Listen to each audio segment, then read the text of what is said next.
Prologue. In every club, there is a club bore. The Coronation Club was no exception, and the fact that an air raid was in progress made no difference to normal procedure. Major Porter, late Indian Army, rustled his newspaper and cleared his throat. Everyone avoided his eye, but it was no use. I see they've got the announcement of Gordon Clode's death in the Times. He said, discreetly put, of course. On October 5th, result of enemy action. No address given. As a matter of fact, it was just round the corner from my little place. One of those big houses on top of Campden Hill. I can tell you it shook me up a bit. I'm a warden, you know. Claude had only just got back from the States. He'd been over on that government purchase business. Got married while he was over there. A young widow, young enough to be his daughter, Mrs. Underhay. As a matter of fact, I knew her first husband out in Nigeria. Major Porter paused. Nobody displayed any interest or asked him to continue. Newspapers were held up sedulously in front of faces, but it took more than that to discourage Major Porter. He always had long histories to relate, mostly about people whom nobody knew. Interesting, said Major Porter firmly, his eyes fixed absently on a pair of extremely pointed patent leather shoes, a type of footwear of which he profoundly disapproved. As I said, I'm a warden. Funny business, this blast.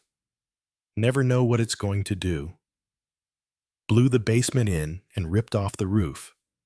First floor practically wasn't touched. 6 people in the house. 3 servants, married couple, and a housemaid.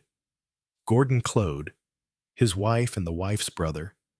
They were all down in the basement except the wife's brother. Ex-commando fellow. He preferred his own comfortable bedroom on the first floor, and by Jove, he escaped with a few bruises. The 3 servants were all killed by blast. Gordon, Claude must have been worth well over $1 million. Again, Major Porter paused. Porter. His eyes had traveled up from the patent leather shoes, striped trousers, black coat, egg-shaped head, and colossal mustaches. Foreign, of course. That explained the shoes. Really, thought Major Porter. What's the club coming to? Can't get away from foreigners even here. This separate train of thought ran alongside his narrative. The fact that the foreigner in question appeared to be giving him full attention did not abate Major Porter's prejudice in the slightest. She can't be more than about 25, he went on, and a widow for the second time. Or at any rate, that's what she thinks. He paused, hoping for curiosity for comment. Not getting it. He nevertheless went doggedly on. Matter of fact, I've got my own ideas about that. Queer business. As I told you, I knew her first husband, Underhay. Nice fellow district commissioner in Nigeria at one time. Absolutely dead keen on his job, first-class chap. He married this girl in Cape Town. She was out there with some touring company. Very down on her luck. And pretty and helpless and all that. Listened to poor old Underhay raving about his district and the great wide open spaces and breathed out, wasn't it wonderful? And how she wanted to get away from everything. Well, she married him and got away from it. He was very much in love. Poor fellow. But the thing didn't tick over from the first. She hated the bush and was terrified of the natives and was bored to death. Her idea of life was to go round to the local and meet the theatrical crowd and talk shop. Solitude I do in the jungle wasn't at all her cup of tea. Mind you, I never met her myself. I heard all this from poor old Underhay. It hit him pretty hard. He did the decent thing. Sent her home and agreed to give her a divorce. It was just after that I met him. He was all on edge and in the mood when a man's got to talk. He was a funny, old-fashioned kind of chap. In some ways, an R.C. And he didn't care for divorce. He said to me, "There are other ways of giving a woman her freedom." "Now, look here, old boy," I said, "don't go doing anything foolish. No woman in the world is worth putting a bullet through your head." He said that wasn't his idea at all. "But I'm a lonely man," he said. "Got no relations to bother about me. If a report of my death gets back, that will make Rosaline a widow, which is what she wants." "And what about you?" I said. "Well," he said, "maybe a Mr. Enoch Arden will turn up somewhere 1,000 miles or so away and start life anew. Might be awkward for her some day." I warned him. "Oh, no," he says. "I'd play the game. Robert Underhay would be dead all right." Well, I didn't think any more of it. But 6 months later, I heard that Underhay had died of fever up in the bush somewhere. His natives were a trustworthy lot, and they came back with a good circumstantial tale and a few last words scrawled in Underhay's writing, saying they'd done all they could for him, and he was afraid he was pegging out, and praising up his head man. That man was devoted to him, and so were all the others. Whatever he told them to swear to, they would swear to. So there it is. Maybe Underhay's buried up country in the midst of equatorial Africa, but maybe he isn't, and if he isn't, Mrs. Gordon Clode may get a shock one day, and serve her right. I say, I never met her, but I know the sound of a little gold digger. She broke up poor old Underhay, all right. It's an interesting story. Major Porter looked round rather wistfully for confirmation of this assertion. He met 2 bored and fishy stares, the half-averted gaze of young Mr. Mellon and the polite attention of Monsieur Hercule Poirot. Then the newspaper rustled, and a gray-haired man with a singularly impassive face rose quietly from his armchair by the fire and went out. Major Porter's jaw dropped, and young Mr. Mellon gave a faint whistle. "Now you've done it," he remarked. "Know who that was?" "God bless my soul," said Major Porter in some agitation. "Of course, I don't know him intimately, but we are acquainted. Jeremy Clode, isn't it? Gordon Clode's brother?" "Upon my word, how extremely unfortunate." "If I'd had any idea, he's a solicitor," said young Mr. Mellon. "Bet he sues you for slander or defamation of character or something." For young Mr. Mellon enjoyed creating alarm and despondency in such places as it was not forbidden by the Defense of the Realm Act. Major Porter continued to repeat in an agitated manner, "Most unfortunate, most unfortunate." "It will be all over Wormsley Heath by this evening," said Mr. Mellon. "That's where all the Clodes hang out. They'll sit up late discussing what action to take." But at that moment, the all-clear sounded, and young Mr. Mellon stopped being malicious and tenderly piloted his friend Hercule Poirot out into the street. "Terrible atmosphere. These clubs," he said. "The most crashing collection of old bores. Porter's easily the worst, though his description of the Indian rope trick takes 3/4 of an hour, and he knows everybody whose mother ever passed through Puna." This was in the autumn of 1944. It was in late spring. 1946 that Hercule Poirot received a visit. Hercule Poirot was sitting at his neat writing desk on a pleasant May morning when his manservant George approached him and murmured deferentially, "There is a lady, sir, asking to see you." "What kind of a lady?" Poirot asked cautiously. He always enjoyed the meticulous accuracy of George's descriptions. "She would be aged between 40 and 50, I should say. Sir, untidy and somewhat artistic in appearance.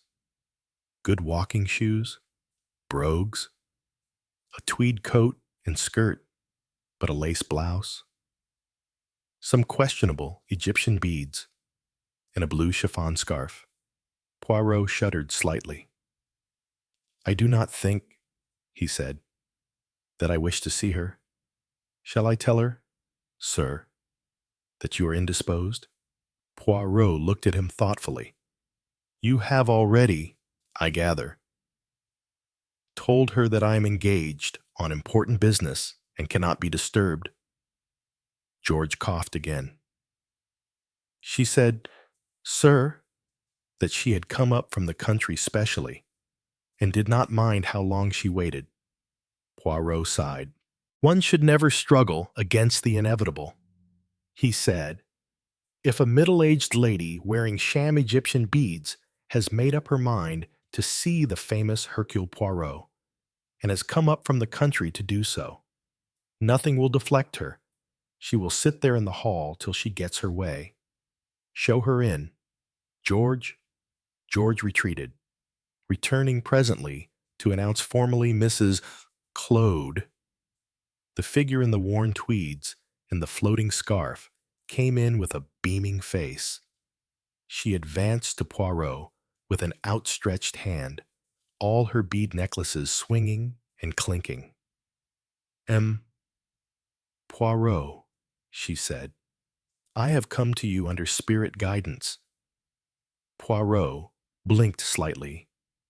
"Indeed, madame. Perhaps you will take a seat and tell me." He got no further. "Both ways. Poirot, with the automatic writing and with the Ouija board. It was the night before last. Madame Elvery, a wonderful woman she is, and I were using the board. We got the same initials repeatedly. H, P, H, P, H, P. Of course, I did not get the true significance at once. It takes, you know, a little time.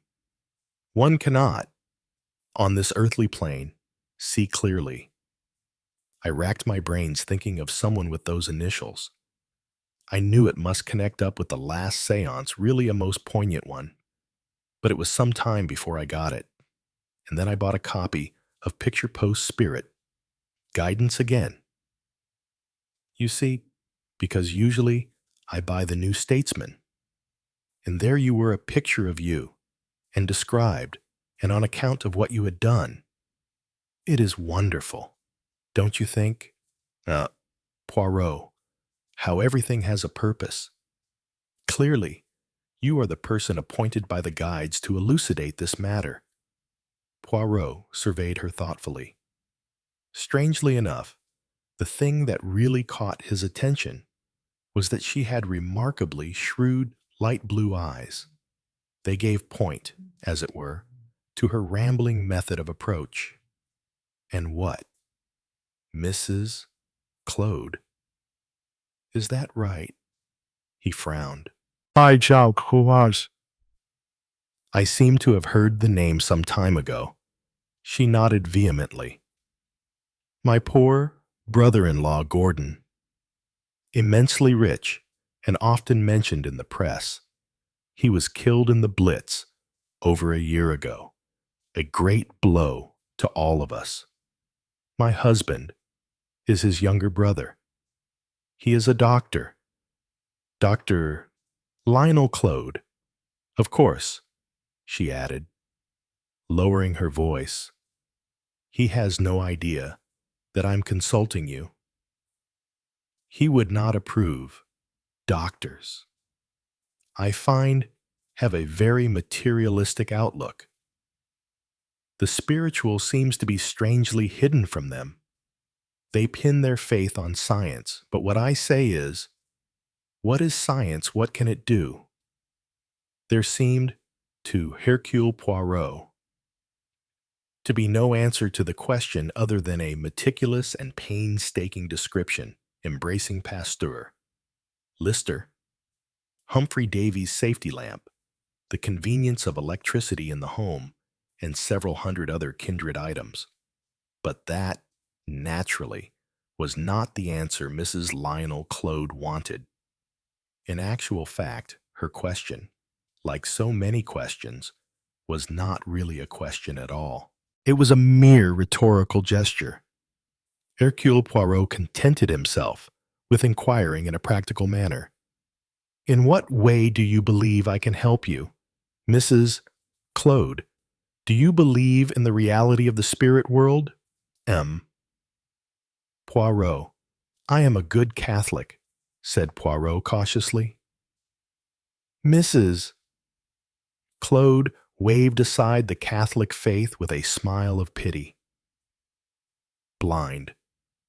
The Church is blind, prejudiced, foolish, not welcoming the reality and beauty of the world that lies behind this one. "At 12 o'clock, said Hercule Poirot, "I have an important appointment." It was a well-timed remark. Mrs. Claude leaned forward. "I must come to the point at once. Would it be possible for you,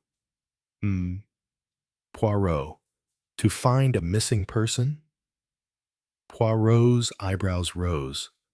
"It might be possible, yes," he replied cautiously. "But the police, my dear Mrs. Claude, could do so a great deal more easily than I could. They have all the necessary machinery." Mrs. Claude waved away the police as she had waved away the Catholic Church.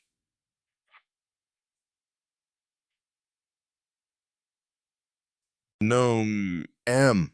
Poirot it is to you. I have been guided by those beyond the veil. Now listen. My brother Gordon married some weeks before his death. A young widow, a Mrs. Underhay, her first husband, poor child. Such a grief to her, was reported dead in Africa. A mysterious country, Africa. A mysterious continent. Poirot corrected her. Possibly. What part? She swept on. Central Africa, the home of voodoo, of the zombie. The zombie is in the West Indies. Mrs. Claude swept on, of black magic, of strange and secret practices, a country where a man could disappear and never be heard of again. Possibly, possibly, said Poirot, but the same is true of Piccadilly Circus. Mrs. Claude waved away Piccadilly Circus. Twice lately, M. Poirot, a communication has come through from a spirit who gives his name as Robert. The message was the same each time. Not dead. We were puzzled. We knew no Robert.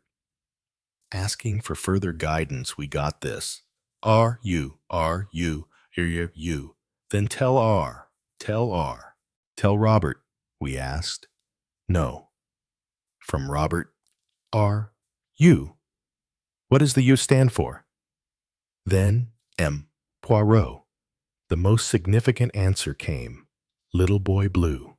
Little boy blue. Ha ha ha. You see? No, said Poirot. I do not. She looked at him pityingly. The nursery rhyme. Little boy blue, under the haycock, fast asleep. Under hay. You see, Poirot nodded. He forbore to ask why. If the name Robert could be spelt out, the name Underhay could not have been treated the same way, and why it had been necessary to resort to a kind of cheap Secret Service spy jargon. And my sister-in-law's name is Rosaline, finished Mrs. Claude triumphantly. You see, confusing all these R's, but the meaning is quite plain.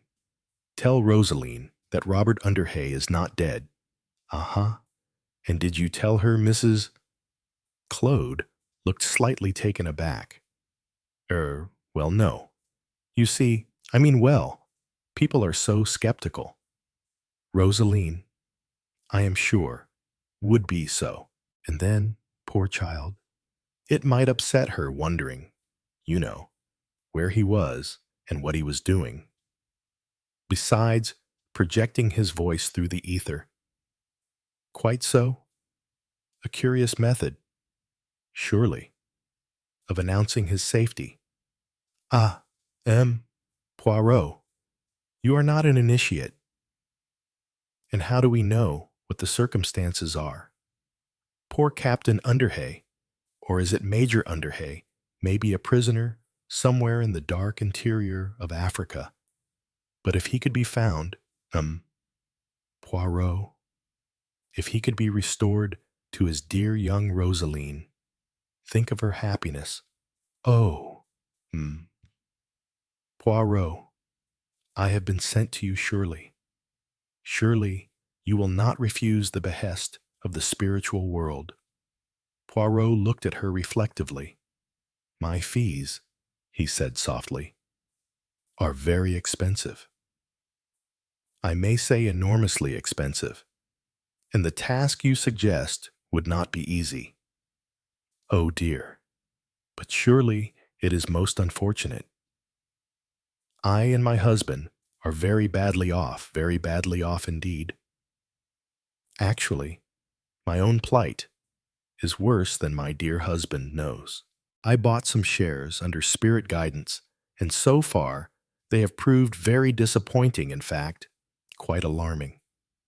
They have gone right down and are now, I gather, practically unsaleable. She looked at him with dismayed blue eyes. I have not dared to tell my husband. I simply tell you in order to explain how I am situated. But surely, dear Poirot, to reunite a young husband and wife, it is such a noble mission, nobility, chère madame, will not pay steamer and railway and air travel fares, nor will it cover the cost of long telegrams and cables, and the interrogations of witnesses. But if he is found, if Captain Underhay is found alive and well, then well. I think I may safely say that, once that was accomplished, there would be no difficulty about her reimbursing you. Ah, he is rich. Then, this Captain Underhay, no? Well, no. But I can assure you, I can give you my word that the money situation will not present difficulties. Slowly, Poirot shook his head. I am sorry. Madam, the answer is no. He had a little difficulty in getting her to accept that answer when she had finally gone away. He stood lost in thought, frowning to himself. He remembered now why the name of Claude was familiar to him. The conversation at the club the day of the air raid came back to him. The booming, boring voice of Major Porter, going on and on, telling a story to which nobody wanted to listen. He remembered the rustle of a newspaper and Major Porter's suddenly dropped jaw and expression of consternation. But what worried him was trying to make up his mind about the eager, middle-aged lady who had just left him.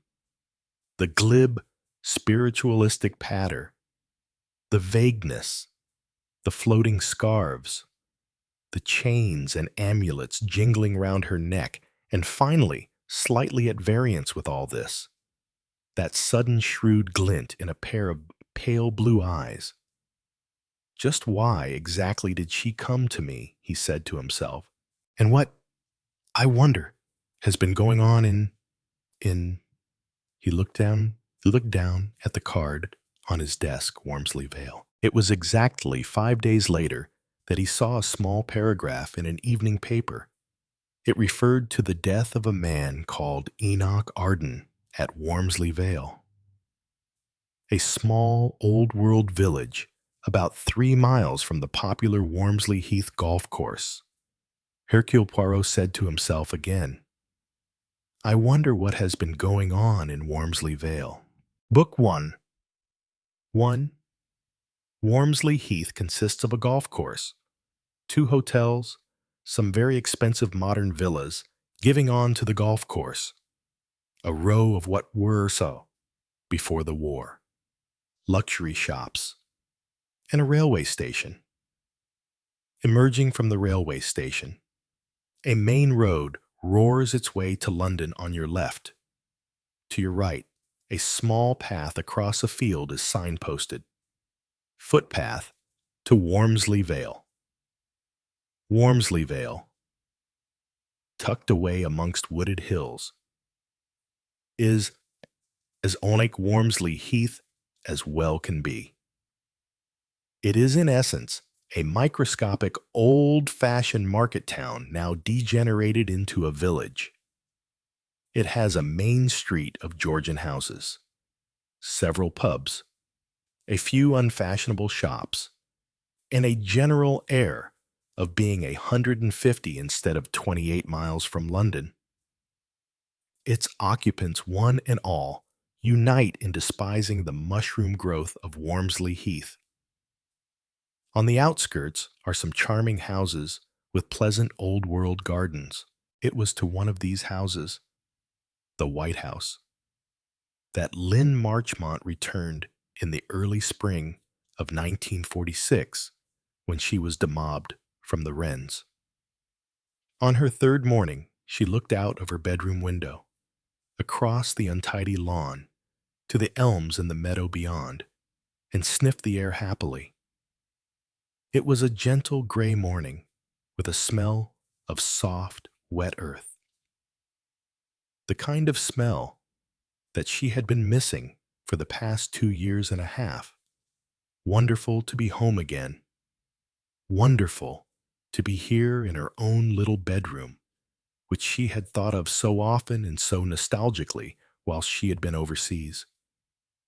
Wonderful to be out of uniform, to be able to get into a tweed skirt and a jumper even if the moths had been rather too industrious during the war years. It was good to be out of the Wrens and a free woman again. Although she had really enjoyed her overseas service very much, the work had been reasonably interesting. There had been parties, plenty of fun, but there had also been the irksomeness of routine and the feeling of being herded together with her companions, which had sometimes made her feel desperately anxious to escape. It was then, during the long, scorching summer out east, that she had thought so longingly of Wormsley Vale and the shabby, cool, pleasant house, and of dear Mums. Lynn both loved her mother and was irritated by her. Far away from home, she had loved her still and had forgotten the irritation, or remembered it only with an additional homesick pang. Darling Mums, so completely maddening. What she would not have given to have heard Mums enunciate one cliché in her sweet, complaining voice. To be at home again, and never, never to have to leave home again. And now, here she was, out of the service, free, and back at the White House. She had been back 3 days, and already a curious, dissatisfied restlessness was creeping over her. It was all the same, almost too much. All the same, the house, and Mums, and Rowley, and the farm, and the family. The thing that was different, and that ought not to be different, was herself. Darling, Mrs. Marchmont's thin cry came up the stairs. "Shall I bring my girl a nice tray in bed?" Lynn called out sharply. "Of course not. I'm coming down." And why, she thought, has Mum's got to say, "my girl"? It's so silly. She ran downstairs and entered the dining room. It was not a very good breakfast. Already, Lynn was realizing the undue proportion of time and interest taken by the search for food. Except for a rather unreliable woman who came 4 mornings a week. Mrs. Marchmont was alone in the house, struggling with cooking and cleaning. She had been nearly 40 when Lynn was born, and her health was not good. Also, Lynn realized with some dismay how their financial position had changed. And the small but adequate fixed income which had kept them going comfortably before the war was now almost halved by taxation.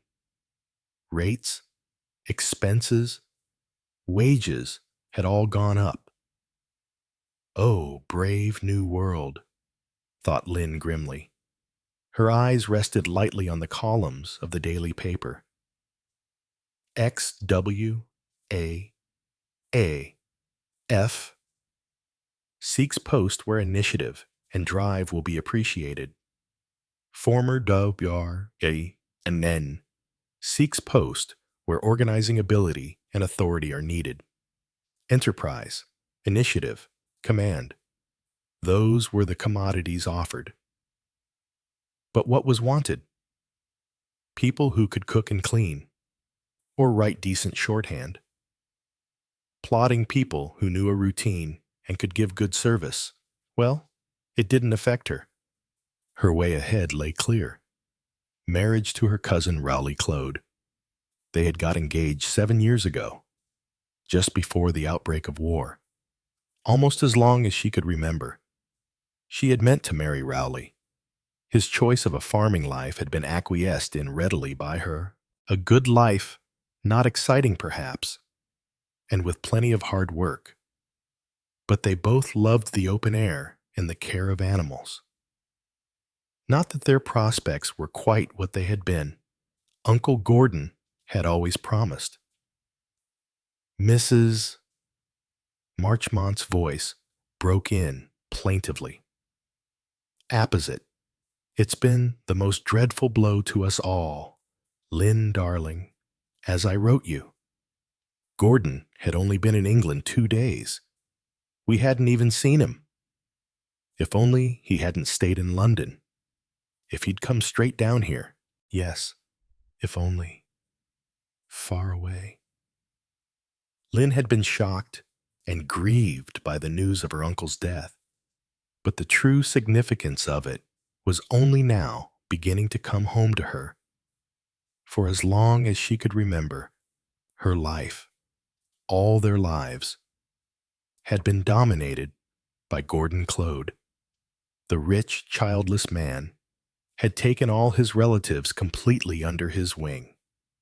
Even Rowley and his friend Johnny Vavasour had started in partnership on the farm.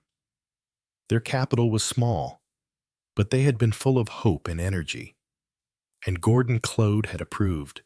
To her, he had said more. You can't get anywhere in farming without capital. But the first thing to find out is whether these boys have really got the will and the energy to make a go of it. If I set them up now, I wouldn't know that maybe for years. If they've got the right stuff in them. If I'm satisfied that their side of it is all right. Well then, Lynn, you needn't worry. I'll finance them on the proper scale. So don't think badly of your prospects. My girl, you're just the wife Rowley needs. But keep what I've told you under your hat.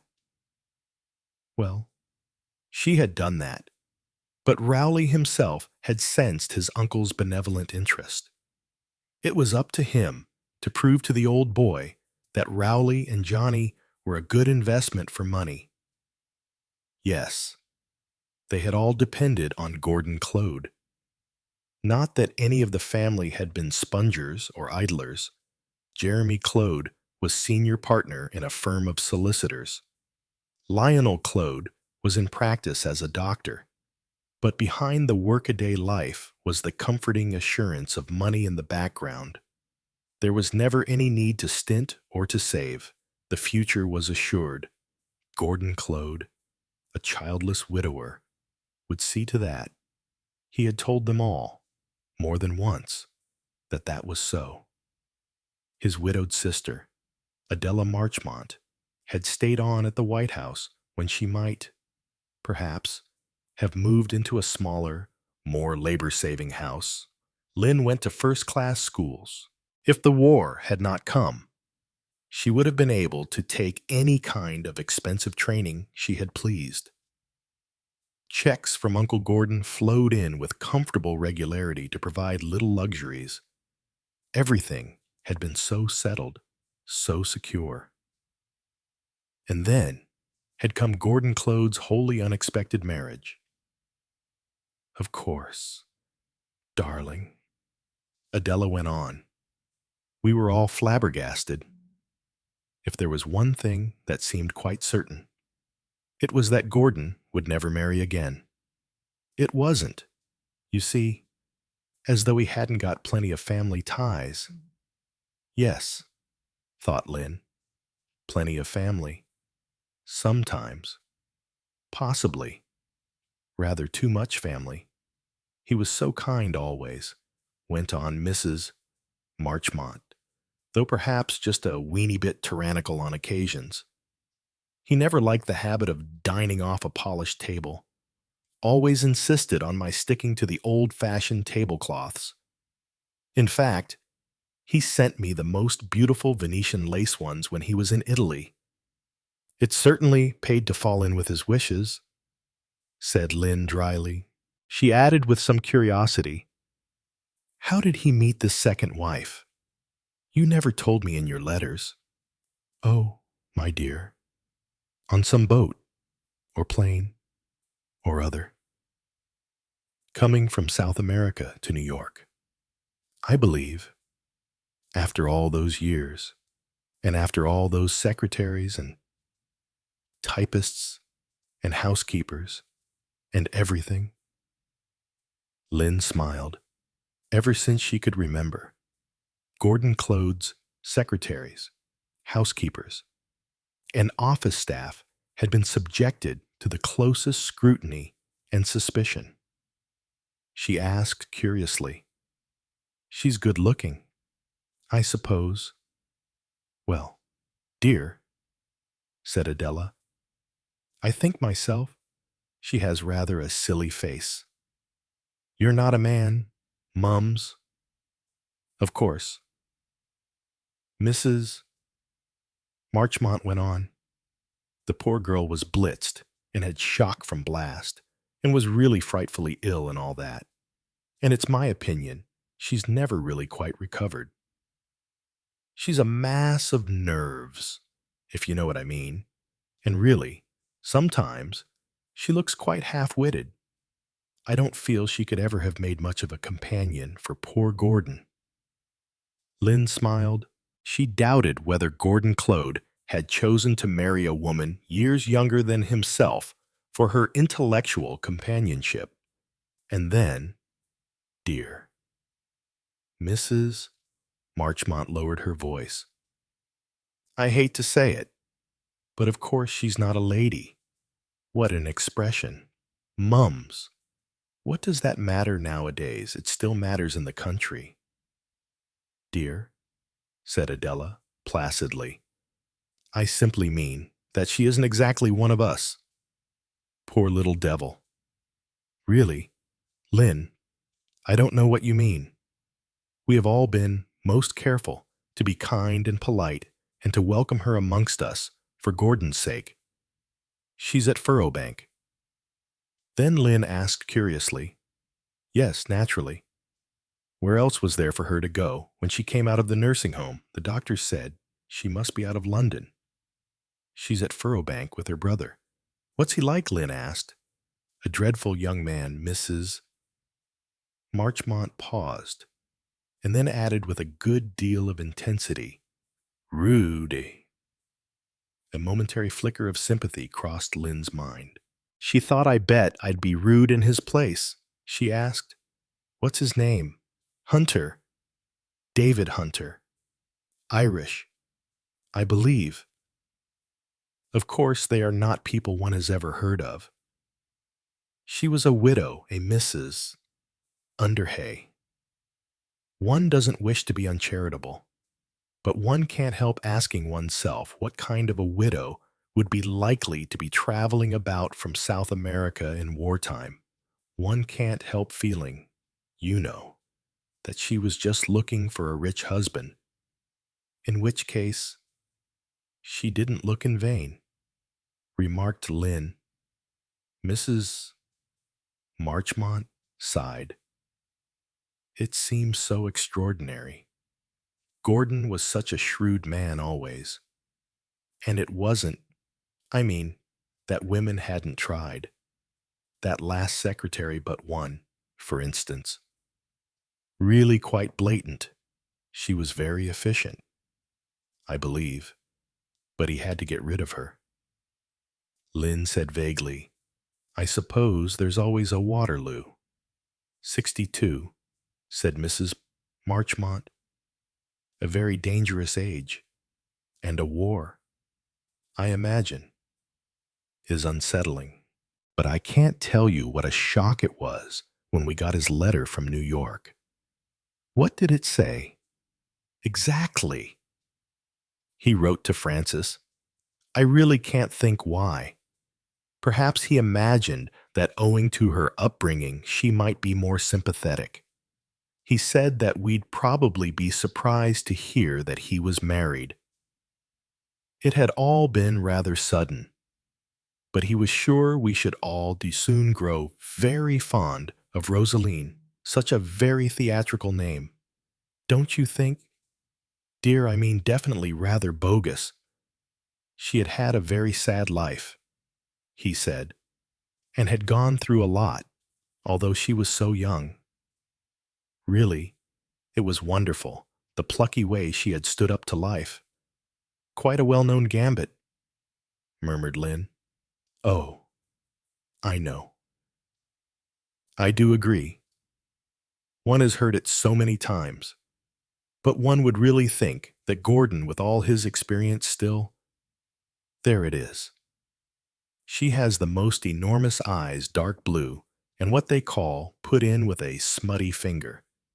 Attractive, oh, yes, she is certainly very pretty. It's not the kind of prettiness I admire. It never is, said Lynn with a wry smile. No, dear, really, men, but well, there's no accounting for men.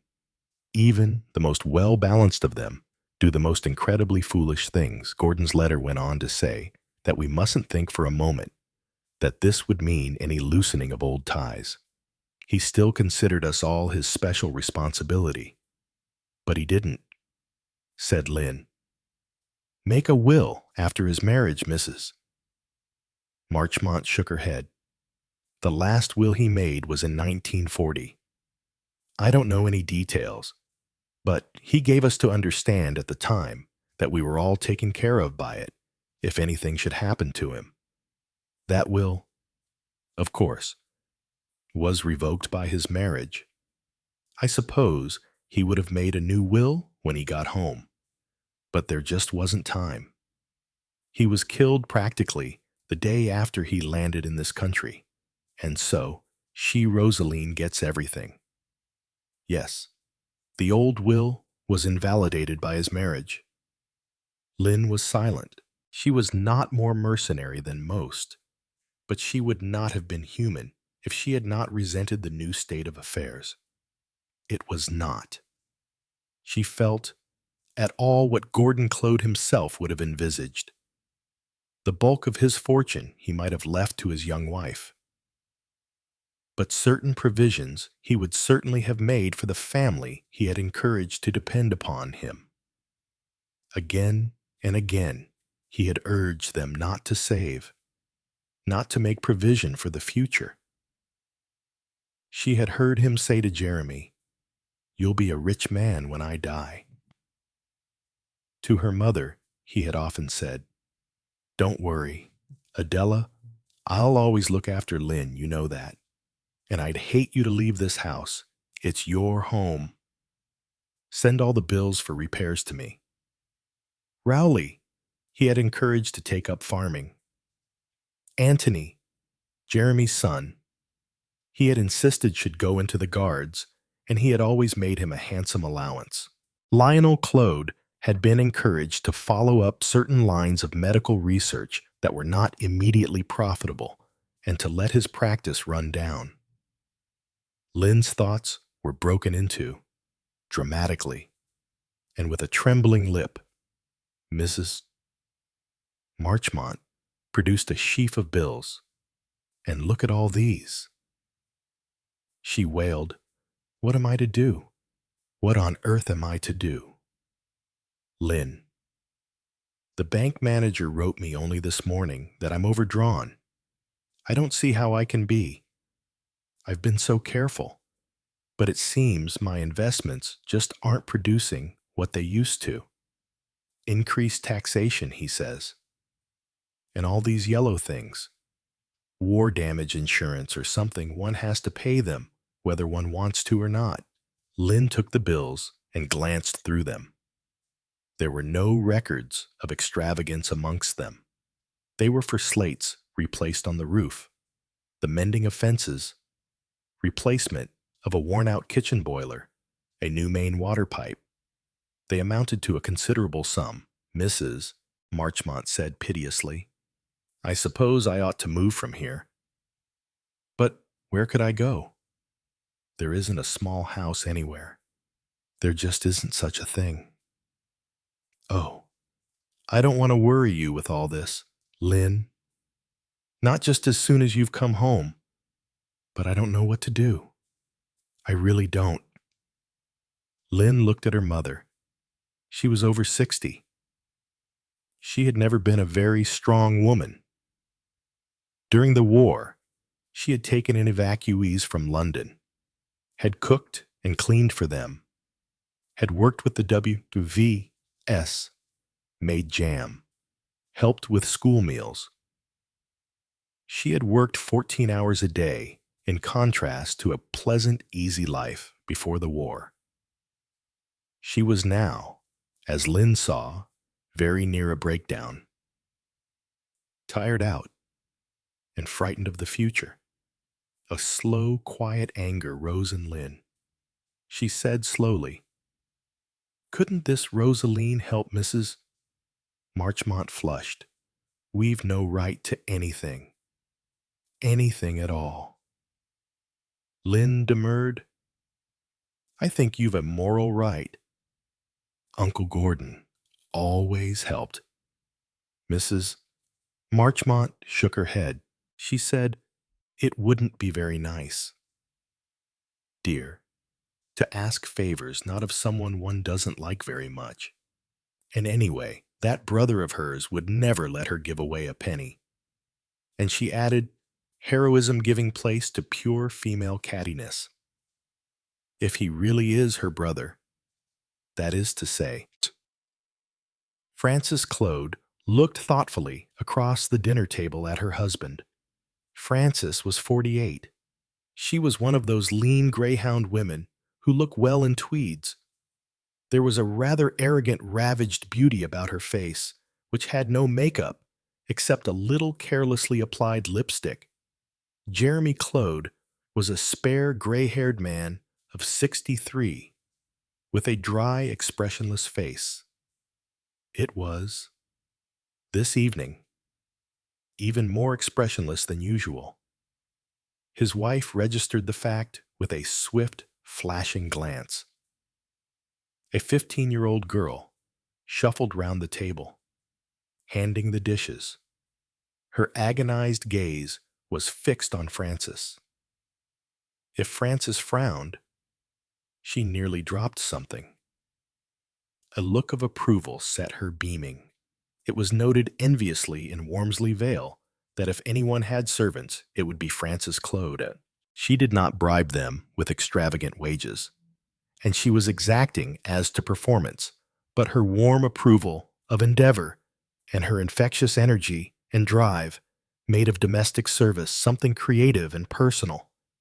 She had been so used to being waited on all her life that she took it for granted without self-consciousness, and she had the same appreciation of a good cook or a good parlor maid as she would have had for a good pianist. Frances Clode had been the only daughter of Lord Edward Trenton, who had trained his horses in the neighborhood of Wormsley Heath. Lord Edward's final bankruptcy was realized by those in the know to be a merciful escape from worse things. There had been rumors of horses that had signally failed to stay at unexpected moments. Other rumors of inquiries by the stewards of the Jockey Club. But Lord Edward had escaped with his reputation only lightly tarnished, and had reached an arrangement with his creditors which permitted him to live exceedingly comfortably in the south of France. And for these unexpected blessings, he had to thank the shrewdness and special exertions of his solicitor, Jeremy Clode. Clode had done a good deal more than a solicitor usually does for a client, and had even advanced guarantees of his own.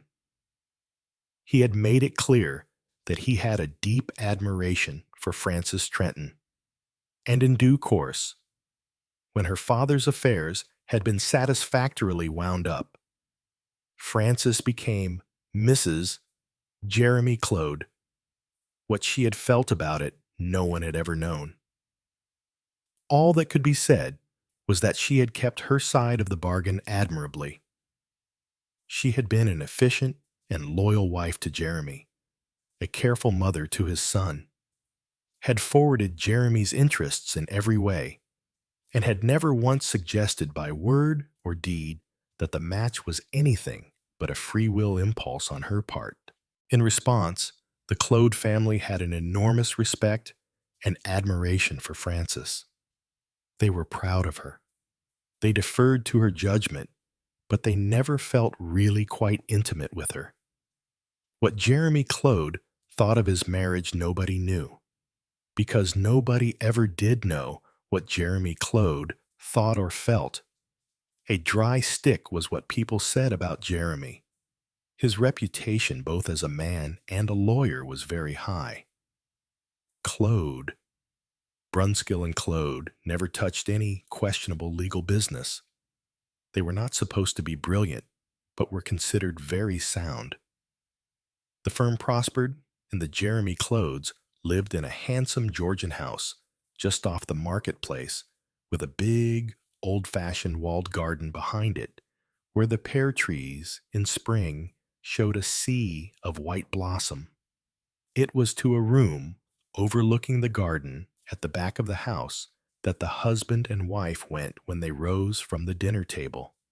Edna, the 15-year-old, brought in coffee, breathing excitedly and adenoidally. Frances poured a little coffee into the cup. It was strong and hot. She said to Edna, crisply and approvingly, "Excellent, Edna." Edna went crimson with pleasure and went out marveling nevertheless at what some people liked. Coffee, in Edna's opinion, ought to be a pale cream color, ever so sweet, with lots of milk. In the room overlooking the garden, the Clodes drank their coffee, black and without sugar. They had talked in a desultory way during dinner, of acquaintances met, of Lynn's return, of the prospects of farming in the near future. But now, alone together, they were silent. Frances leaned back in her chair, watching her husband. He was quite oblivious of her regard. His right hand stroked his upper lip. Although Jeremy Clode did not know it himself, the gesture was a characteristic one and coincided with inner perturbation. Frances had not observed it very often. Once when Antony, their son, had been seriously ill as a child.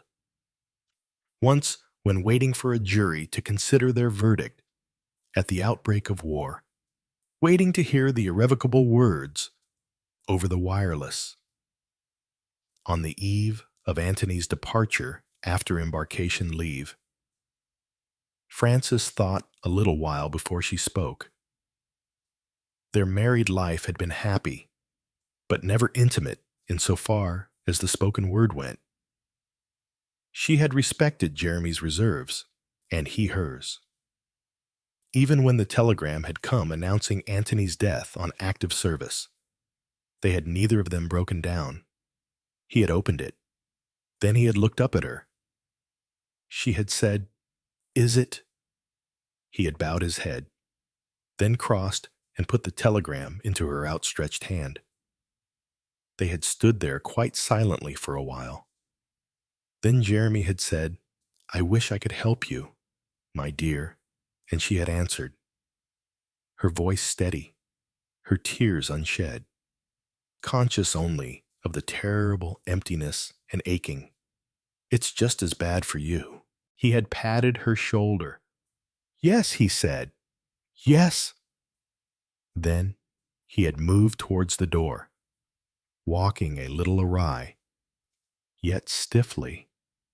Suddenly an old man, saying as he did so, "There's nothing to be said, nothing to be said." She had been grateful to him, passionately grateful, for understanding so well, and had been torn with pity for him, seeing him suddenly turn into an old man. With the loss of her boy, something had hardened in her. Some ordinary common kindness had dried up. She was more efficient, more energetic than ever. People became, sometimes a little afraid, of her ruthless common sense. Jeremy Claude's finger moved along his upper lip again, irresolutely, searching, and crisply, across the room. Frances spoke. "Is anything the matter?" Jeremy. He started. His coffee cup almost slipped from his hand. He recovered himself, put it firmly down on the tray. Then he looked across at her. "What do you mean?" "Francis, I'm asking you if anything is the matter. What should be the matter? It would be foolish to guess. I would rather you told me." She spoke without emotion, in a businesslike way. He said unconvincingly, "There is nothing the matter." She did not answer. She merely waited inquiringly. His denial, it seemed, she put aside as negligible.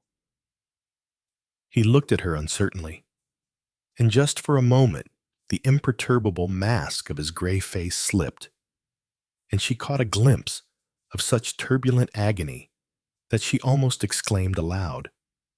It was only for a moment, but she didn't doubt what she had seen. She said quietly and unemotionally, "I think you had better tell me." He sighed a deep, unhappy sigh. "You will have to know."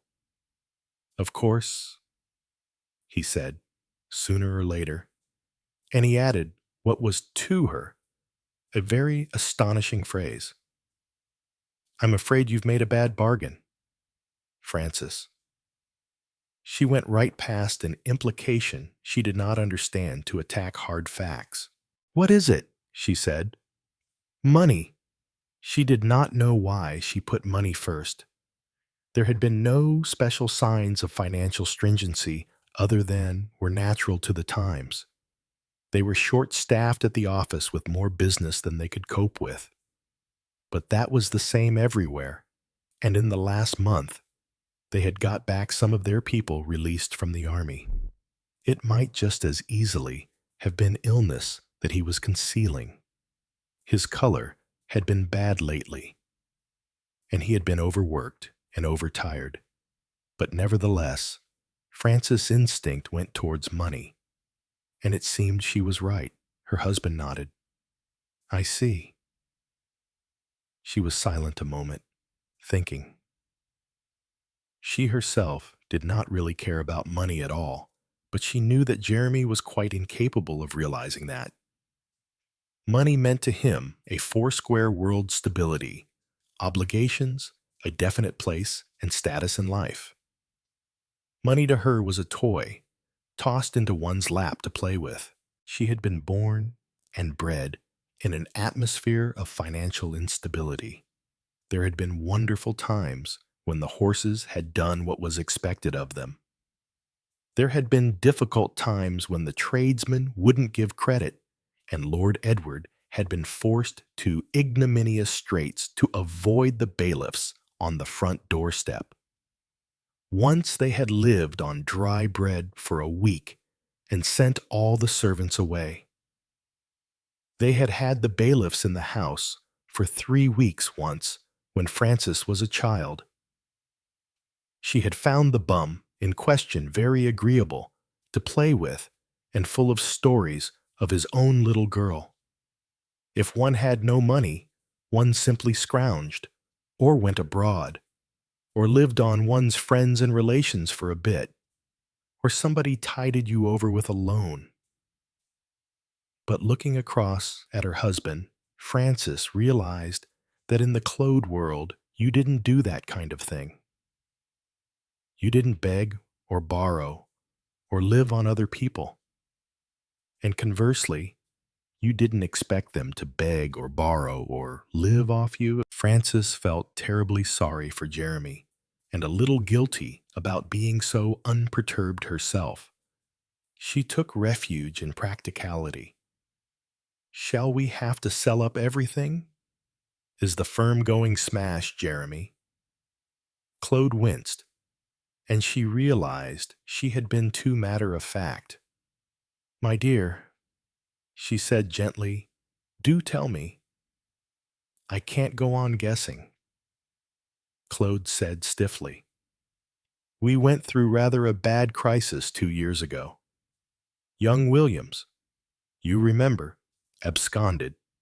We had some difficulty getting straight again. Then there were certain complications arising out of the position in the Far East after Singapore. She interrupted him. Never mind the whys, they are so unimportant. You were in a jam, and you haven't been able to snap out of it. He said, I relied on Gordon. Gordon would have put things straight. She gave a quick, impatient sigh. Of course. I don't want to blame the poor man after all. It's only human nature to lose your head about a pretty woman. And why on earth shouldn't he marry again if he wanted to? But it was unfortunate his being killed in that air raid before he'd settled anything, or made a proper will, or adjusted his affairs. The truth is that one never believes for a minute, no matter what danger you're in, that you yourself are going to be killed. The bomb is always going to hit the other person, apart from his loss. And I was very fond of Gordon, and proud of him too, said Gordon Claude's elder brother. His death was a catastrophe for me. It came at a moment. He stopped. Shall we be bankrupt? Frances asked, with intelligent interest. Jeremy Claude looked at her almost despairingly. Though she did not realize it, he could have coped much better with tears and alarm. This cool, detached, practical interest defeated him utterly. He said harshly, It's a good deal worse than that. He watched her as she sat quite still, thinking over that. He said to himself, In another minute I shall have to tell her. She'll know what I am. She'll have to know. Perhaps she won't believe it at first. Frances Claude sighed and sat up straight in her big armchair. I see, she said, embezzlement. Or if that isn't the right word, That kind of thing. Like young Williams. Yes. But this time you don't understand. I'm responsible.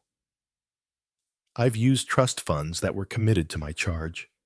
So far, I've covered my tracks, but now it's all going to come out.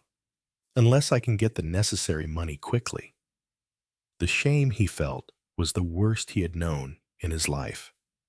How would she take it? At the moment, she was taking it very calmly. But then, he thought, Frances would never make a scene, never reproach or upbraid. Her hand to her cheek, she was frowning. It's so stupid, she said, that I haven't got any money of my own at all. He said stiffly, there is your marriage settlement. But, she said absently, but I suppose that's gone too. He was silent. Then he said with difficulty, in his dry voice, I'm sorry. Frances? More sorry than I can say. You made a bad bargain. She looked up sharply. You said that before. What do you mean by that? Jeremy said stiffly. When you were good enough to marry me, you had the right to expect well, integrity, and a life free from sordid anxieties. She was looking at him with complete astonishment. Really, Jeremy? What on earth do you think I married you for? He smiled slightly. You have always been a most loyal and devoted wife, my dear, but I can hardly flatter myself that you would have accepted me in her different circumstances. She stared at him and suddenly burst out laughing. You funny old stick. What a wonderful novelettish mind you must have behind that legal facade. Do you really think that I married you as the price of saving father from the wolves or the stewards of the jockey club, etc.? You were very fond of your father, Francis. I was devoted to Daddy. He was terribly attractive and the greatest fun to live with. But I always knew he was a bad hat. And if you think that I'd sell myself to the family solicitor in order to save him from getting what was always coming to him, then you've never understood the first thing about me. Never? She stared at him. Extraordinary, she thought, to have been married to someone for over 20 years and not have known what was going on in their minds. But how could one know when it was a mind so different from one's own? A romantic mind, of course, well camouflaged, but essentially romantic. She thought, all those old Stanley Waymans in his bedroom. I might have known from them. The poor idiotic darling. Aloud, she said, I married you because I was in love with you. Of course, in love with me. But what could you see in me? If you ask me that, Jeremy, I really don't know. You were such a change, so different from all Father's crowd. You never talked about horses for one thing. You've no idea how sick I was of horses and what the odds were likely to be for the Newmarket Cup. You came to dinner one night, do you remember?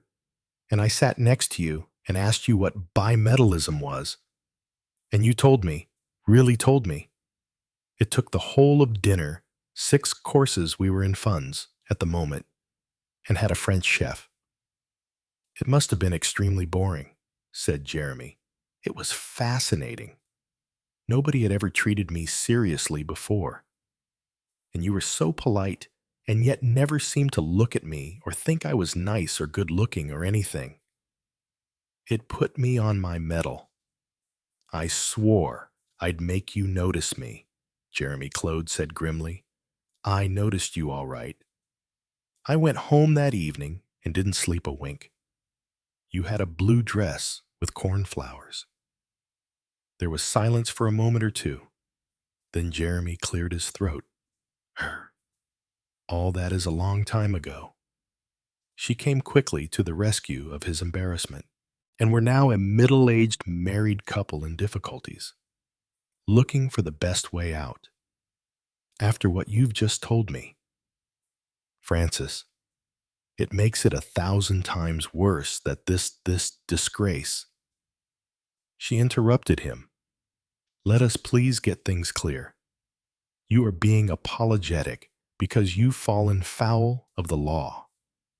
You may be prosecuted, go to prison. He winced. I don't want that to happen. I'll fight like anything to stop it, but don't credit me with moral indignation. We're not a moral family, remember?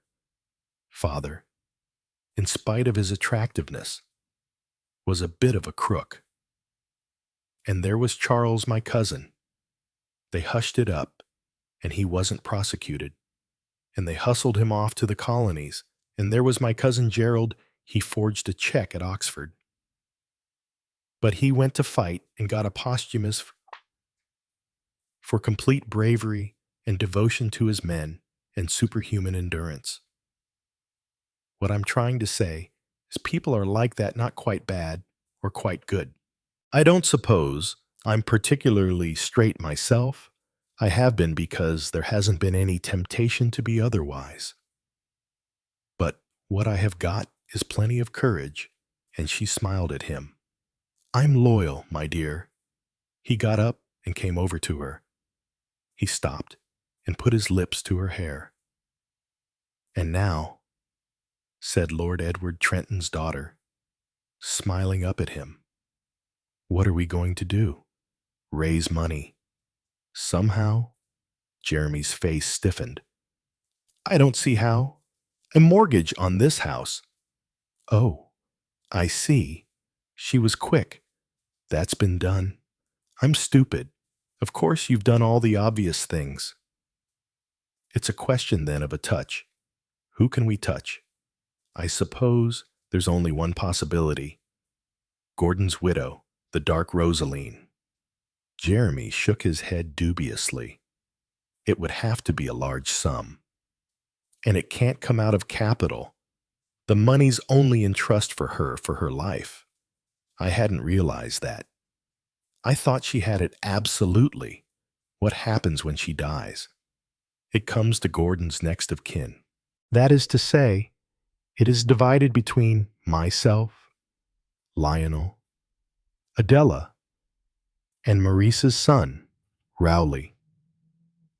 It comes to us, said Francis slowly. Something seemed to pass through the room. A cold air, the shadow of a thought. Francis said, You didn't tell me that. I thought she got it for keeps, that she could leave it to anyone she liked. No. By the statute relating to intestacy of 1925, it is doubtful whether Francis listened to his explanation. She said, when his voice stopped, It hardly matters to us personally. We'll be dead and buried long before she's middle-aged. How old is she, 25 to 26? She'll probably live to be 70. Jeremy Claude said doubtfully. We might ask her for a loan, putting it on family grounds. She may be a generous-minded girl, really. We know so little of her, Francis said. At any rate, we have been reasonably nice to her, not catty like Adela. She might respond, her husband said warningly. There must be no hint of a real urgency. Francis said impatiently, Of course not. The trouble is that it's not the girl herself we shall have to deal with. She's completely under the thumb of that brother of hers. A very unattractive young man, said Jeremy Claude. Francis's sudden smile flashed out. Oh, no, she said. He's attractive. Most attractive. Rather unscrupulous, too. I should imagine. But then as far as that goes, I'm unscrupulous too. Her smile hardened. She looked up at her husband. We're not going to be beaten, Jeremy, she said.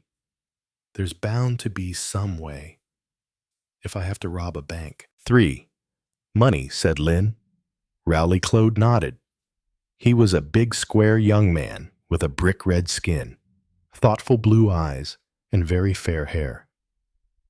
He had a slowness that seemed more purposeful than ingrained. He used deliberation as others use quickness of repartee. "Yes," he said, "everything seems to boil down to money these days. But I thought farmers had done so well during the war." "Oh, yes, but that doesn't do you any permanent good. In a year, we'll be back where we were with wages up, workers unwilling, everybody dissatisfied, and nobody knowing where they are. Unless, of course, you can farm in a really big way." Old Gordon knew. That was where he was preparing to come in. "And now?" Lynn asked. Rowley grinned. "And now Mrs. Gordon goes to London and spends a couple of $1,000 on a nice mink coat. It's wicked." "Oh, no." He paused and said, "I'd rather like to give you a mink coat." "Lynn, what's she like?" Rowley. "She wanted to get a contemporary judgment. You'll see her tonight. At Uncle Lionel's and Aunt Kathy's party." "Yes, I know, but I want you to tell me." "Mums says she's half-witted." Rowley considered. "Well, I shouldn't say intellect was her strong point, but I think really she only seems half-witted because she's being so frightfully careful." "Careful? Careful about what?" "Oh, just careful. Mainly, I imagine, about her accent. She's got quite a brogue, you know, or else about the right fork, and any literary allusions that might be flying around. Then she really is quite well." "Uneducated," Rowley grinned. "Oh, she's not a lady, if that's what you mean. She's got lovely eyes, and a very good complexion, and I suppose old Gordon fell for that, with her extraordinary air of being quite unsophisticated. I don't think it's put on, though, of course, you never know. She just stands around, looking dumb, and letting David run her." "David? That's the brother." "I should say there's nothing much about sharp practice. He doesn't know," Rowley added. "He doesn't like any of us much." "Why should he?" said Lynn sharply, and added as he looked at her, slightly surprised. "I mean, you don't like him." "I certainly don't. You won't either. He's not our sort." "You don't know who I like, Rowley. Or who I don't. I've seen a lot of the world in the last 3 years. I think my outlook has broadened. You've seen more of the world than I have." "That's true." He said it quietly, but Lynn looked up sharply. There had been something behind those even tones. He returned her glance squarely, his face unemotional. It had never, Lynn remembered, been easy to know exactly what Rowley was thinking. What a queer, topsy-turvy world it was, thought Lynn. It used to be the man who went to the wars, the woman who stayed at home. But here the positions were reversed. Of the two young men, Rowley and Johnny, one had had perforce to stay on the farm. They had tossed for it, and Johnny Vavasor had been the one to go.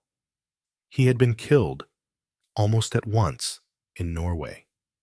All through the years of war, Rowley had never been more than a mile or two from home. And she, Lynn, had been to Egypt, to North Africa, to Sicily. She had been under fire more than once. Here was Lynn, home from the wars, and here was Rowley, stay at home. She wondered, suddenly, if he minded. She gave a nervous little half-laugh. Things seem sometimes a bit upside down, don't they? Oh, I don't know. Rowley stared vacantly out over the countryside. Depends. Rowley. She hesitated. Did you mind, I mean Johnny? His cold, level gaze threw her back on herself. Let's leave Johnny out of it. The war's over, and I've been lucky. Lucky? You mean she paused doubtfully, not to have had to go wonderful luck. Don't you think so? She didn't know quite how to take that. His voice was smooth with hard edges. He added with a smile, but, of course, you service girls will find it hard to settle down at home, she said irritably. Oh, don't be stupid, Rowley. But why be irritable? Why? Unless... Because his words touched a raw nerve of truth somewhere. Oh well, said Rowley. I suppose we might as well consider getting married. Unless you've changed your mind. Of course I haven't changed my mind. Why should I? He said vaguely. One never knows. You mean you think I'm Lynn? Paused, different. Not particularly. Perhaps you've changed your mind. Oh, no, I've not changed. Very little change down on the farm. You know. All right, then, said Lynn, conscious, somehow, of anticlimax. Let's get married whenever you like, June or thereabouts. Yes. They were silent. It was settled, in spite of herself. Lynn felt terribly depressed. Yet Rowley was, Rowley just as he always had been. Affectionate, unemotional, painstakingly given to understatement. They loved each other. They had always loved each other. They had never talked about their love very much, so why should they begin now? They would get married in June and live at Long Willows, a nice name. She had always thought, and she would never go away again. Go away. That is to say, in the sense that the words now held for her. The excitement of gangplanks being pulled up, the racing of a ship's screw, the thrill as an airplane became airborne and soared up and over the earth beneath.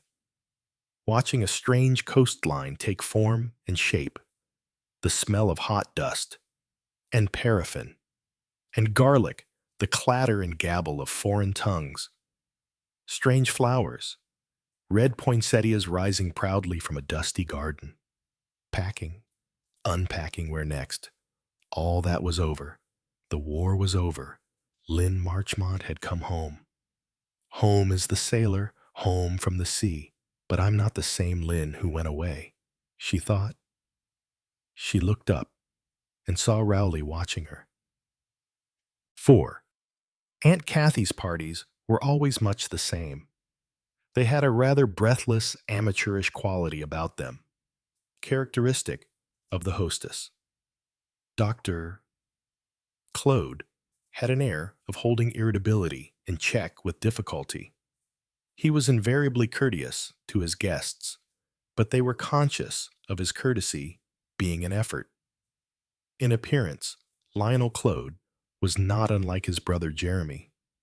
He was spare and gray-haired, but he had not the lawyer's imperturbability. His manner was brusque and impatient, and his nervous irritability had affronted many of his patients and blinded them to his actual skill and kindliness. His real interest lay in research, and his hobby was the use of medicinal herbs throughout history. He had a precise intellect and found it hard to be patient with his wife's vagaries. Though Lynn and Rowley always called Mrs. Jeremy Claude Francis, Mrs. Lionel Claude was invariably Aunt Kathy. They were fond of her, but found her rather ridiculous. This party, arranged ostensibly to celebrate Lynn's homecoming, was merely a family affair. Aunt Kathy greeted her niece affectionately. "So nice and brown you look, my dear. Egypt, I suppose. Did you read the book on the pyramid prophecies I sent you? So interesting. Really explains everything. Don't you think Lynn was saved from replying by the entrance of Mrs. Gordon Claude and her brother David? This is my niece, Lynn Marchmont. Rosaline." Lynn looked at Gordon Claude's widow with decorously veiled curiosity. Yes, she was lovely. This girl who had married old Gordon Claude for his money. And it was true what Rowley had said, that she had an air of innocence. Black hair, set in loose waves. Irish blue eyes put in with the smutty finger, half-parted lips. The rest of her was predominantly expensive. Dress, jewels, manicured hands, fur cape, quite a good figure. But she didn't, really, know how to wear expensive clothes. Didn't wear them as Lynn Marchmont could have worn them. Given half a chance? "But you never will have a chance," said a voice in her brain. "How do you do?" said Rosaline Claude. She turned hesitatingly to the man behind her. She said, This is my brother." "How do you do?" said David Hunter. He was a thin young man with dark hair and dark eyes. His face was unhappy and defiant and slightly insolent. Lynn saw at once why all the Claudes disliked him so much. She had met men of that stamp abroad, men who were reckless and slightly dangerous, men whom you couldn't depend upon, men who made their own laws and flouted the universe, men who were worth their weight in gold in a push and who drove their to distraction out of the firing line. Lynn said conversationally to Rosaline, "And how do you like living at Furrowbank?" "I think it's a wonderful house," said Rosaline. David Hunter gave a faint sneering laugh. "Poor old Gordon did himself well," he said. "No expense spared." It was literally the truth. When Gordon had decided to settle down in Wormsley Vale, or rather had decided to spend a small portion of his busy life there, he had chosen to build. He was too much of an individualist to care for a house that was impregnated with other people's history. He had employed a young modern architect and given him a free hand.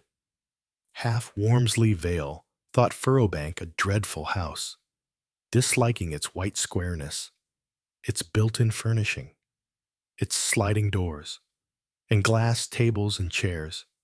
The only part of it they really admired wholeheartedly were the bathrooms. There had been awe in Rosaline's. "It's a wonderful house." David's laugh made her flush. "You're the returned wren, aren't you?" said David to Lynn. "Yes." His eyes swept over her appraisingly, and for some reason she flushed. Aunt Catherine appeared again suddenly. She had a trick of seeming to materialize out of space. Perhaps she had caught the trick of it from many of the spiritualistic seances she attended. "Supper," she said, rather breathlessly, and added, parenthetically, "I think it's better than calling it dinner. People don't expect so much. Everything's very difficult, isn't it? Mary Lewis tells me she slips the fishman 10 shillings every other week. I think that's immoral." Dr. Lionel Claude was giving his irritable, nervous laugh as he talked to Frances Claude. "Oh, come, Frances," he said. "You can't expect me to believe you really think that let's go in." They went into the shabby and rather ugly dining room. Jeremy and Francis, Lionel and Catherine, Adela, Lynn and Rowley. A family party of Clodes with two outsiders. For Rosaline Clode, though she bore the name, had not become a Clode as Francis and Catherine had done. She was the stranger, ill at ease, nervous, and David was the outlaw. By necessity, but also by choice. Lynn was thinking these things as she took her place at the table. There were waves in the air of feeling a strong electrical current. What was it hate? Could it really be hate? Something at any rate destructive, Lynn thought suddenly. But that's what's the matter everywhere. I've noticed it ever since I got home. It's the aftermath war has left. Ill will, ill feeling. It's everywhere. On railways and buses, and in shops, and amongst workers and clerks, and even agricultural laborers, and I suppose, worse in mines and factories, ill will. But here it's more than that. Here, it's particular, it's meant. And she thought, shocked. Do we hate them so much? These strangers who have taken what we think is ours. And then, no, not yet. We might, but not yet. No. It's they who hate us.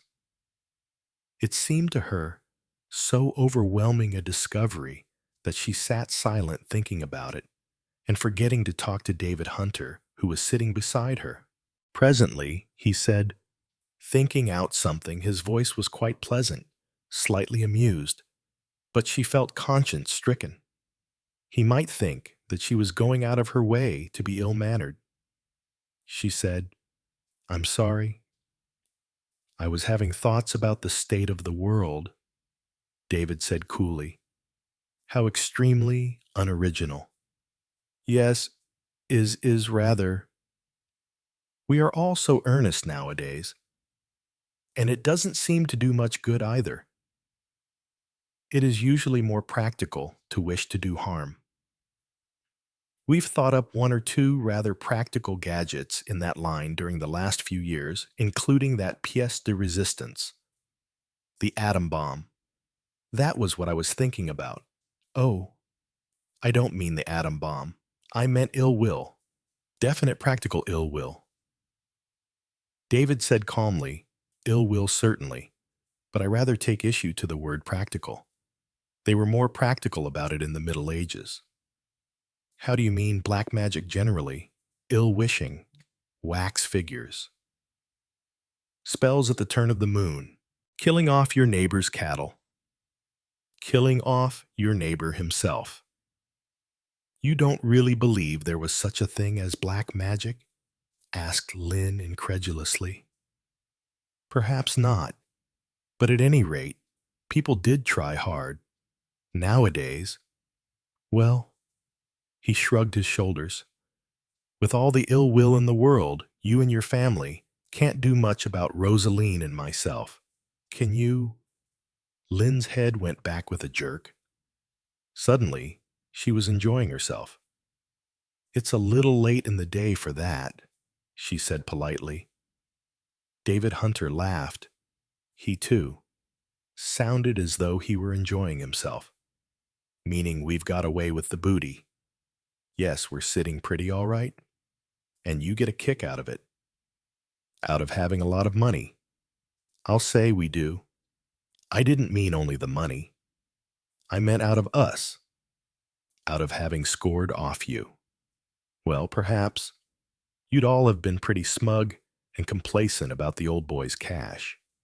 Looked upon it as practically in your pockets already, Lynn said. You must remember that we'd been taught to think so for years. Taught not to save, not to think of the future, encouraged to go ahead with all sorts of schemes and projects. Rowley, she thought, Rowley and the farm. Only one thing. In fact, that you hadn't learnt, said David pleasantly. What's that? That nothing's safe? Lynn, cried Aunt Catherine, leaning forward from the head of the table. One of Mrs. Lester's controls is a fourth dynasty priest. He's told us such wonderful things. You and I, Lynn, must have a long talk. Egypt, I feel, must have affected you physically. Doctor, Claude said sharply. Lynn's had better things to do than play about with all this superstitious tomfoolery. You are so biased. Lionel, said his wife. Lynn smiled at her aunt, then sat silent with the refrain of the words David had spoken swimming in her brain. Nothing's safe. There were people who lived in such a world, people to whom everything was dangerous. David Hunter was such a person. It was not the world that Lynn had been brought up in, but it was a world that held attractions for her nevertheless. David said presently, in the same low, amused voice, Are we still on speaking terms? Oh, yes. Good. And do you still grudge Rosaline and myself our ill-gotten access to wealth? Yes, said Lynn with spirit. Splendid. What are you going to do about it? Buy some wax and practice black magic. He laughed. Oh, no, you won't do that. You aren't one of those who rely on old, outmoded methods. Your methods will be modern and probably very efficient, but you won't win. What makes you think there is going to be a fight? Haven't we all accepted the inevitable? You all behave beautifully. It is very amusing. Why? Said Lynn, in a low tone. Do you hate us? Something flickered in those dark, unfathomable eyes. I couldn't possibly make you understand. I think you could, said Lynn. David was silent for a moment or two. Then he asked in a light conversational tone, Why are you going to marry Rowley Claude? He's an oaf, she said sharply. You know nothing about it or about him. You couldn't begin to know. Without any air of changing the conversation, David asked, What do you think of Rosaline? She's very lovely. What else? She doesn't seem to be enjoying herself. Quite right, said David. Rosaline's rather stupid. She's scared. She always has been rather scared. She drifts into things and then doesn't know what it's all about. Shall I tell you about Rosaline if you like? Said Lynn politely. I do like.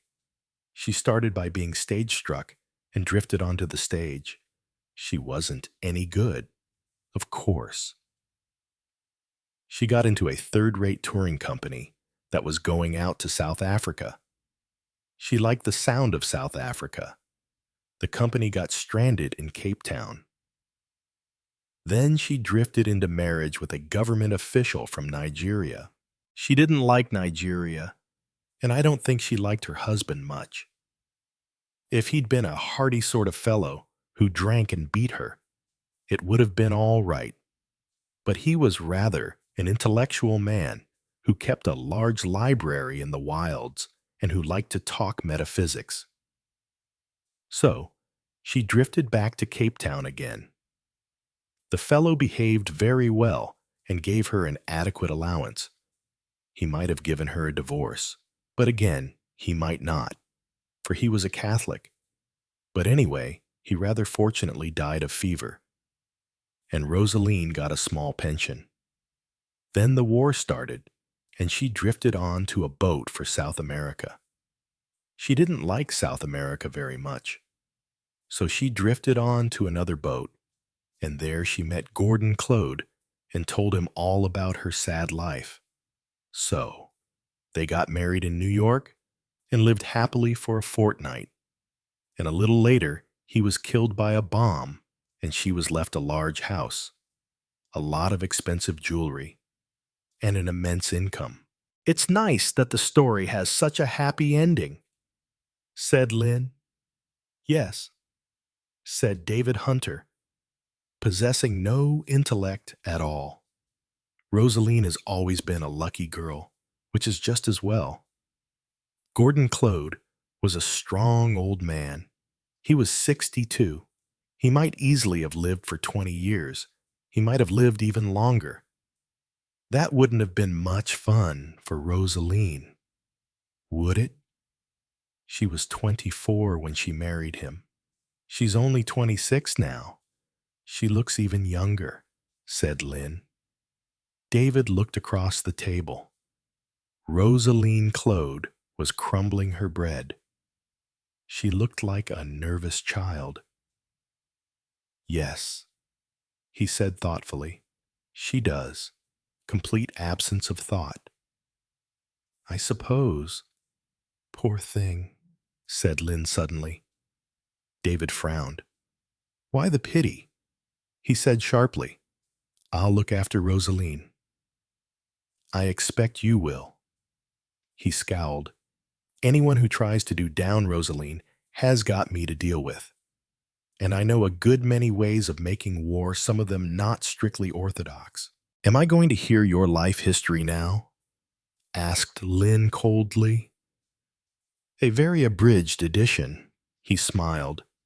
When the war broke out, I saw no reason why I should fight for England. I'm Irish, but like all the Irish, I like fighting. The commandos had an irresistible fascination for me. I had some fun, but unfortunately, I got knocked out with a bad leg wound. Then I went to Canada and did a job of training fellows there. I was at a loose end when I got Rosaline's wire from New York saying she was getting married. She didn't actually announce that there would be pickings, but I'm quite sharp at reading between the lines.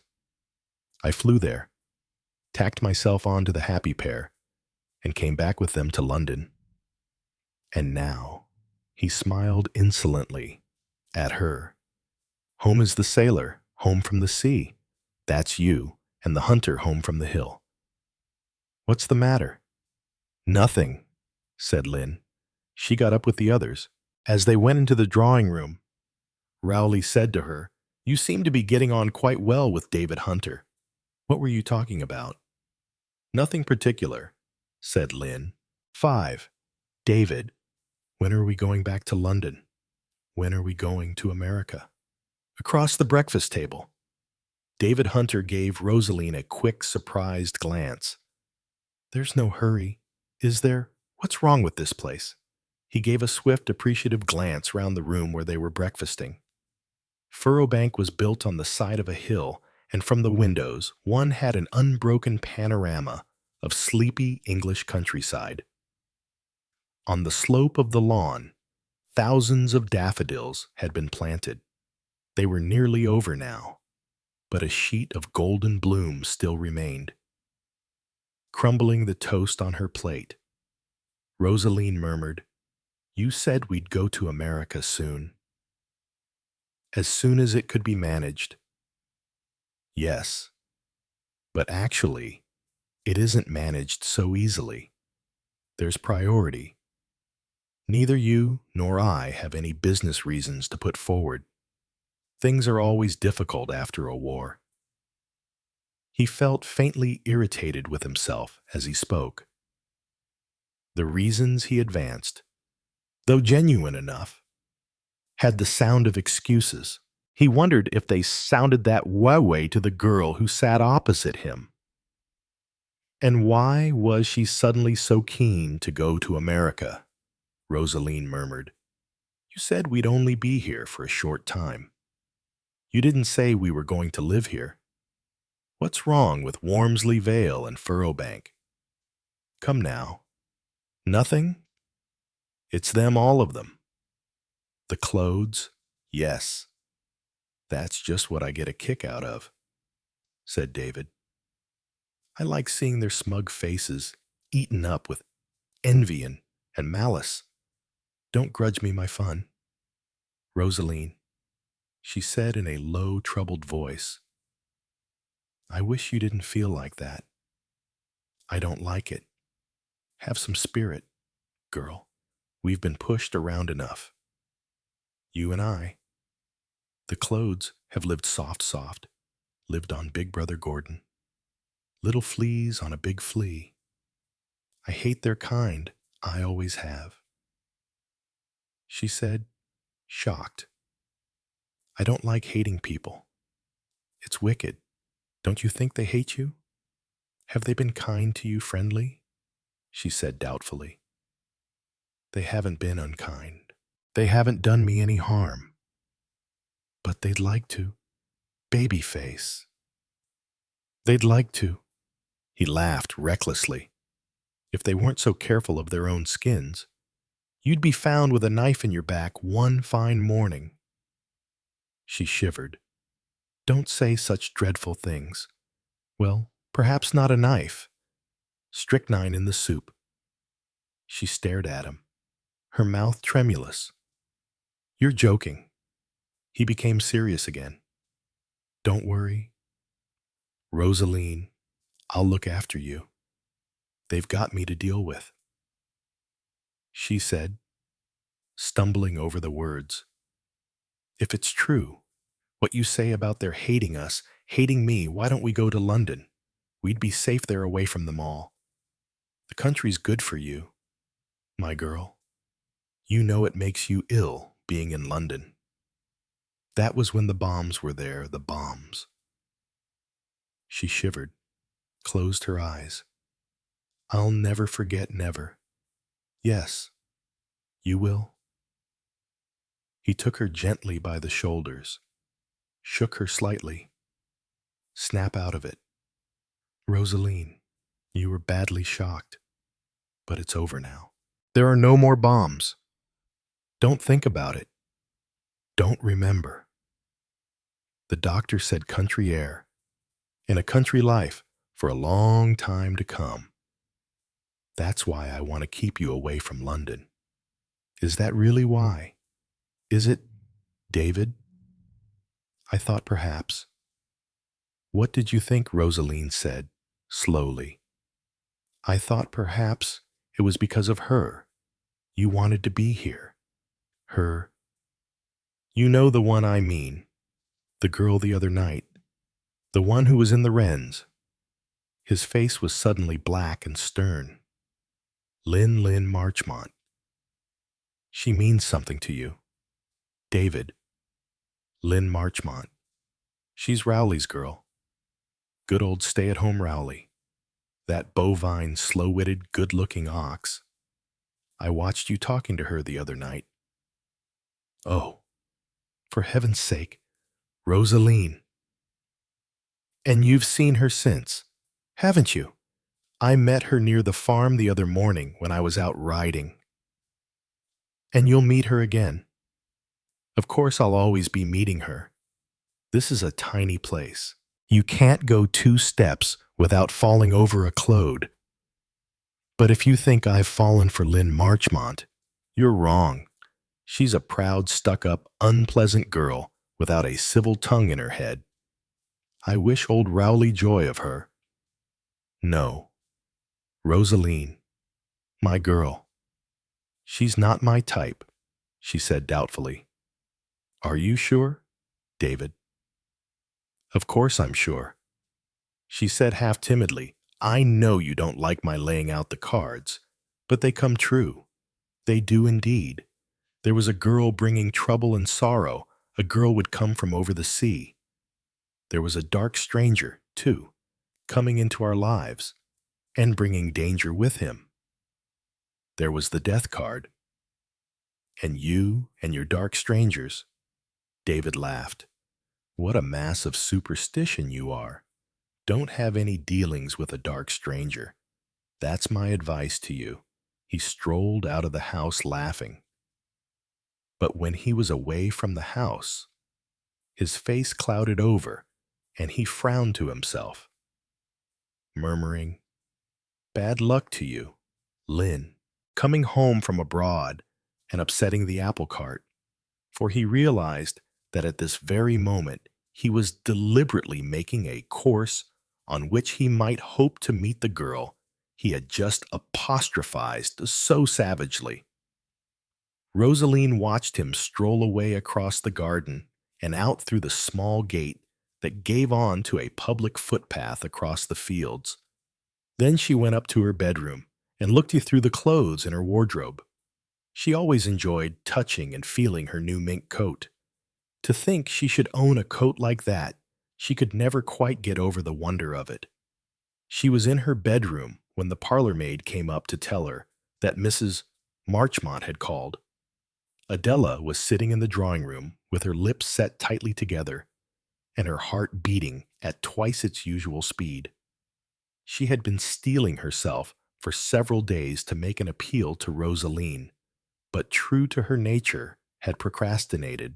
She had also been bewildered by finding that Lynn's attitude had unaccountably changed, and that she was now rigidly opposed to her mother seeking relief from her anxieties by asking Gordon's widow for a loan.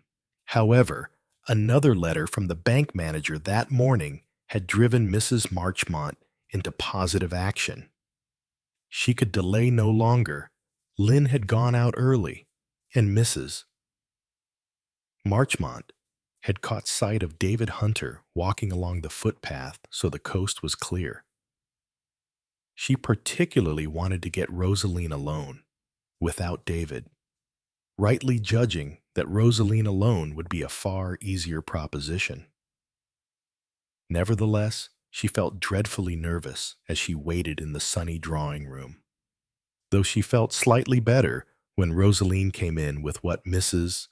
Marchmont always thought of as her half-witted look, more than usually marked.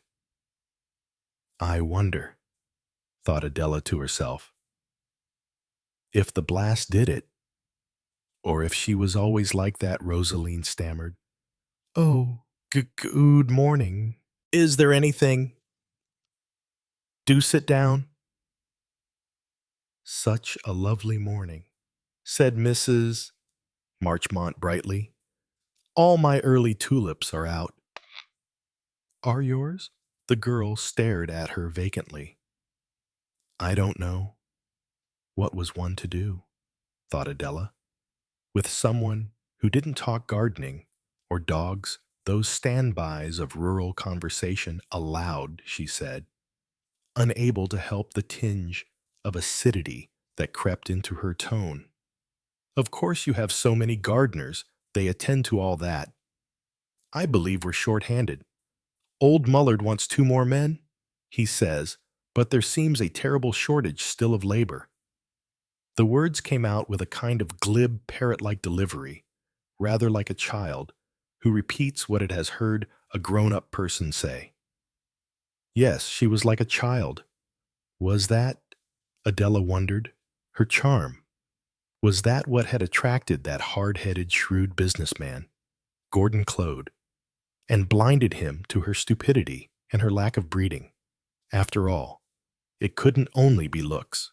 Plenty of good-looking women had angled unsuccessfully to attract him.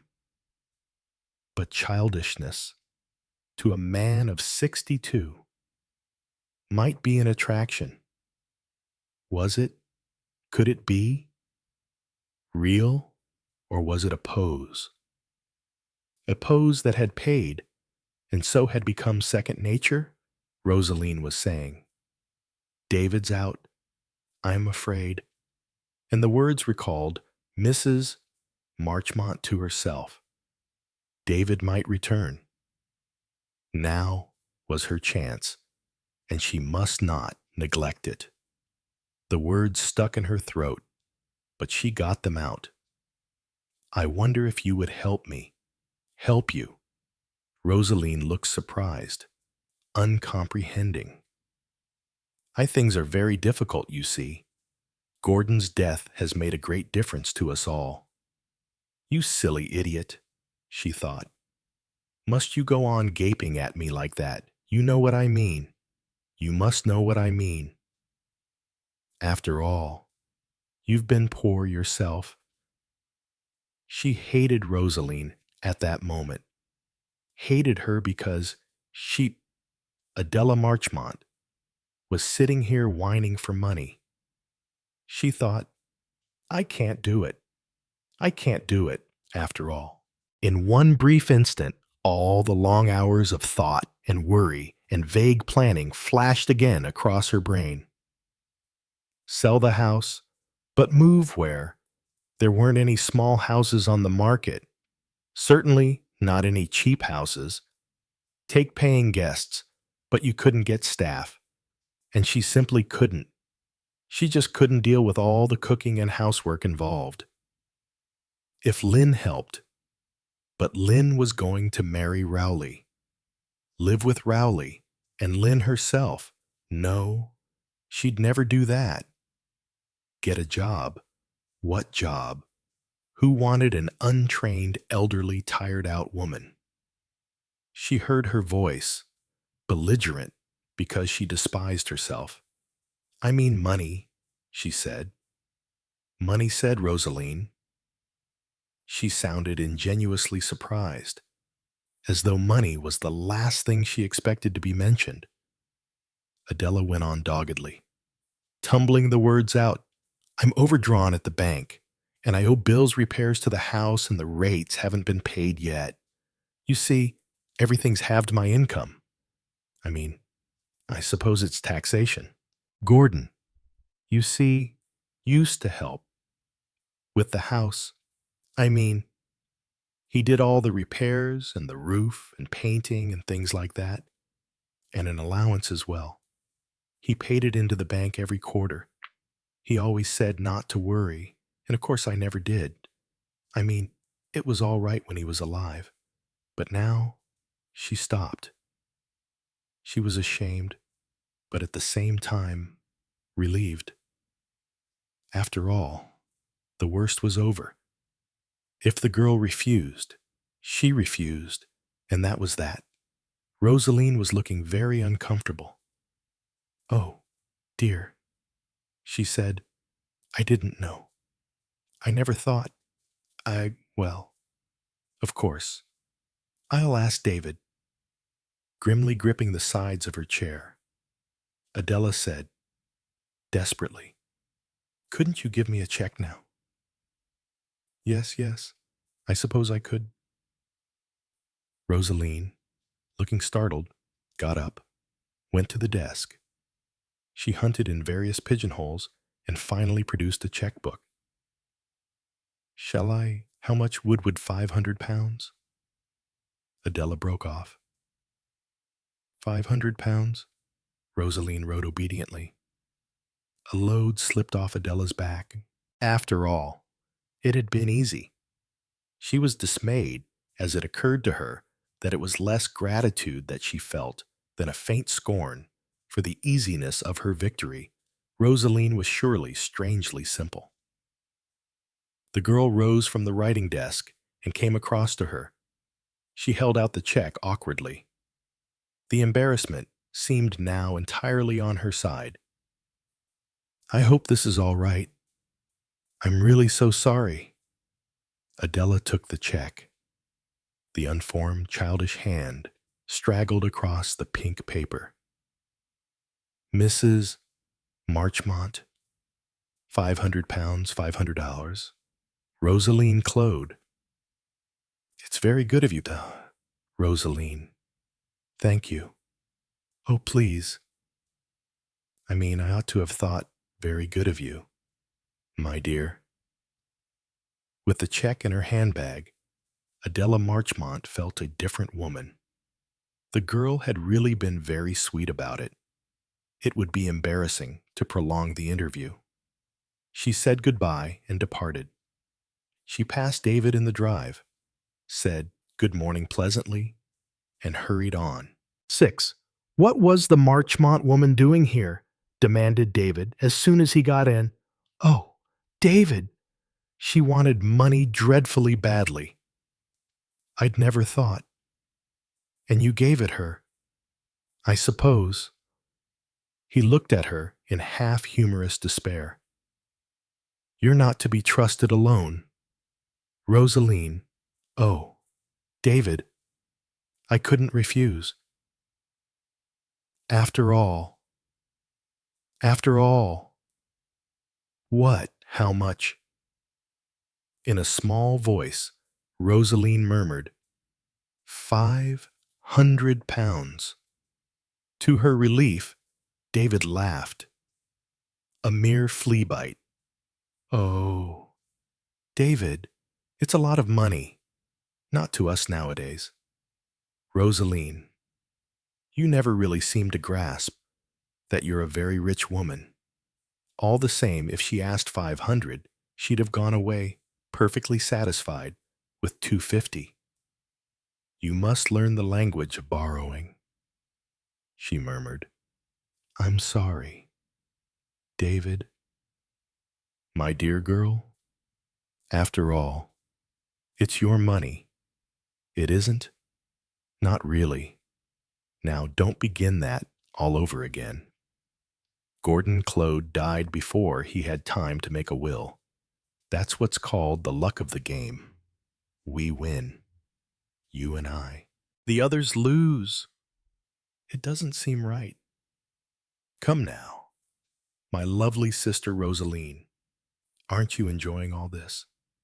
A big house, servants' jewelry. Isn't it a dream come true? Isn't it glory be to God? Sometimes I think I'll wake up and find it is a dream. She laughed with him, and watching her narrowly, he was satisfied. He knew how to deal with his Rosaline. It was inconvenient, he thought, that she should have a conscience. But there it was. It's quite true. David, it is like a dream, or like something on the pictures. I do enjoy it all. I do really. But what we have, we hold. He warned her. No more gifts to the Clodes. Rosaline, every one of them has got far more money than either you or I ever had. Yes, I suppose that's true. Where was Lynn this morning, he asked. I think she'd gone to Long Willow's. To Long Willow's to see Rowley the oaf the clodhopper. His good humor vanished. Set on marrying the fellow. Was she moodily, he strolled out of the house, up through massed azaleas and out through the small gate on the top of the hill. From there, the footpath dipped down the hill and past Rowley's farm. As David stood there, he saw Lynn Marchmont coming up from the farm. He hesitated for a minute, then set his jaw pugnaciously and strolled down the hill to meet her. They met by a stile just halfway up the hill. Good morning, said David. When's the wedding? You've asked that before, she retorted. You know well enough. It's in June. You're going through with it. I don't know what you mean. David, oh, yes, you do. He gave a contemptuous laugh. Rowley, what's Rowley? A better man than you touch him if you dare. She said lightly, I've no doubt he's a better man than me, but I do dare. I'd dare anything for you. Lynn. She was silent for a moment or two. She said at last, what you don't understand is that I love Rowley. I wonder, she said vehemently, I do. I tell you, I do. David looked at her searchingly.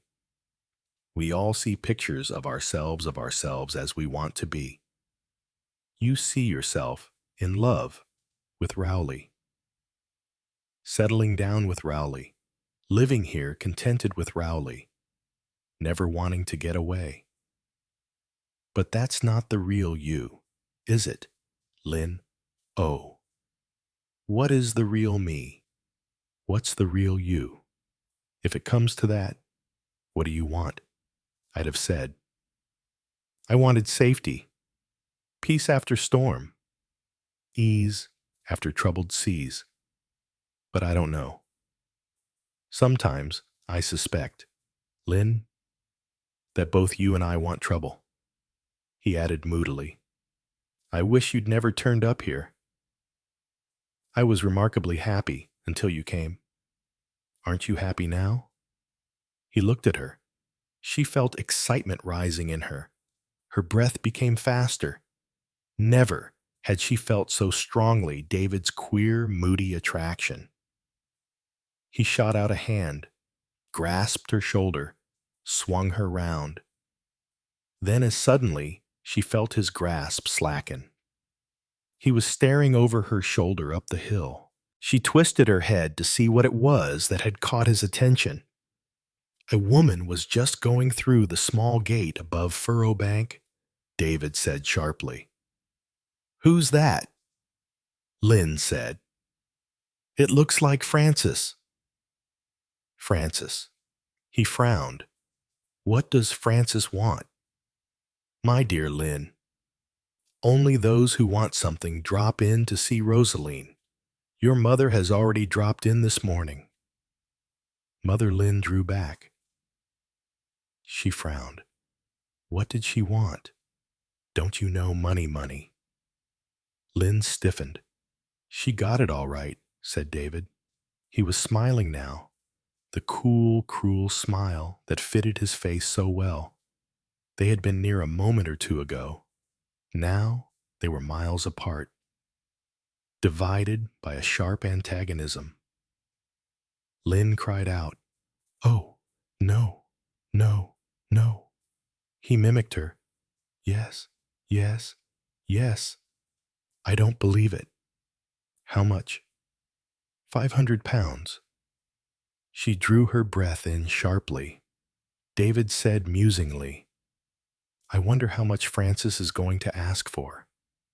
Really, it's hardly safe to leave Rosaline alone for 5 minutes. The poor girl doesn't know how to say no. Have there been who else? David smiled mockingly. Aunt Kathy had incurred certain debts. Oh, nothing much.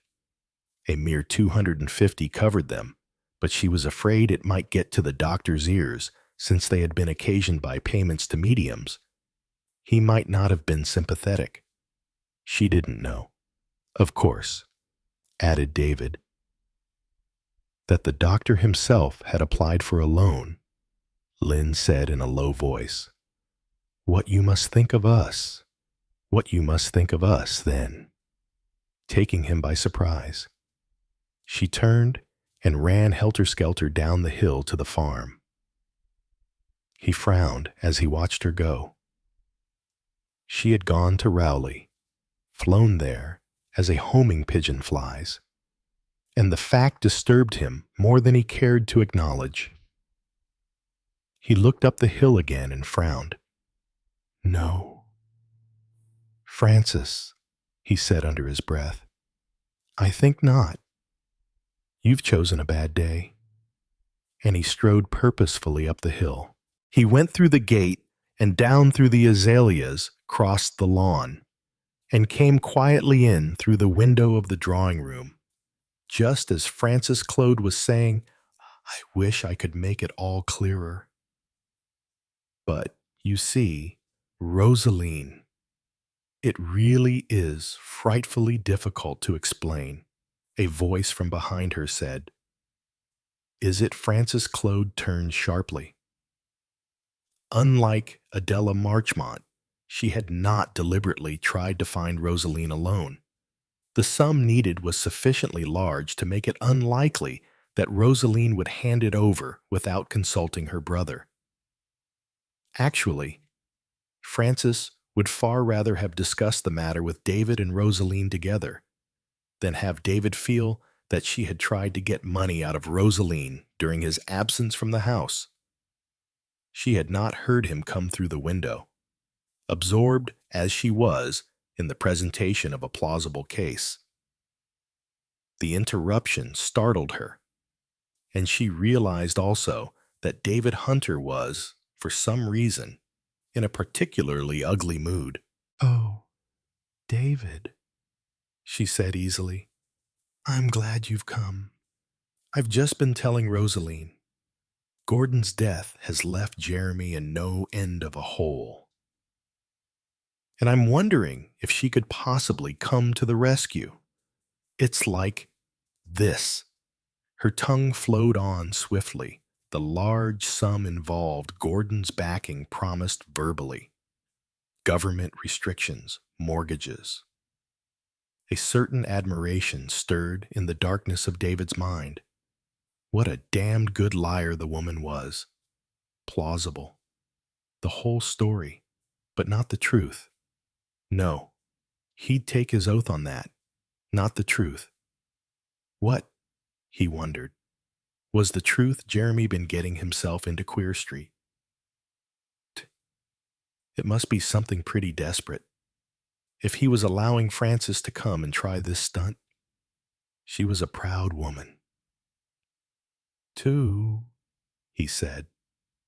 10,000, Rosaline murmured in an awed voice. That's a lot of money, Frances said swiftly.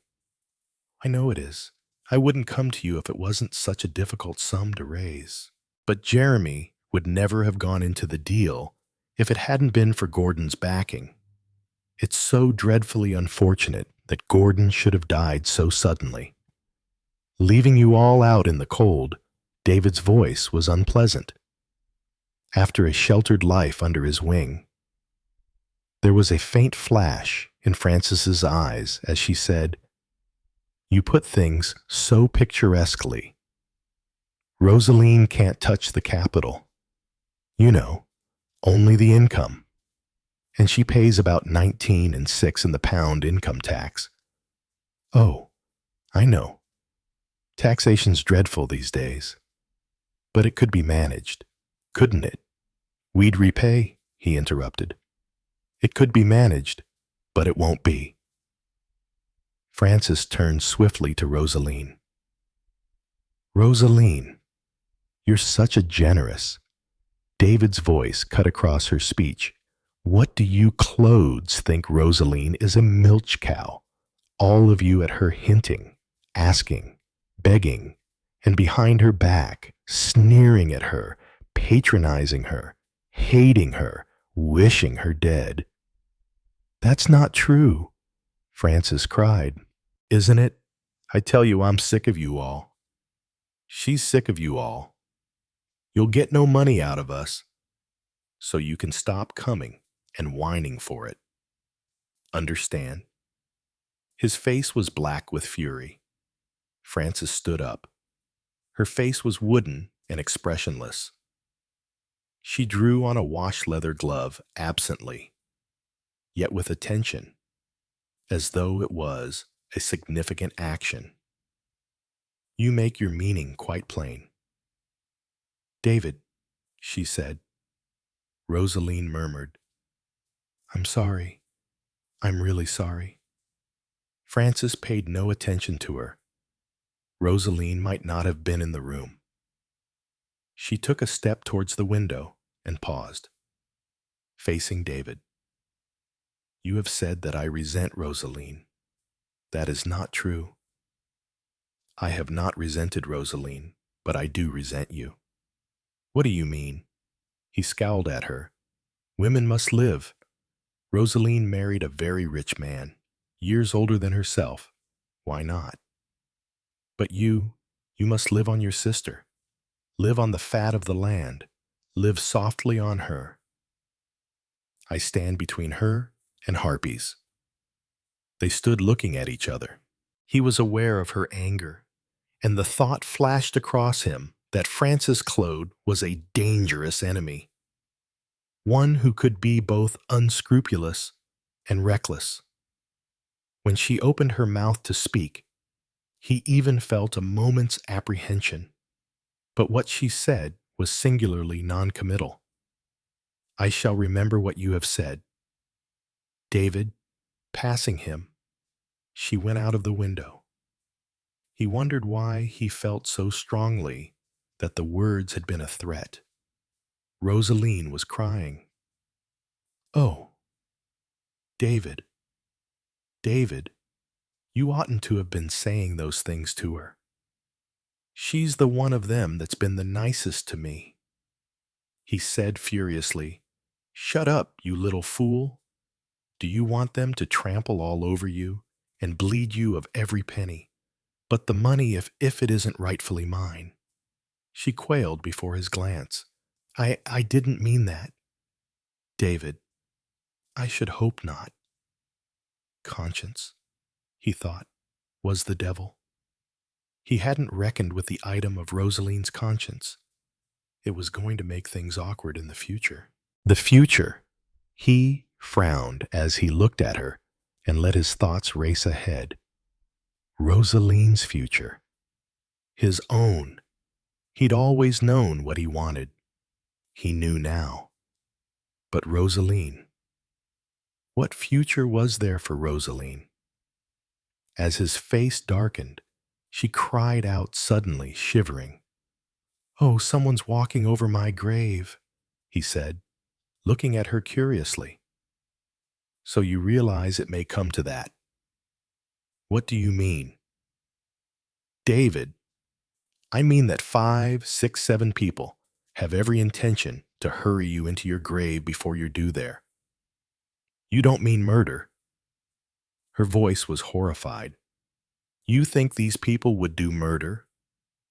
Not nice people like the Clodes. I'm not sure that it isn't just nice people like the Clodes who do murder. But they won't succeed in murdering you while I'm here to look after you. They'd have to get me out of the way first. But if they did get me out of the way, well, look out for yourself, David. Don't say such awful things. Listen." He gripped her arm. "If ever I'm not here, look after yourself. Rosaline, life isn't safe. Remember, it's dangerous, damn dangerous. And I've an idea. It's specially dangerous for you." 7. "Rowley, can you let me have £500? Rowley stared at Lynn. She stood there, out of breath from running, her face pale, her mouth set. He sat soothingly, and rather as he would speak to a horse. There, ease up, old girl. What's all this about? I want £500. I could do with it myself, for that matter. But Rowley, this is serious. Can't you lend me £500? I'm overdrawn as it is. That new tractor. Yes. She pushed aside the farming details. But you could raise money somehow if you had to.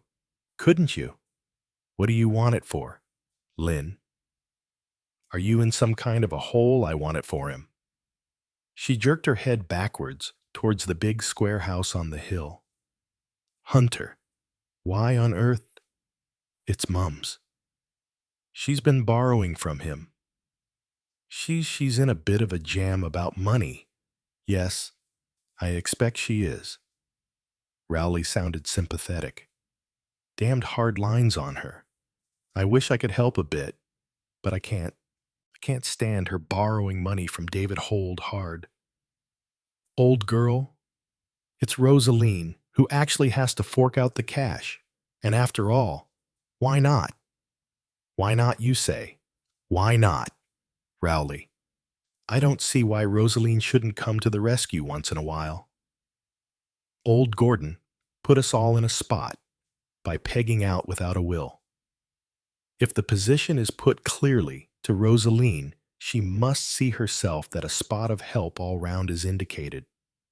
You haven't borrowed from her? No. Well, that's different.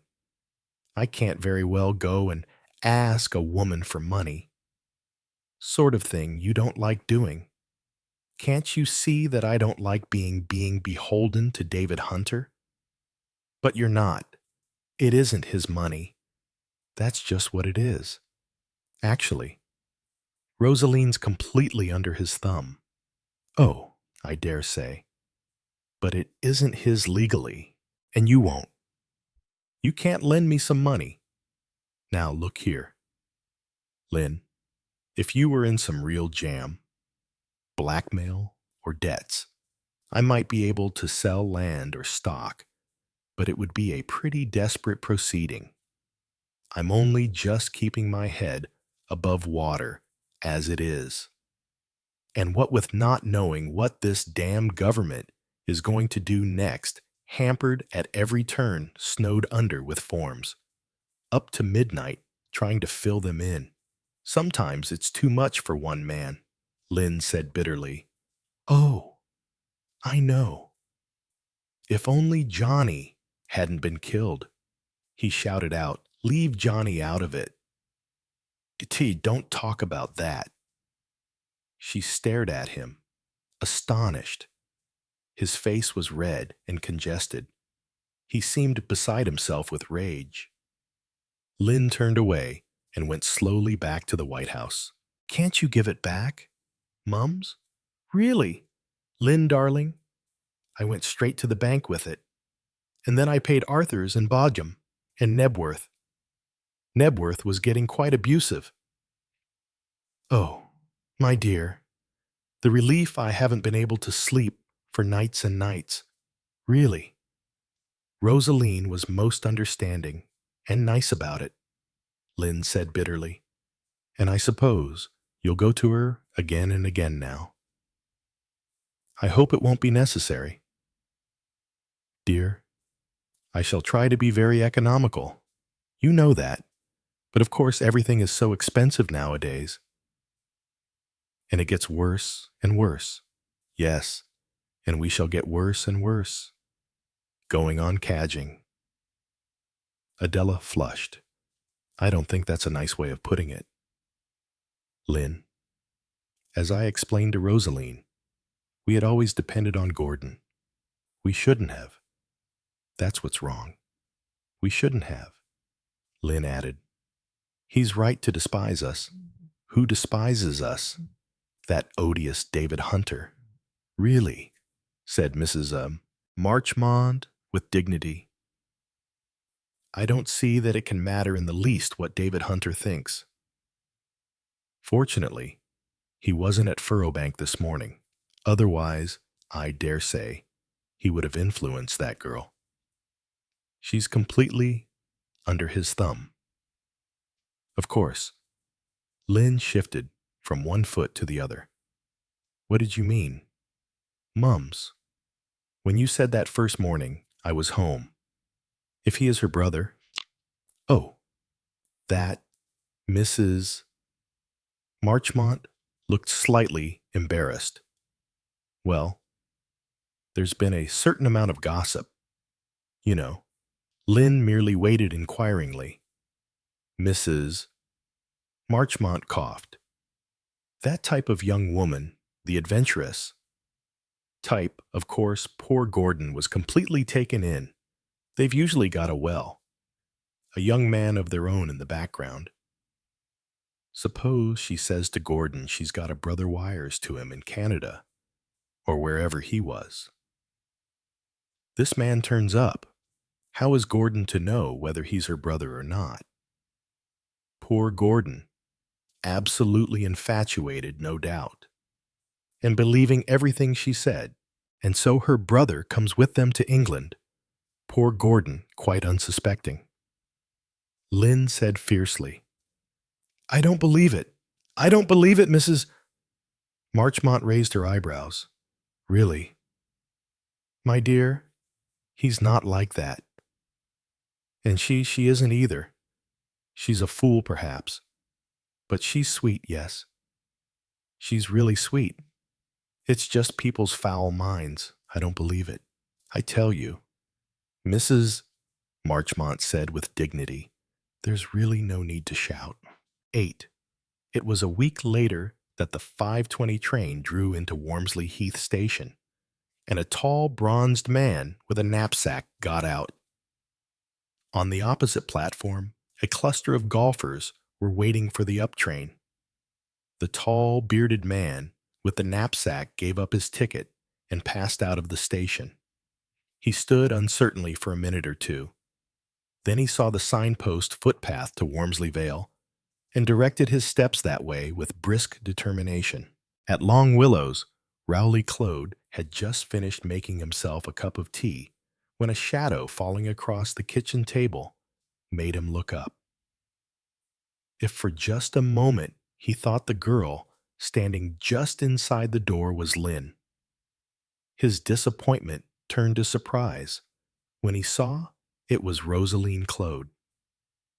She was wearing a frock of some peasant material in bright broad stripes of orange and green, the artificial simplicity of which had run into more money than Rowley could ever have imagined possible. Up to now, he had always seen her dressed in expensive and somewhat towny clothes which she wore with an artificial air much. He had thought, as a mannequin might display dresses that did not belong to her, but to the firm who employed her. This afternoon, in the broad peasant stripes of gay color, he seemed to see a new Rosaline Claude. Her Irish origin was more noticeable. The dark curling hair and the lovely blue eyes put in with the smutty finger. Her voice, too, had a softer Irish sound, instead of the careful, rather mincing tones in which she usually spoke. "It's such a lovely afternoon," she said. "So I came for a walk." She added, "David's gone to London." She said it almost guiltily, then flushed and took a cigarette case out of her bag. She offered one to Rowley, who shook his head, then looked round for a match to light Rosaline's cigarette, but she was flicking unsuccessfully at an expensive-looking small gold lighter. Rowley took it from her, and with one sharp movement it lit. As she bent her head towards him to light her cigarette, he noticed how long and dark the lashes were that lay on her cheek, and he thought to himself, old Gordon knew what he was doing. Rosaline stepped back a pace and said admiringly, "That's a lovely little heifer you've got in the top field." Astonished by her interest, Rowley began to talk to her about the farm. Her interest surprised him, but it was obviously genuine and not put on. And to his surprise, he found that she was quite knowledgeable on farm matters. Butter making and dairy produce she spoke of with familiarity. "Why, you might be a farmer's wife." "Rosaline," he said, smiling. The animation went out of her face.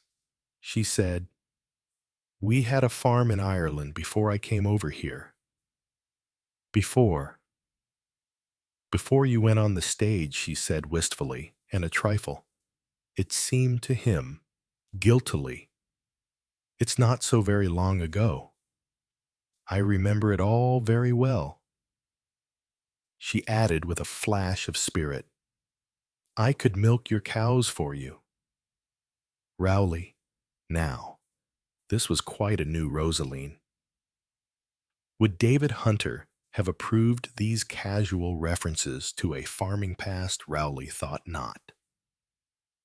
Old Irish landed gentry. That was the impression David tried to put over. Rosaline's version, he thought, was nearer the truth. Primitive farm life. Then the lure of the stage, the touring company to South Africa, marriage isolation in Central Africa, escape hiatus, and finally marriage to a millionaire in New York. Yes, Rosaline Hunter had traveled a long way since milking a Kerry cow. Yet looking at her, he found it hard to believe that she had ever started. Her face had that innocent, slightly half-witted expression, the face of one who has no history. And she looked so young, much younger than her 26 years. There was something appealing about her. She had the same pathetic quality as the little calves he had driven to the butcher that morning. He looked at her as he had looked at them. Poor little devils, he had thought. A pity that they had to be killed. A look of alarm came into Rosaline's eyes. She asked uneasily, "What are you thinking of?" "Rowley, would you like to see over the farm and the dairy?" "Oh, indeed, I would." Amused by her interest, he took her all over the farm. But when he finally suggested making her a cup of tea, an alarmed expression came into her eyes. "Oh, no thank you. Rowley, I'd best be getting home." She looked down at her watch. "Oh, how late it is. David will be back by the 5:20 train. He'll wonder where I am. I I must hurry." She added shyly, "I have enjoyed myself." Rowley, and that, he thought, was true. She had enjoyed herself. She had been able to be natural, to be her own raw, unsophisticated self. She was afraid of her brother David. That was clear. David was the brains of the family. Well, for once, she'd had an afternoon out. Yes, that was it. An afternoon out, just like a servant. The rich Mrs. Gordon Clode. He smiled grimly as he stood by the gate, watching her hurrying up the hill towards Furrowbank. Just before she reached the stile, a man came over it. Rowley wondered if it was David, but it was a bigger, heavier man. Rosaline drew back to let him pass, then skipped lightly over the stile, her pace accentuating almost to a run. Yes, she'd had an afternoon off, and he, Rowley, had wasted over an hour of valuable time. Well, perhaps it hadn't been wasted. Rosaline, he thought, had seemed to like him. That might come in useful. A pretty thing, yes. And the calves this morning had been pretty, poor little devils. Standing there, lost in thought, he was startled by a voice and raised his head sharply. A big man in a broad felt hat, with a pack slung across his shoulders, was standing on the footpath at the other side of the gate. "Is this the way to Wormsley Vale?" As Rowley stared, he repeated his question. With an effort, Rowley recalled his thoughts and answered, "Yeah, keep right along the path across that next field. Turn to the left when you get to the road, and about 3 minutes takes you right into the village." In the selfsame words, he had answered that particular question several hundred times. People took the footpath on leaving the station, followed it up over the hill, and lost faith in it as they came down the other side and saw no sign of their destination. For Blackwell, cops masked Wormsley Vale from sight. It was tucked away in a hollow there, with only the tip of its church tower showing. The next question was not quite so usual, but Rowley answered it without much thought. The Stag or the Bells and Motley, the Stag for choice. They're both equally good or bad. I should think you'd get a room all right. The question made him look more attentively at his interlocutor. Nowadays, people usually booked a room beforehand at any place they were going to. The man was tall, with a bronzed face, a beard, and very blue eyes. He was about 40, and not ill-looking in a tough and rather daredevil style. It was not, perhaps, a wholly pleasant face, come from overseas somewhere, thought Rowley. Was there or was there not a faint colonial twang in his accent, curious, in some way? The face was not unfamiliar. Where had he seen that face? Or a face very like it, before? Whilst he was puzzling unsuccessfully over that problem, the stranger startled him by asking, "Can you tell me if there's a house called Furrowbank near here?" Rowley answered slowly. "Why, yes. Up there on the hill. You must have passed close by it, that is. If you've come along the footpath from the station." "Yes, that's what I did." He turned, staring up the hill. "So that was it, that big white new-looking house. Yes, that's the one. A big place to run," said the man. Must cost a lot to keep up. A devil of a lot, thought Rowley. And our money? A stirring of anger made him forget for the moment where he was. With a start, he came back to himself to see the stranger staring up the hill with a curious, speculative look in his eyes. "Who lives there?" he said. "Is it a Mrs. Claude?" "That's right," said Rowley. "Mrs. Gordon Claude." The stranger raised his eyebrows. He seemed gently amused. "Oh," he said, "Mrs. Gordon Claude. Very nice for her?" Then he gave a short nod. "Thanks, pal," he said. And shifting the pack he carried, he strode on towards Wormsley Vale. Rowley turned slowly back into the farmyard. His mind was still puzzling over something. Where the devil had he seen that fellow before? About 9:30 that night, Rowley pushed aside a heap of forms that had been littering the kitchen table and got up. He looked absent-mindedly at the photograph of Lynn that stood on the mantelpiece.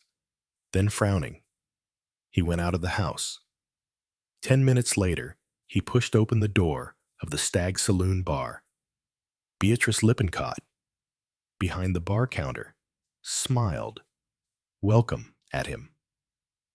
Mr. Rowley Claude, she thought, was a fine figure of a man. Over a pint of bitter, Rowley exchanged the usual observations with the company present. Unfavorable comment was made upon the government, the weather, and sundry particular crops. Presently, moving up a little, Rowley was able to address Beatrice in a quiet voice. "Got a stranger staying here, big man. Slouch hat. That's right. Mr. Rowley. Came along about 6 o'clock. That the one you mean?" Rowley nodded.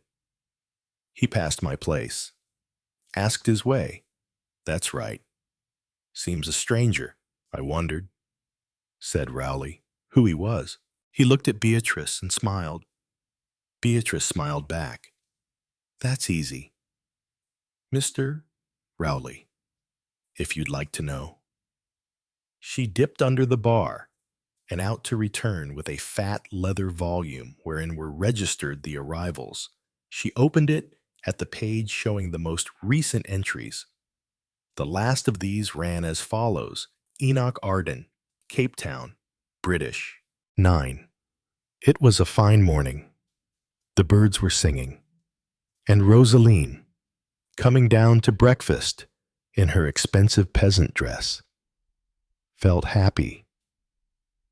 The doubts and fears that had lately oppressed her seemed to have faded away.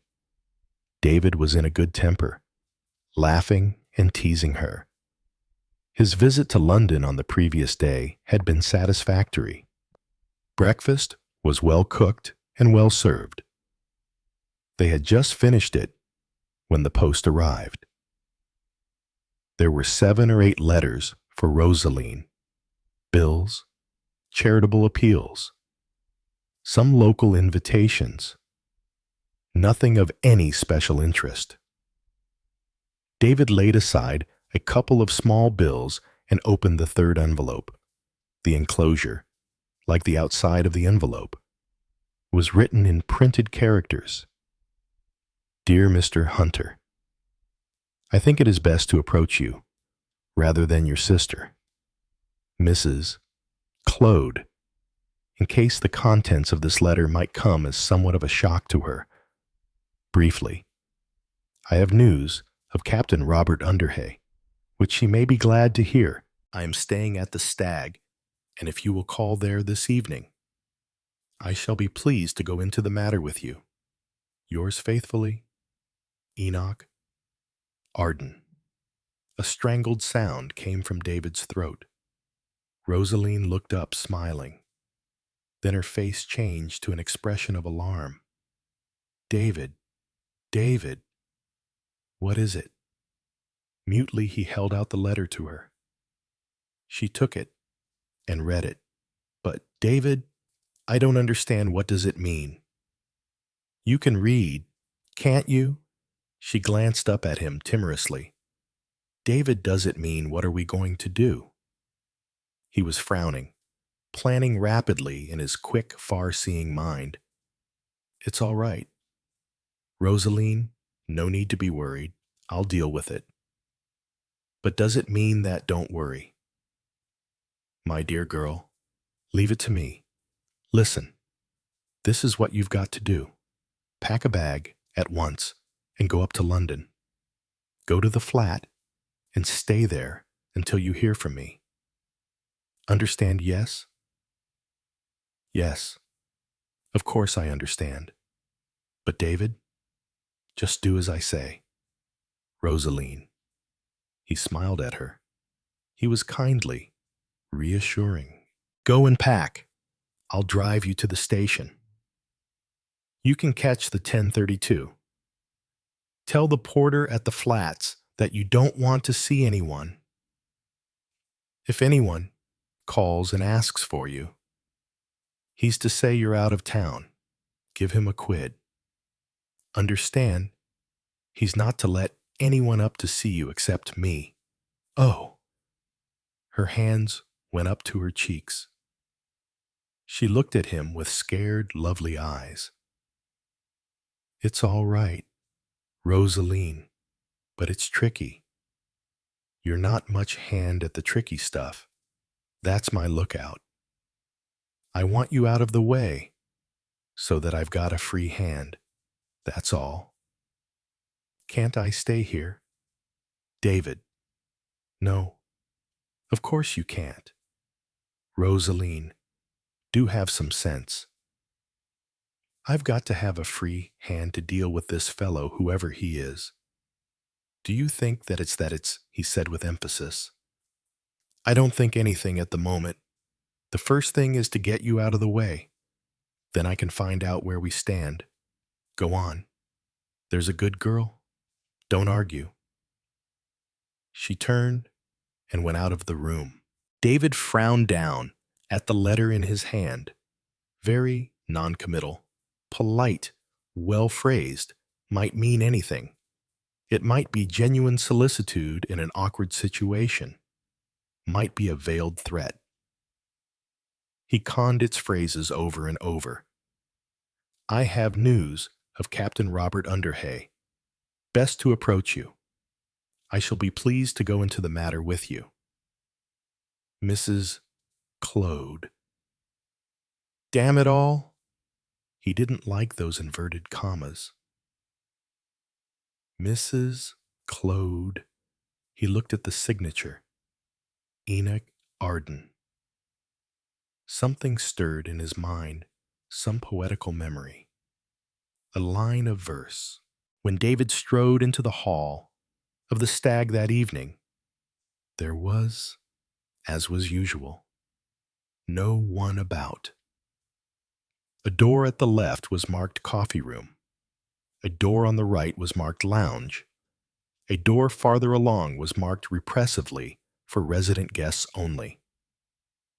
A passage on the right led along to the bar, from whence a faint hum of voices could be heard.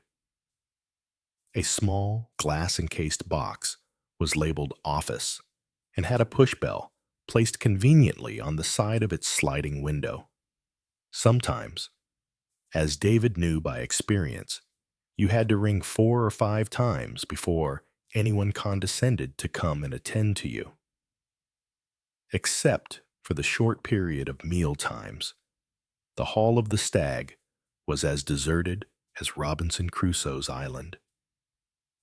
This time, David's third ring of the bell brought Miss Beatrice Lippincott along the passage from the bar, her hand patting her golden pompadour of hair into place. She slipped into the glass box and greeted him with a gracious smile. Good evening, Mr. Hunter. Rather cold weather for the time of year, isn't it? Yes, I suppose it is. Have you got a Mr. Arden staying here? Let me see now, said Miss Lippincott, making rather a parade of not knowing exactly, a proceeding she always adopted as tending to increase the importance of the stag. Oh, yes, Mr. Enoch Arden. No. 5, on the first floor. You can't miss it. Mr. Hunter. Up the stairs. And don't go along the gallery, but round to the left and down 3 steps, following these complicated directions. David tapped on the door of number 5, and a voice said, "Come in." He went in, closing the door behind him. Coming out of the office, Beatrice Lippincott called, "Lily." An adenoidal girl with a giggle and pale boiled gooseberry eyes responded to the summons. "Can you manage for a bit?"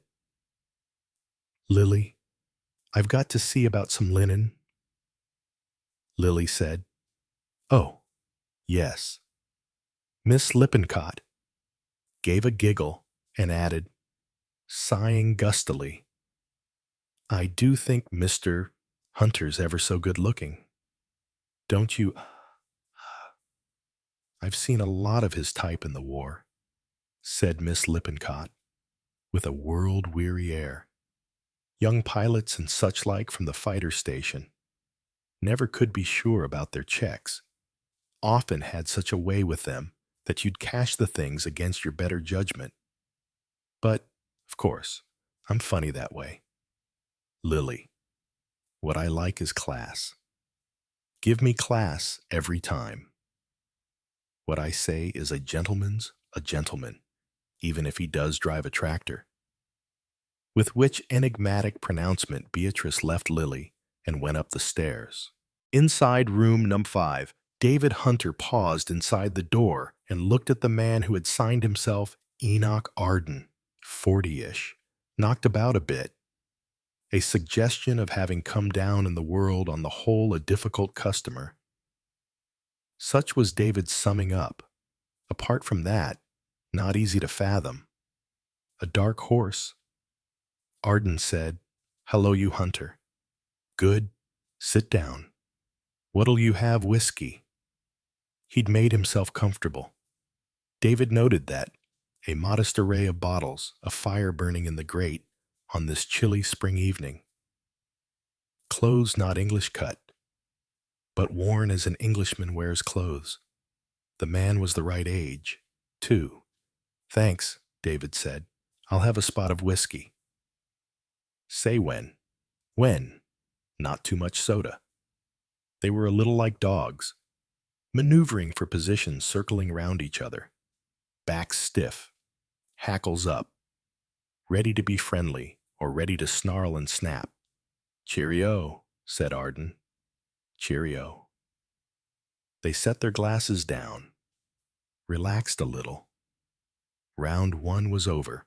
The man who called himself Enoch Arden said, "You were surprised to get my letter." "Frankly," said David, "I don't understand it at all." No. Well, perhaps not." David said, "I understand you knew my sister's first husband, Robert Underhay." "Yes, I knew Robert very well." Arden was smiling, blowing clouds of smoke idly up in the air. "As well, perhaps, as anyone could know him. You never met him, did you, Hunter?" "No." "Oh, perhaps that's as well." "What do you mean by that?" David asked sharply. Arden said easily, "My dear fellow, it makes everything much simpler. That's all. I apologize for asking you to come here, but I did think it was best to keep—" He paused Rosaline out of it all. "No need to give her unnecessary pain. Do you mind coming to the point?" "Of course. Of course. Well now, did you ever suspect, how shall we say, that there was anything well fishy about Underhay's death. What on earth do you mean? Well, Underhay had rather peculiar ideas. You know, it may have been chivalry. It may just possibly have been for quite a different reason. But let's say that, at a particular moment some years ago, there were certain advantages to Underhay in being considered dead. He was good at managing natives, always had been. No trouble to him to get a probable story circulated with any amount of corroborative detail. All Underhay had to do was to turn up about 1,000 miles away with a new name. It seems a most fantastic supposition to me, said David. Does it? Does it really? Arden smiled. He leaned forward, tapped David on the knee. Suppose it's true. Hunter E. Suppose it's true. I should require very definite proof of it. Would you? Well, of course, there's no super definite proof. Underhay himself could turn up here in Wormsley Vale. How'd you like that for proof? It would at least be conclusive, said David dryly. Oh, yes. Conclusive, but just a little embarrassing for Mrs. Gordon Clode. I mean, because then, of course, she wouldn't be Mrs. Gordon Clode. Awkward. You must admit, just a little bit awkward. My sister, said David, remarried in perfectly good faith. Of course she did. My dear fellow? Of course she did. I'm not disputing that for a second. Any judge would say the same. No actual blame could attach to her. Judge, said David sharply. The other said, as though apologetically, I was thinking of bigamy. Just what are you driving at? Asked David savagely. Now, don't get excited, old boy. We just want to put our heads together and see what's best to be done best for your sister. That's to say, nobody wants a lot of dirty publicity. Underhay was always a chivalrous kind of chap. Arden paused. He still is. Is? Asked David sharply. That's what I said. You say Robert Underhay is alive. Where is he now? Arden leaned forward. His voice became confidential. Do you really want to know, Hunter? Wouldn't it be better if you didn't know? Put it that, as far as you know. And as far as Rosaline knows, Underhay died in Africa. Very good. And if Underhay is alive, he doesn't know his wife is married again. He hasn't the least idea of it. Because, of course, if he did know, he would have come forward. Rosaline, you see, has inherited a good deal of money from her second husband. Well, then, of course, she isn't entitled to any of that money. Underhay is a man with a very sensitive sense of honor. He wouldn't like her inheriting money under false pretenses. He paused. But of course it's possible that Underhay doesn't know anything about her second marriage. He's in a bad way. Poor fellow, in a very bad way. What do you mean by in a bad way? Arden shook his head solemnly. Broken down in health? He needs medical attention, special treatments, all unfortunately rather expensive. The last word dropped delicately as though into a category of its own. It was the word for which David Hunter had been unconsciously waiting. He said, expensive. Yes, unfortunately, everything costs money. Underhay, poor devil, is practically destitute. He added, he's got practically nothing but what he stands up in. Just for a moment, David's eyes wandered round the room. He noted the pack slung on a chair. There was no suitcase to be seen. I wonder, said David, and his voice was not pleasant. "If Robert Underhay is quite the chivalrous gentleman you make him out to be, he was once," the other assured him. "But life, you know, is inclined to make a fellow cynical." He paused and added softly, "Gordon Claude was really an incredibly wealthy fellow. The spectacle of too much wealth arouses one's baser instincts." David Hunter got up. "I've got an answer for you." "Go to the devil!" Unperturbed, Arden said, smiling. "Yes. I thought you'd say that. You're a damn blackmailer. Neither more nor less. I've a good mind to call your bluff. Publish and be damned." "An admirable sentiment, but you wouldn't like it if I did publish."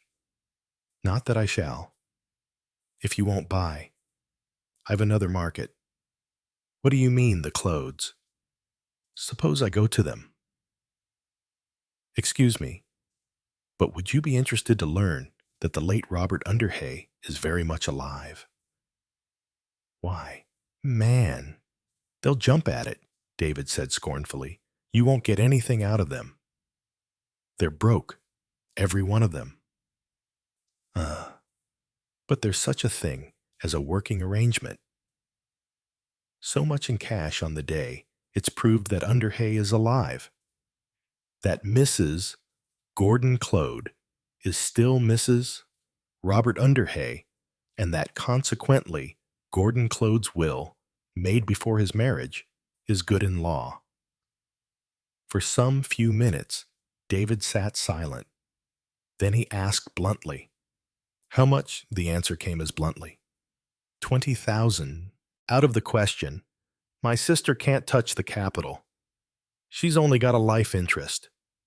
10,000. Then she can raise that easily.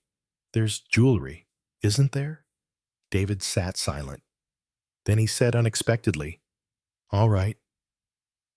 For a moment, the other man seemed at a loss. It was as though the ease of his victory surprised him. "No checks," he said, "to be paid in notes. You'll have to give us time to get hold of the money. I'll give you 48 hours. Make it next Tuesday. All right, you'll bring the money here?" He added before David could speak, "I'm not meeting you at a lonely copse or a deserted riverbank. So don't you think so? You'll bring the money here to the Stag at 9 o'clock next Tuesday evening. Suspicious sort of chap, aren't you? I know my way about, and I know your kind. As you said." Then David went out of the room and down the stairs. His face was black with rage. Beatrice Lippincott came out of the room, marked No. 4. There was a communicating door between 4 and 5, though the fact could hardly be noted by an occupant in 5, since a wardrobe stood upright in front of it. Miss Lippincott's cheeks were pink, and her eyes bright with pleasurable excitement. She smoothed back her pompadour of hair with an agitated hand. 10 Shepherd's Court, Mayfair, was a large block of luxury service flats, unharmed by the ravages of enemy action. They had nevertheless been unable to keep up quite their pre-war standard of ease. There was service still, although not very good service. Where there had been 2 uniformed porters, there was now only 1. The restaurant still served meals, but except for breakfast, meals were not sent up to the apartments. The flat rented by Mrs. Gordon Claude was on the 3rd floor.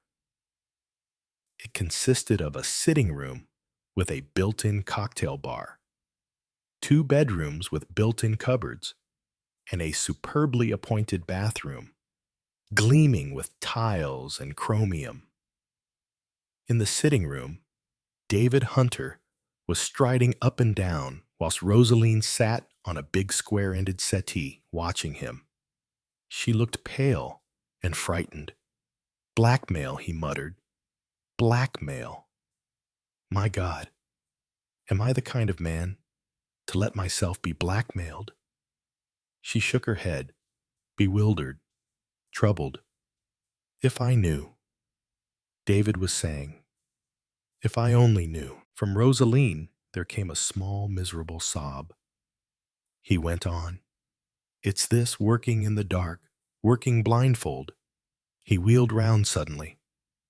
"You took those emeralds round to Bond Street, to old Greatorex, yes?" How much Rosaline's voice was stricken as she said, 4,000, 4,000 pounds.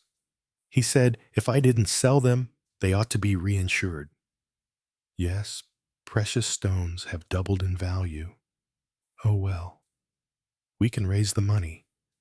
But if we do, it's only the beginning.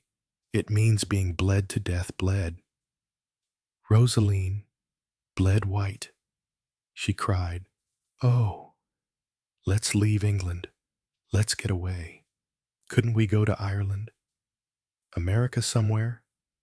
He turned and looked at her. "You're not a fighter, are you?" "Rosaline, cut and run is your motto," she wailed. "We're wrong. All this has been wrong, very wicked. Don't turn pious on me just now. I can't stand it." We were sitting pretty. Rosaline, for the first time in my life, I was sitting pretty, and I'm not going to let it all go. Do you hear? If only it wasn't this cursed fighting in the dark. You understand, don't you, that the whole thing may be bluff. Nothing but bluff. Underay's probably safely buried in Africa, as we've always thought he was. She shivered. "Don't, David. You make me afraid." He looked at her, saw the panic in her face, and at once his manner changed. He came over to her, sat down, took her cold hands in his. "You're not to worry," he said. "Leave it all to me and do as I tell you. You can manage that, can't you? Just do exactly as I tell you." "I always do, David." He laughed. "Yes, you always do. We'll snap out of this. Never you fear. I'll find a way of scotching Mr. Enoch Arden. Wasn't there a poem? David, something about a man coming back." Yes, he cut her short. "That's just what worries me. But I'll get to the bottom of things. Never you fear." She said, "It's Tuesday night. You take him the money." He nodded. 5,000. I'll tell him I can't raise the rest all at once. But I must stop him going to the clothes. I think that was only a threat, but I can't be sure." He stopped. His eyes became dreamy, far away. Behind them, his mind worked, considering and rejecting possibilities. Then he laughed. It was a gay, reckless laugh. There were men, now dead, who would have recognized it. It was the laugh of a man going into action on a hazardous and dangerous enterprise. There was enjoyment in it and defiance. "I can trust you." "Rosaline," he said, "thank goodness I can trust you. Absolutely. Trust me." She raised her big, inquiring eyes. "To do what?" He smiled again. "To do exactly as you are told. That's the secret, Rosaline, of a successful operation." He laughed. "Operation Enoch Arden." 11. Rowley opened the big mauve envelope with some surprise.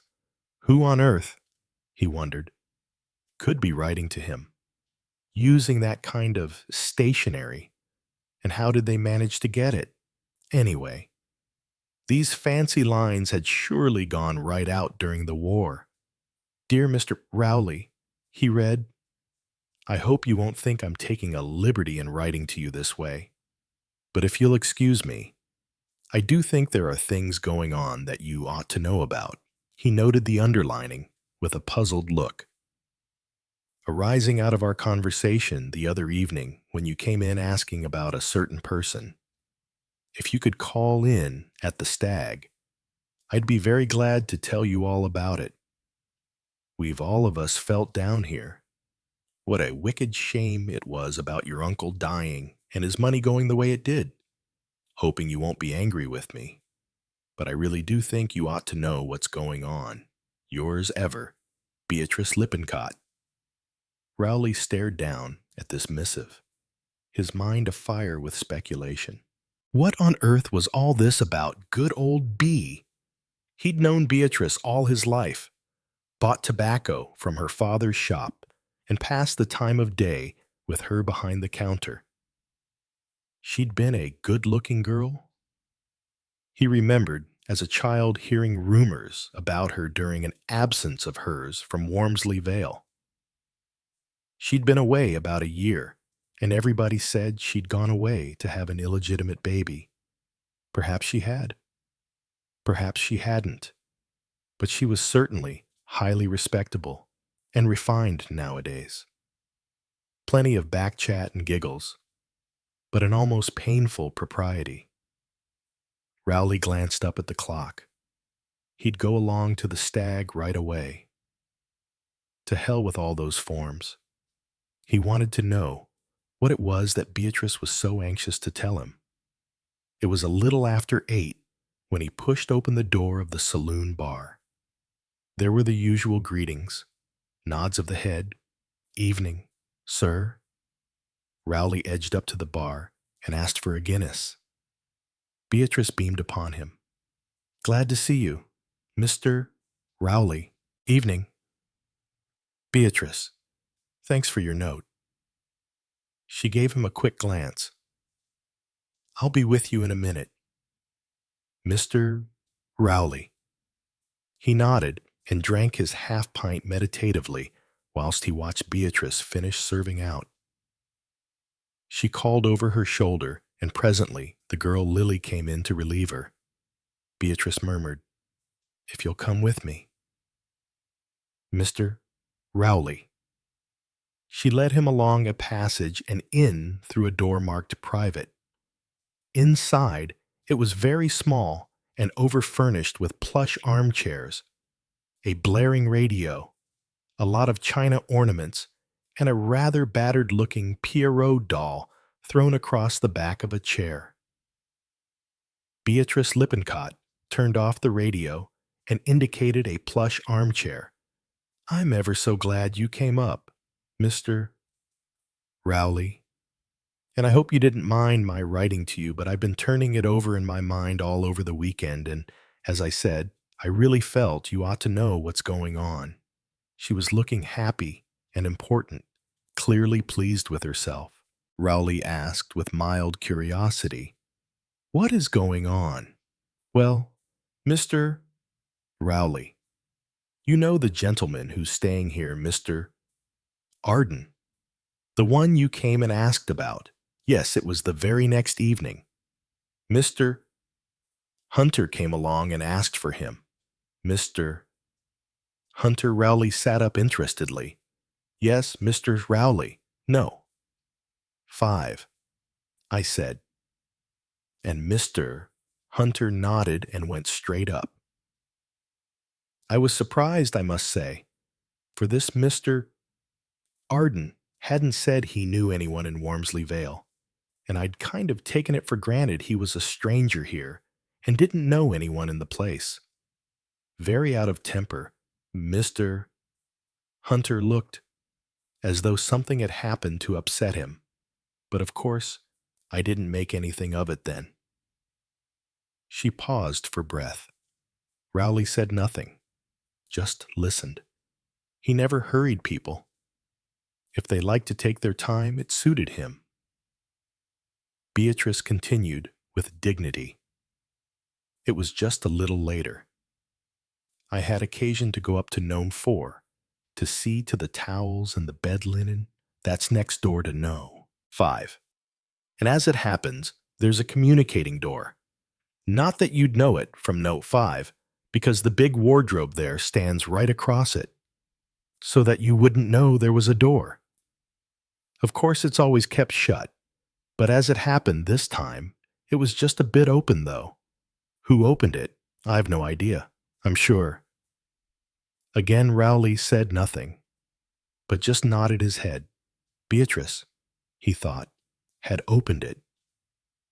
She had been curious and had gone up deliberately to number 4 to find out what she could. And so you see, Mr. Rowley, I couldn't help hearing what was going on. Really. You could have knocked me over with a feather. A pretty substantial feather, thought Rowley, would be needed. He listened, with an impassive, almost bovine face, to Beatrice's succinct account of the conversation she had overheard. When she had finished, she waited expectantly. It was fully a couple of minutes before Rowley came out of his trance. Then he got up. Thanks, Beatrice, he said. Thanks a lot. And with that, he went straight out of the room. Beatrice felt somewhat deflated. She really did think, she said to herself, that Mr. Rowley might have said something. When Rowley left the Stag, his steps turned automatically in the direction of home, but after walking a few hundred yards, he pulled up short and retraced his steps. His mind took things in slowly, and his first astonishment over Beatrice's revelations was only now beginning to give way to a true appreciation of the significance. If her version of what she had overheard was correct, and he had no doubt that in substance it was so, then a situation had arisen which concerned every member of the Claude family closely. The person most fitted to deal with this was clearly Rowley's Uncle Jeremy. As a solicitor, Jeremy Claude would know what use could best be made of this surprising information, and exactly what steps to take. Though Rowley would have liked to take action himself, he realized rather grudgingly that it would be far better to lay the matter before a shrewd and experienced lawyer. The sooner Jeremy was in possession of this information, the better, and accordingly, Rowley bent his footsteps straight to Jeremy's house in the High Street. The little maid who opened the door informed him that Mr. and Mrs. Claude were still at the dinner table. She would have shown him in there, but Rowley negatived this and said he would wait in Jeremy's study till they had finished. He did not particularly want to include Francis in the colloquy. Indeed, the fewer people who knew about it, the better, until they should have determined on a definite course of action. He wandered restlessly up and down Jeremy's study. On the flat-topped desk was a tin dispatch box labeled Sir William Jessamy Deceased. The shelves held a collection of legal tomes. There was an old photograph of Frances in evening dress and one of her father, Lord Edward Trenton, in riding kit. On the desk was the picture of a young man in uniform, Jeremy's son Anthony, killed in the war. Rowley winced and turned away. He sat down in a chair and stared at Lord Edward Trenton instead. In the dining room, Frances said to her husband, "I wonder what Rowley wants," Jeremy said wearily. "Probably fallen foul of some government regulation. No farmer understands more than a quarter of these forms they have to fill up. Rowley's a conscientious fellow. He gets worried. He's nice," said Frances, "but terribly slow. I have a feeling, that things aren't going too well between him and Lynn." Jeremy murmured vacantly. Lynn, oh, yes, of course. Forgive me. I don't seem able to concentrate. The strain. Francis said swiftly, Don't think about it. It's going to be all right, I tell you. You frighten me sometimes. Francis, you're so terribly reckless. You don't realize I realize everything. I'm not afraid. Really. You know, Jeremy, I'm rather enjoying myself. That, my dear, said Jeremy, is just what causes me such anxiety. She smiled. Come, she said. You mustn't keep that bucolic young man waiting too long. Go and help him to fill up form 1199, or whatever it is. But as they came out of the dining room, the front door banged shut.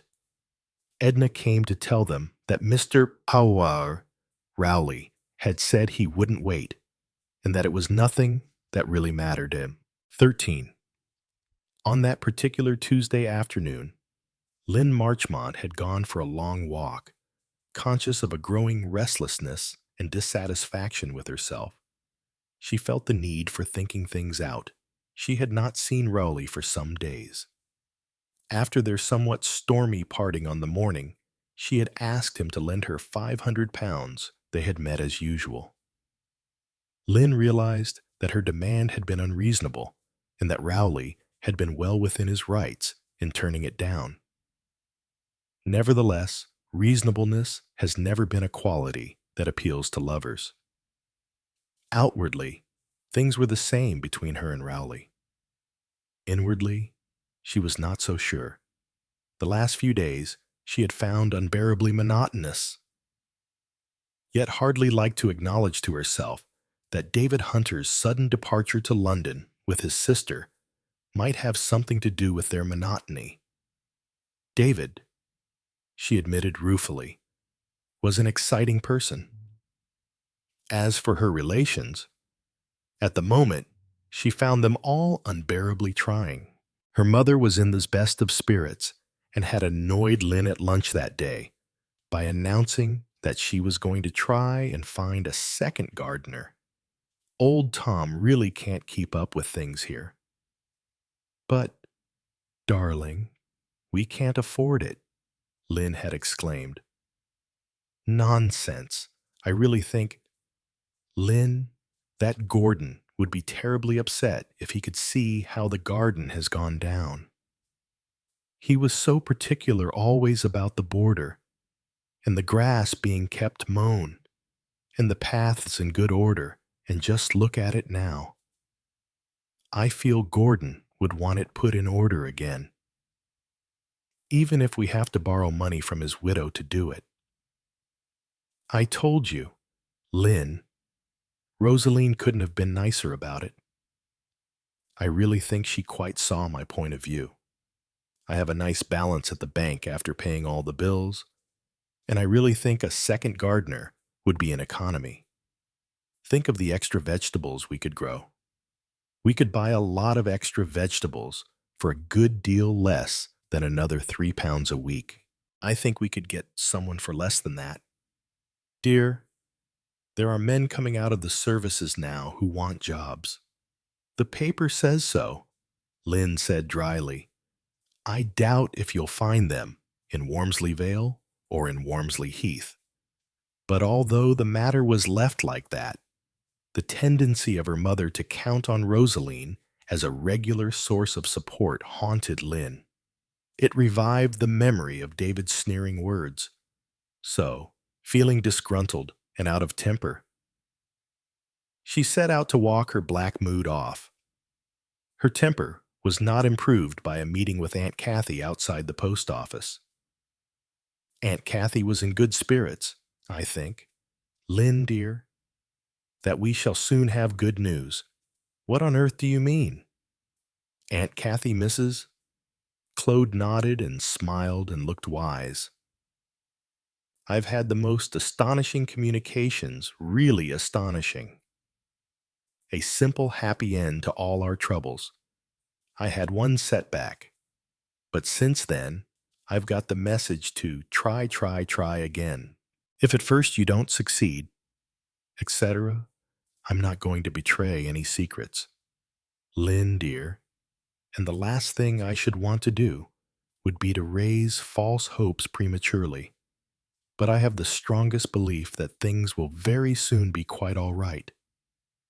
And quite time, too. I am really very worried about your uncle. He worked far too hard during the war. He really needs to retire and devote himself to his specialized studies, but, of course, he can't do that without an adequate income. And sometimes he has such queer nervous fits. I am really very worried about him. He is really quite odd. Lynn nodded thoughtfully. The change in Lionel Claude had not escaped her notice, nor his curious alternation of moods. She suspected that he occasionally had recourse to drugs to stimulate himself, and she wondered whether he were not to a certain extent an addict.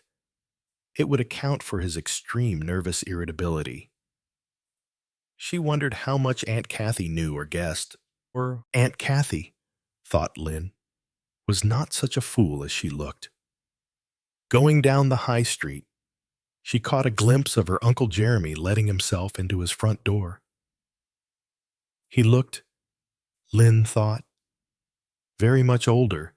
Just in these last 3 weeks, she quickened her pace. She wanted to get out of Wormsley Vale, up onto the hills and open spaces. Setting out at a brisk pace, she soon felt better. She would go for a good tramp of 6 or 7 miles and really think things out, always, all her life. She had been a resolute, clear-headed person. She had known what she wanted and what she didn't want, never, until now. Had she been content just to drift along? Yes, that was just what it was, drifting along. An aimless, formless method of living. Ever since she had come out of the service, a wave of nostalgia swept over her for those war days. Days when duties were clearly defined, when life was planned and orderly, when the weight of individual decisions had been lifted from her. But even as she formulated the idea, she was horrified at herself. Was that really and truly what people were secretly feeling everywhere? Was that what, ultimately, war did to you? It was not the physical dangers, the mines at sea, the bombs from the air, the crisp ping of a rifle bullet as you drove over a desert track. No, it was the spiritual danger of learning how much easier life was if you ceased to think. She, Lynn Marchmont, was no longer the clear-headed, resolute, intelligent girl who had joined up. Her intelligence had been specialized, directed in well-defined channels. Now, mistress of herself and her life once more, she was appalled at the disinclination of her mind to seize and grapple with her own personal problems. With a sudden, wry smile, Lynn thought to herself, odd if it's really that newspaper character, the housewife who has come into her own through war conditions. The women who, hindered by innumerable shall-nots, were not helped by any definite shells. Women who had to plan and think and improvise, who had to use every inch of the ingenuity they had been given, and to develop an ingenuity that they didn't know they had got. They alone, thought Lynn now, could stand upright without a crutch, responsible for themselves and others. And she, Lynn Marchmont, well-educated, clever, having done a job that needed brains and close application, was now rudderless, Devoid of resolution, yes. Hateful word drifting. The people who had stayed at home, Rowley, for instance. But at once, Lynn's mind dropped from vague generalities to the immediate personal, herself and Rowley. That was the problem. The real problem. The only problem. Did she really want to marry Rowley? Slowly. The shadows lengthened to twilight and dusk. Lynn sat motionless, her chin cupped in her hands on the outskirts of a small copse on the hillside, looking down over the valley.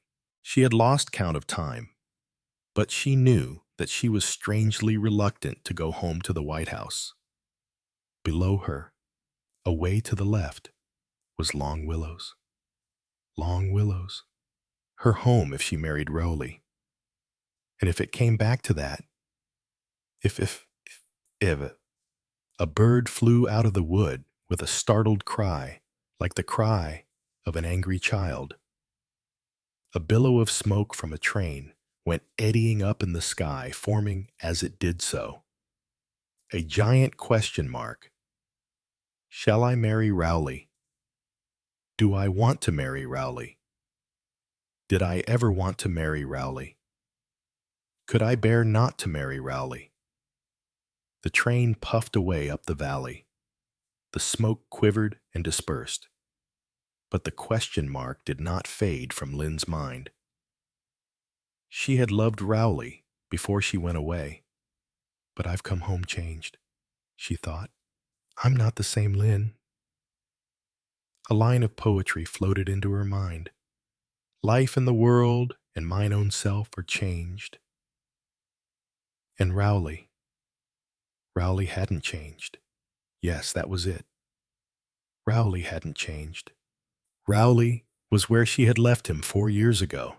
Did she want to marry Rowley? If not, what did she want? Twigs cracked in the copse behind her, and a man's voice cursed as he pushed his way through. She cried out, "David Lynn." He looked amazed as he came crashing through the undergrowth. "What in the name of fortune are you doing here?" He had been running and was slightly out of breath. "I don't know. Just thinking, sitting and thinking." She laughed uncertainly. "I suppose it's getting very late. Haven't you any idea of the time?"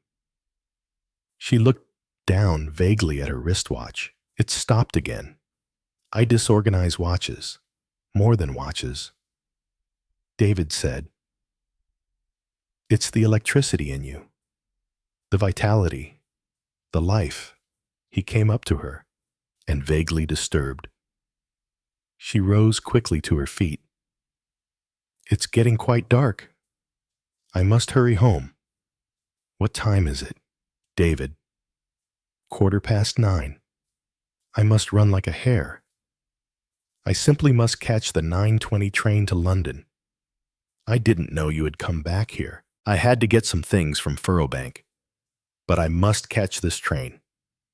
Rosaline's alone in the flat, and she gets the jitters if she's alone at night in London." In a service flat, Lynn's voice was scornful. David said sharply, "Fear isn't logical. When you've suffered from blast." Lynn was suddenly ashamed, contrite. She said, "I'm sorry. I'd forgotten."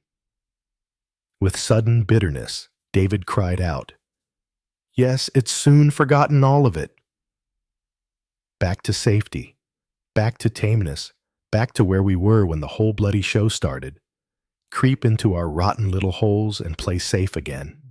You, too. Lynn, you're just the same as the rest of them."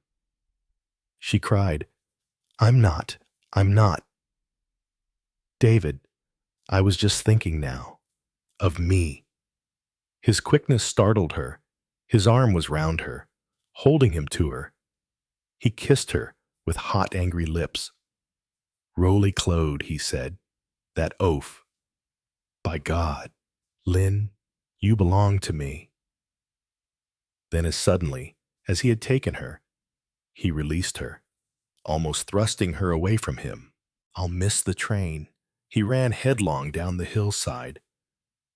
David! He turned his head, calling back, I'll ring you when I get to London. She watched him running through the gathering gloom, light and athletic and full of natural grace. Then, shaken, her heart strangely stirred, her mind chaotic. She walked slowly homeward. She hesitated a little before going in. She shrank from her mother's affectionate welcome, her questions. Her mother, who had borrowed £500 from people whom she despised. We've no right to despise Rosaline and David, thought Lynn as she went very softly upstairs. We're just the same. We'd do anything for money. She stood in her bedroom, looking curiously at her face in the mirror. It was, she thought, the face of a stranger. And then, sharply, anger shook her. If Rowley really loved me, she thought, he'd have got that £500 for me somehow. He would. He wouldn't let me be humiliated by having to take it from David. David had said he would ring her when he got to London. She went downstairs, walking in a dream. Dreams, she thought, could be very dangerous things. 14. Oh, there you are. Lynn? Adela's voice was brisk and relieved. I didn't hear you come in. Darling, have you been in long? Oh, yes, ages. I was upstairs. I wish you'd tell me when you come in. Lynn? I'm always nervous when you're out alone after dark. Really. Mums? Don't you think I can look after myself? Well, there have been dreadful things in the papers lately. All these discharged soldiers. They attack girls. I expect the girls ask for it. She smiled, rather a twisted smile. Yes, girls did ask for danger. Who, after all, really wanted to be safe? Lynn, darling, are you listening? Lynn brought her mind back with a jerk. Her mother had been talking. What did you say? Mums? I was talking about your bridesmaids. Dear, I suppose they'll be able to produce the coupons all right. It's very lucky for you, having all your D-Mob ones. I'm really terribly sorry for girls who get married nowadays on just their ordinary coupons. I mean, they just can't have anything new at all. Not outside, I mean. What with the state, all one's undies are in nowadays. One just has to go for them. Yes, Lynn, you really are lucky. Oh, very lucky. She was walking round the room prowling, picking up things, putting them down. Must you be so terribly restless? Dear, you make me feel quite jumpy. Sorry, Mums. There's nothing the matter. Is there? What should be the matter? Asked Lynn sharply. Well, don't jump down my throat. Darling, now about bridesmaids. I really think you ought to ask the McCrae girl. Her mother was my closest friend. Remember, and I do think she'll be hurt. If I loathe Joan McCrae, and always have, I know. Darling, but does that really matter? Marjorie will, I'm sure, feel hurt, really. Mums, it's my wedding, isn't it? Yes, I know. Lynn. But if there is a wedding at all. She hadn't meant to say that. The words slipped out without her having planned them. She would have caught them back, but it was too late. Mrs. Marchmont was staring at her daughter in alarm. Lynn? Darling, what do you mean? Oh, nothing? Mums, you and Rowley haven't quarreled, no. Of course not. Don't fuss. Mums, Everything's all right. But Adela was looking at her daughter in real alarm. Sensitive to the turmoil behind Lynn's frowning exterior. I've always felt you'd be so safe married to Rowley, she said piteously. Who wants to be safe? Lynn asked scornfully. She turned sharply. Was that the telephone? No. Why are you expecting a call? Lynn shook her head, humiliating to be waiting for the telephone to ring. He had said he would ring her tonight. He must. You're mad, she told herself. Mad. Why did this man attract her so? The memory of his dark, unhappy face rose up before her eyes.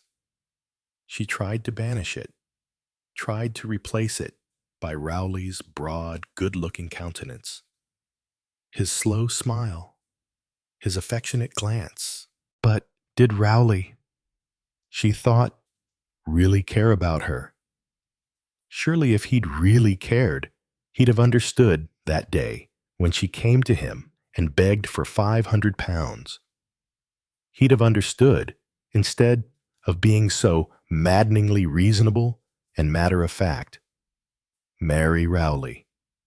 Live on the farm. Never go away again. Never see foreign skies. Smell exotic smells, never again be free. Sharply, the telephone rang. Lynn took a deep breath, walked across the hall, and picked up the receiver. With the shock of a blow, Aunt Kathy's voice came thinly through the wire. Lynn, is that you, Oh? I'm so glad. I'm afraid. You know, I've made rather a muddle about the meeting at the Institute. The thin, fluttering voice went on. Lynn listened, interpolated comments, uttered reassurances, received thanks. Such a comfort. Dear Lynn, you are always so kind and so practical. I really can't imagine how I get things so muddled up. Lynn couldn't imagine either. Aunt Kathy's capacity for muddling the simplest issues amounted practically to genius. But I always do say, finished Aunt Kathy, that everything goes wrong at once. Our telephone is out of order, and I've had to go out to a call box. And now I'm here, I hadn't got twopence. Only halfpennies, and I had to go and ask. It petered out at last. Lynn hung up and went back to the drawing room.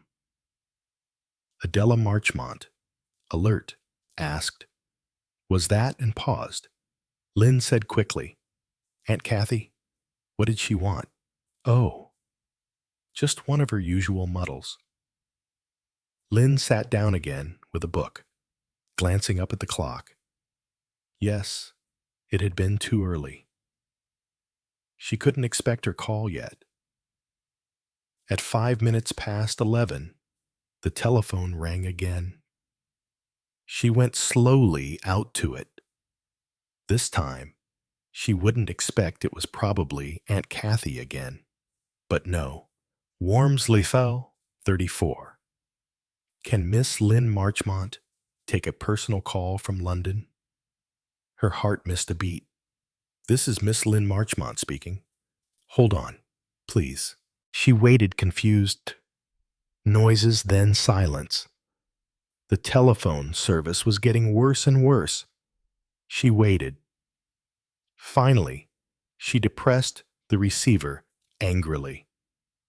Another woman's voice, indifferent, cold, was uninterested.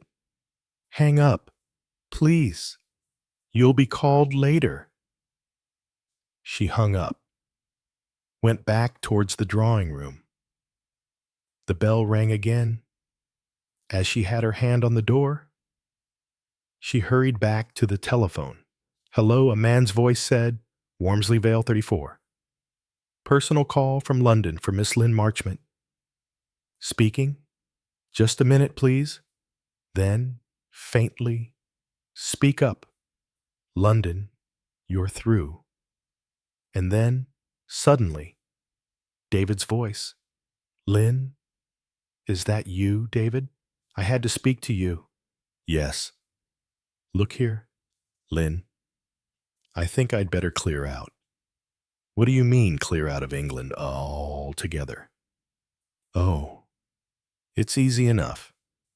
I've pretended it wasn't to Rosaline, simply because I didn't want to leave Wormsley Vale. But what's the good of it all? You and I. It wouldn't work. You're a fine girl, Lynn. And as for me, I'm a bit of a crook. Always have been. And don't flatter yourself that I'd go straight for your sake. I might mean to, but it wouldn't work. No. You'd better marry the plotting Rowley. He'll never give you a day's anxiety as long as you live. I should give you hell. She stood there, holding the receiver, saying nothing. Lynn, are you still there? Yes, I'm here. You didn't say anything. What is there to say, Lynn? Well, strange how clearly she could feel over all that distance. His excitement, the urgency of his mood. He cursed softly, said explosively, "Oh, to hell with everything," and rang off. Mrs. Marchmont, coming out of the drawing room, said, "Was that a wrong number?" said Lynn, and went quickly up the stairs. 15. It was the custom at the Stag for guests to be called at whatever hour they named, by the simple process of a loud bang on the door, and the shouted information that it was 8:30, sir, or 8 o'clock, whatever the case might be. Early tea was produced, if expressly stipulated for, and was deposited with a rattle of crockery on the mat outside the door. On this particular Wednesday morning, young Gladys went through the usual formula outside number 5, yelling out, 8:15, sir, and crashing down the tray with a bang that slopped the milk out of the jug. She then went on her way, calling more people and proceeding to her other duties. It was 10 o'clock before she took in the fact that number 5's tea was still on the mat. She beat a few heavy raps on the door, got no reply, and thereupon walked in. No. 5 was not the kind of gentleman who overslept himself, and she had just remembered that there was a convenient flat roof outside the window. It was just possible, thought Gladys, that no 5 had done a bunk without paying his bill, but the man registered as Enoch Arden had not done a bunk. He was lying on his face in the middle of the room, and without any knowledge of medicine.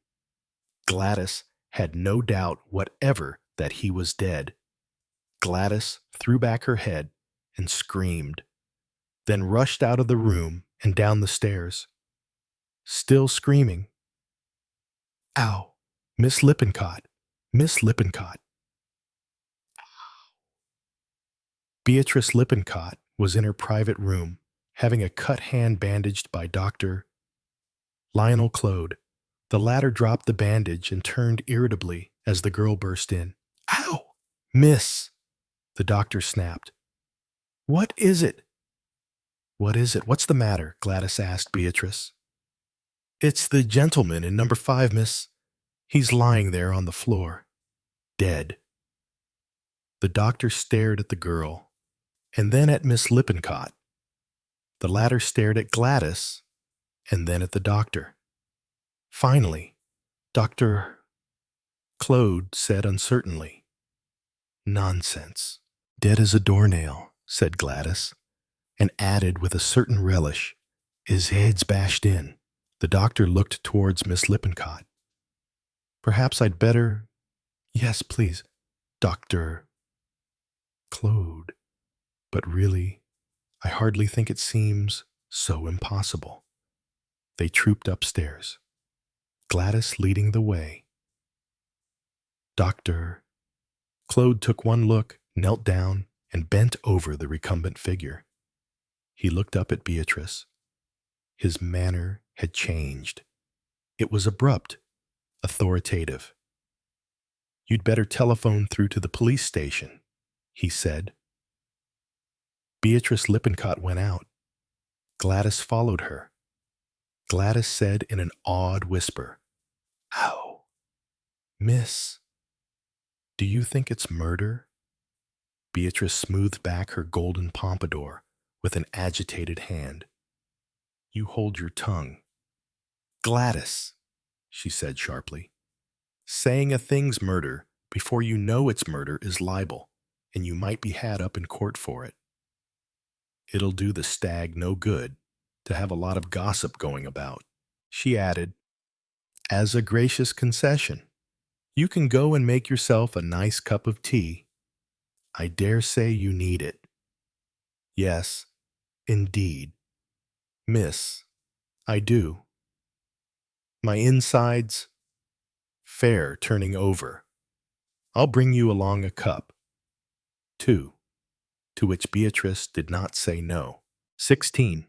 Superintendent Spence looked thoughtfully across his table at Beatrice Lippincott, who was sitting with her lips compressed tightly together. "Thank you, Miss Lippincott," he said. "That's all you can remember. I'll have it typed out for you to read, and then if you wouldn't mind signing it." "Oh, dear, I shan't have to give evidence in a police court, I do hope." Superintendent Spence smiled appeasingly. "Oh, we hope it mayn't come to that," he said mendaciously. "It may be suicide," Beatrice suggested hopefully. Superintendent Spence forbore to say that a suicide does not usually cave in the back of his skull with a pair of steel fire tongs. Instead, he replied in the same easy manner, "Never any good." Jumping to conclusions. "Thank you.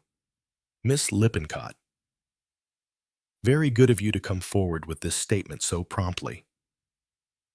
When she had been ushered out, he ran over her statement in his mind.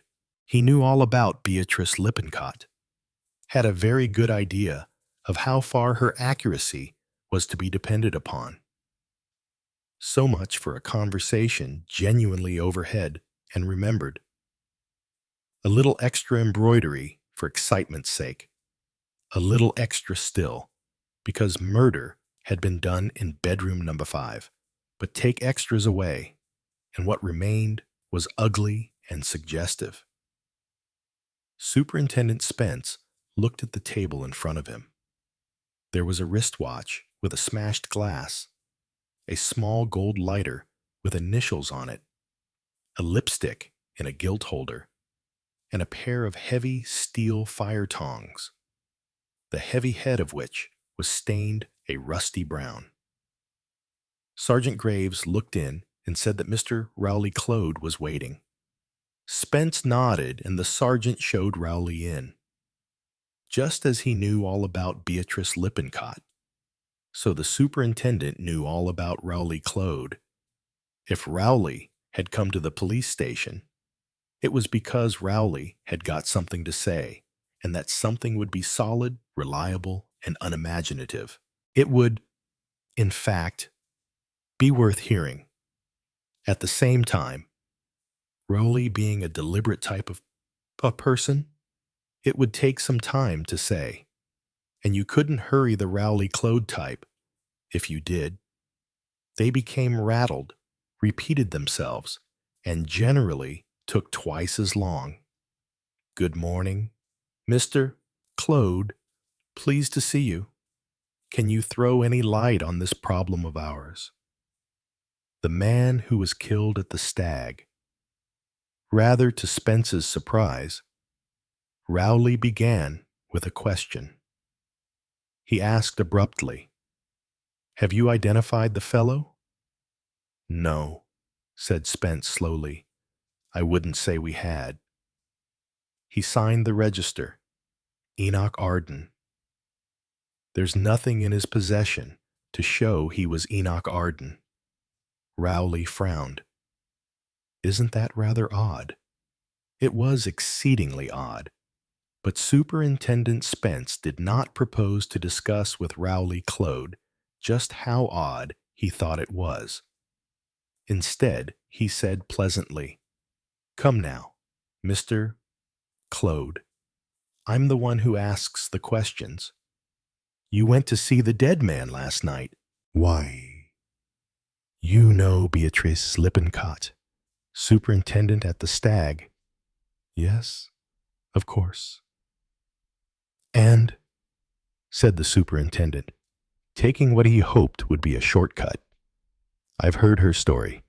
She came to me with it. Rowley looked relieved. Good. I was afraid she mightn't want to be mixed up with a police matter. These people are funny that way sometimes. The superintendent nodded. Well, then, Beatrice told me what she'd overheard, and it seemed to me, I don't know if it does to you decidedly fishy. What I mean is, we're interested parties. Again, the superintendent nodded. He had taken a keen local interest in Gordon Claude's death, and in common with general local opinion, he considered that Gordon's family had been badly treated. He endorsed the common opinion that Mrs. Gordon Claude wasn't a lady, and that Mrs.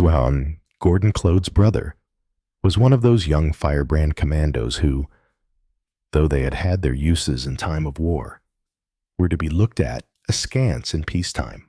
I don't suppose I need explain to you, Superintendent, that if Mrs.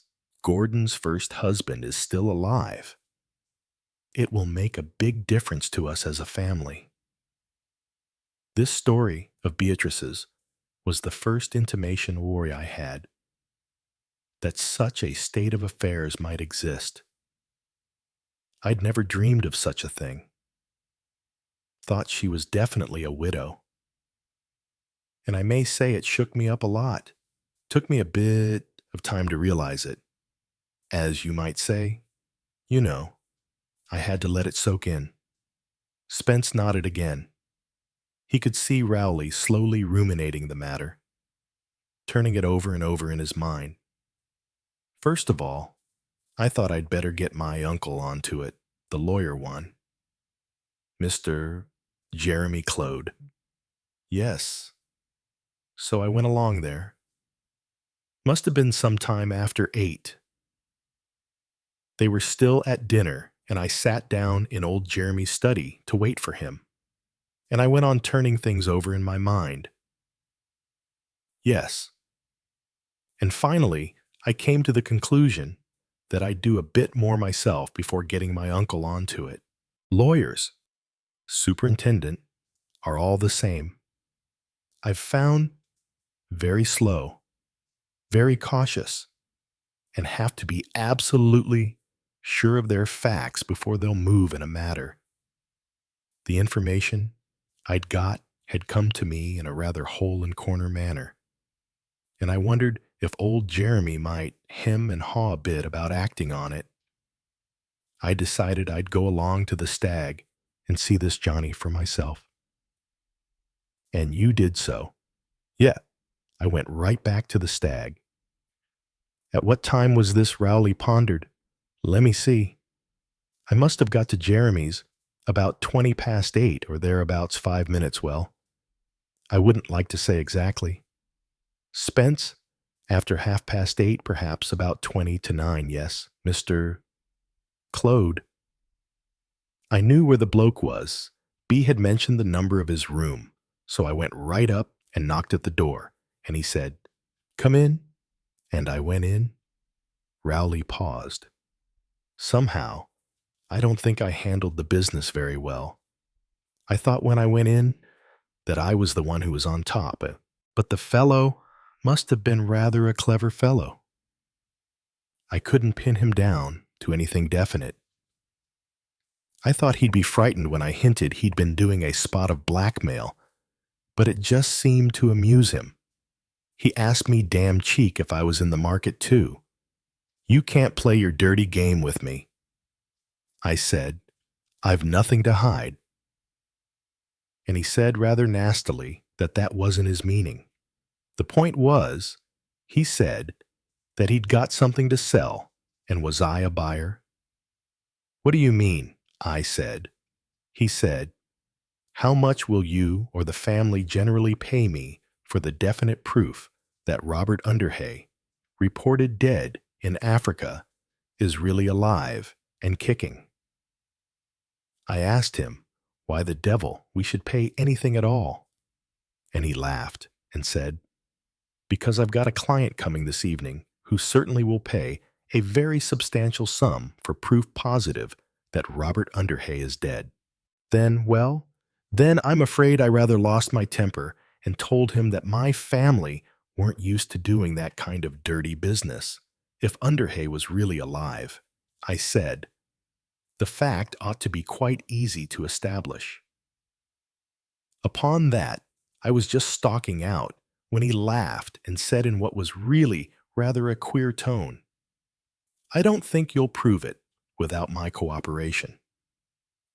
Funny sort of way he said that. And then, well, frankly, I went home rather disturbed. Felt, that I'd messed things up. Rather wished I'd left it to old Jeremy to tackle after all. I mean, dash it all. A lawyer's used to dealing with slippery customers. What time did you leave the Stag? I've no idea. Wait a sec. Must have been just before 9, because I heard the pips for the news as I was going along the village through one of the windows. Did Arden say who it was he was expecting? The client, no. I took it for granted it was David Hunter. Who else could it be? He didn't seem in any way alarmed by the prospect. I tell you, the fellow was thoroughly pleased with himself, and on top of the world, Spence indicated with a slight gesture the heavy steel tongs. Did you notice these in the grate? Mr. Claude. Those, no. I don't think so. The fire wasn't lit. He frowned, trying to visualize the scene. There were fire irons in the grate, I'm sure, but I can't say I noticed what they were. He added, was that what Spence nodded? Smashed his skull in. Rowley frowned. Funny. Hunter's a lightly built chap. Arden was a big man, powerful. The superintendent said in a colorless voice, the medical evidence is that he was struck down from behind and that the blows delivered with the head of the tongs were struck from above, Rowley said thoughtfully. Of course he was a cocksure, sort of a bloke, but all the same, I wouldn't have turned my back with a fellow in the room whom I was trying to bleed white and who'd done some pretty tough fighting in the war. Arden can't have been a very cautious sort of chap. If he had been cautious, very likely he'd be alive now, said the superintendent dryly. I wish to God he was, said Rowley fervently. As it is, I feel I've mucked things up thoroughly. If only I hadn't got on my high horse and stalked off, I might have got something useful out of him. I ought to have pretended that we were in the market. But the thing's so damn silly. I mean, who are we to bid against Rosaline and David? They've got the cash. None of us could raise £500 between us. The superintendent picked up the gold lighter. Seen this before. A crease appeared between Rowley's brows. He said slowly, I've seen it somewhere. Yes, but I can't remember where. Not very long ago. No, I can't remember. Spence did not give the lighter into Rowley's outstretched hand. He put it down and picked up the lipstick, unsheathing it from its case. And this Rowley grinned. Really, that's not in my line. Superintendent, thoughtfully. Spence smeared a little on the back of his hand. He put his head on one side, studying it appreciatively. Brunette coloring, I should say, he remarked. Funny things you policemen know, said Rowley. He got up. And you definitely do not know who the dead man was. Have you any idea yourself, Mr. Claude? I only wondered, said Rowley slowly.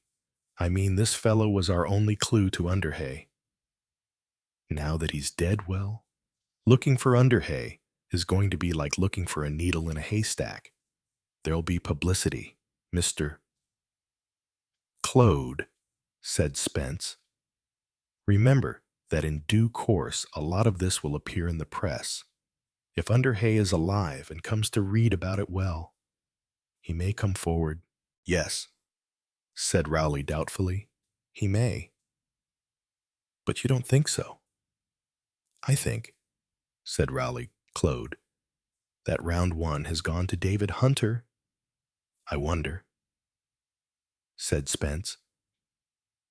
As Rowley went out, Spence picked up the gold lighter and looked at the initials D.H. on it.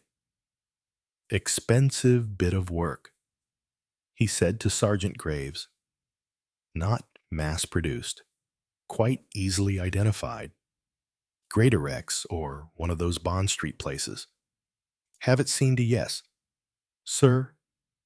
Then the superintendent looked at the wristwatch. The glass was smashed, and the hands pointed to 10 minutes past 9.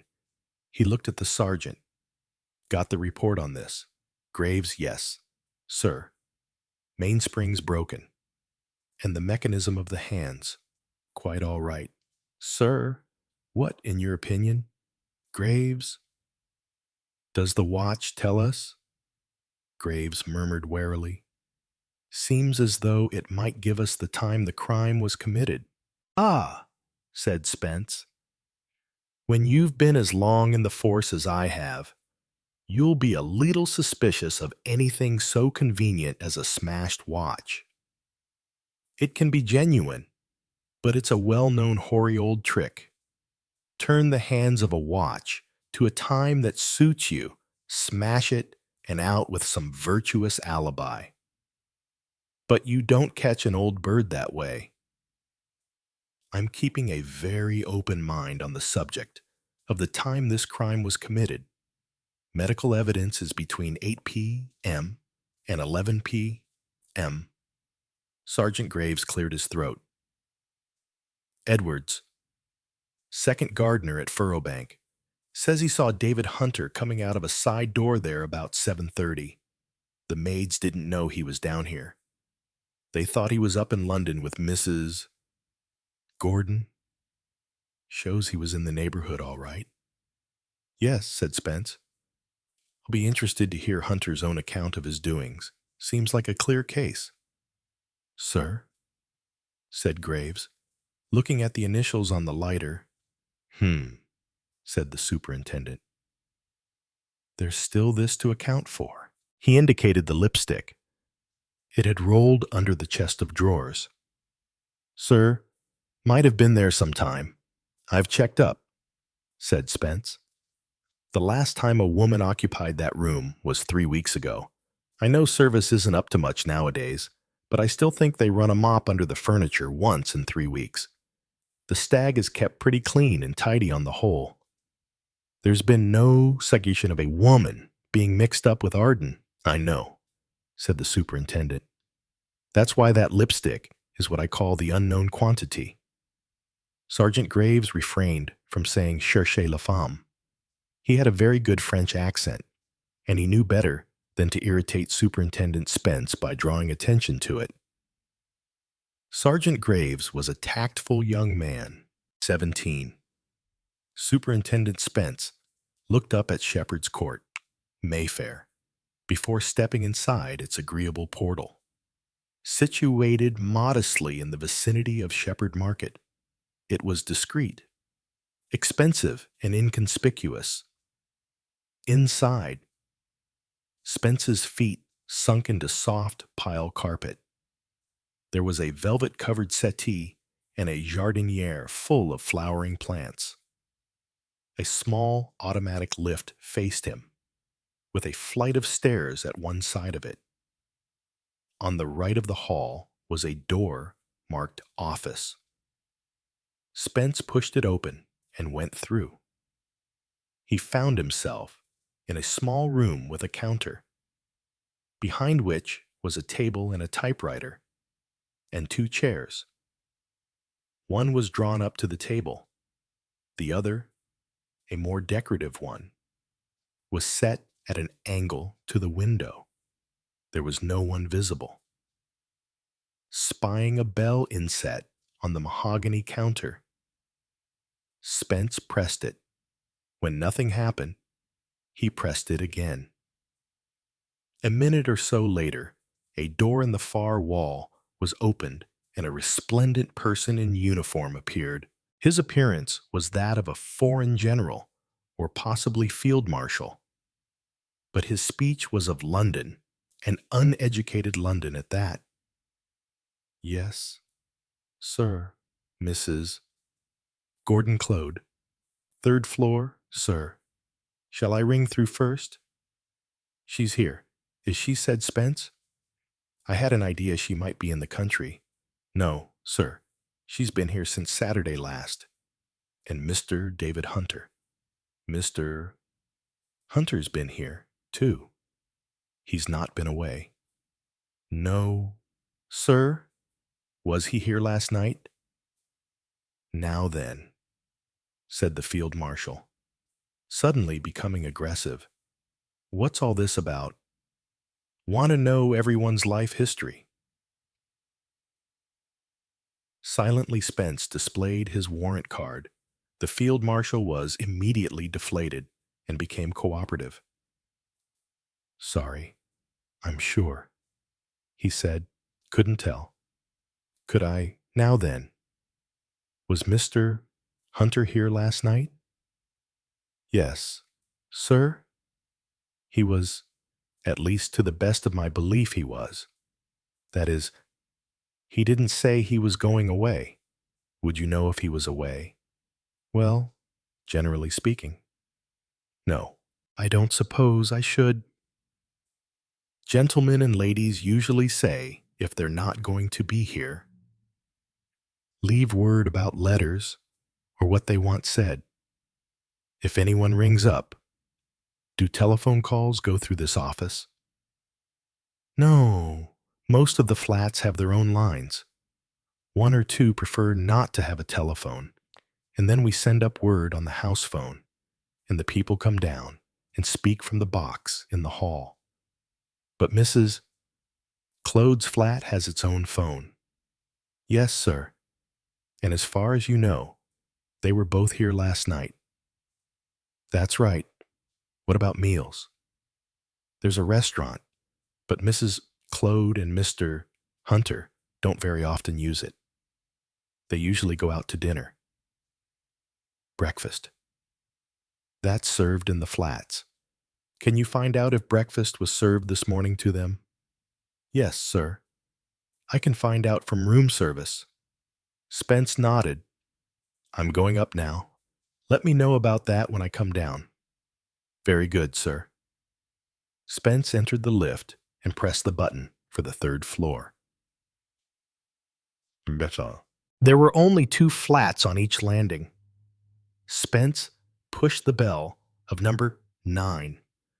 David Hunter opened it. He did not know the superintendent by sight, and he spoke brusquely. "Well, what is it, Mr. Hunter?"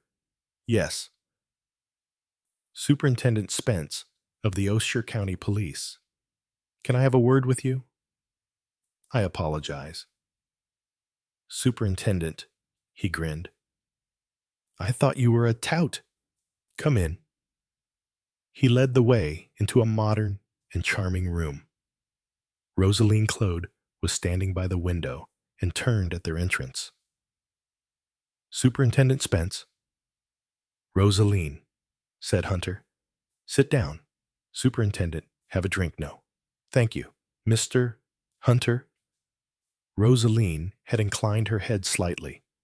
She sat now, her back to the window, her hands clasped tightly on her lap. Smoke. David preferred cigarettes. Thanks.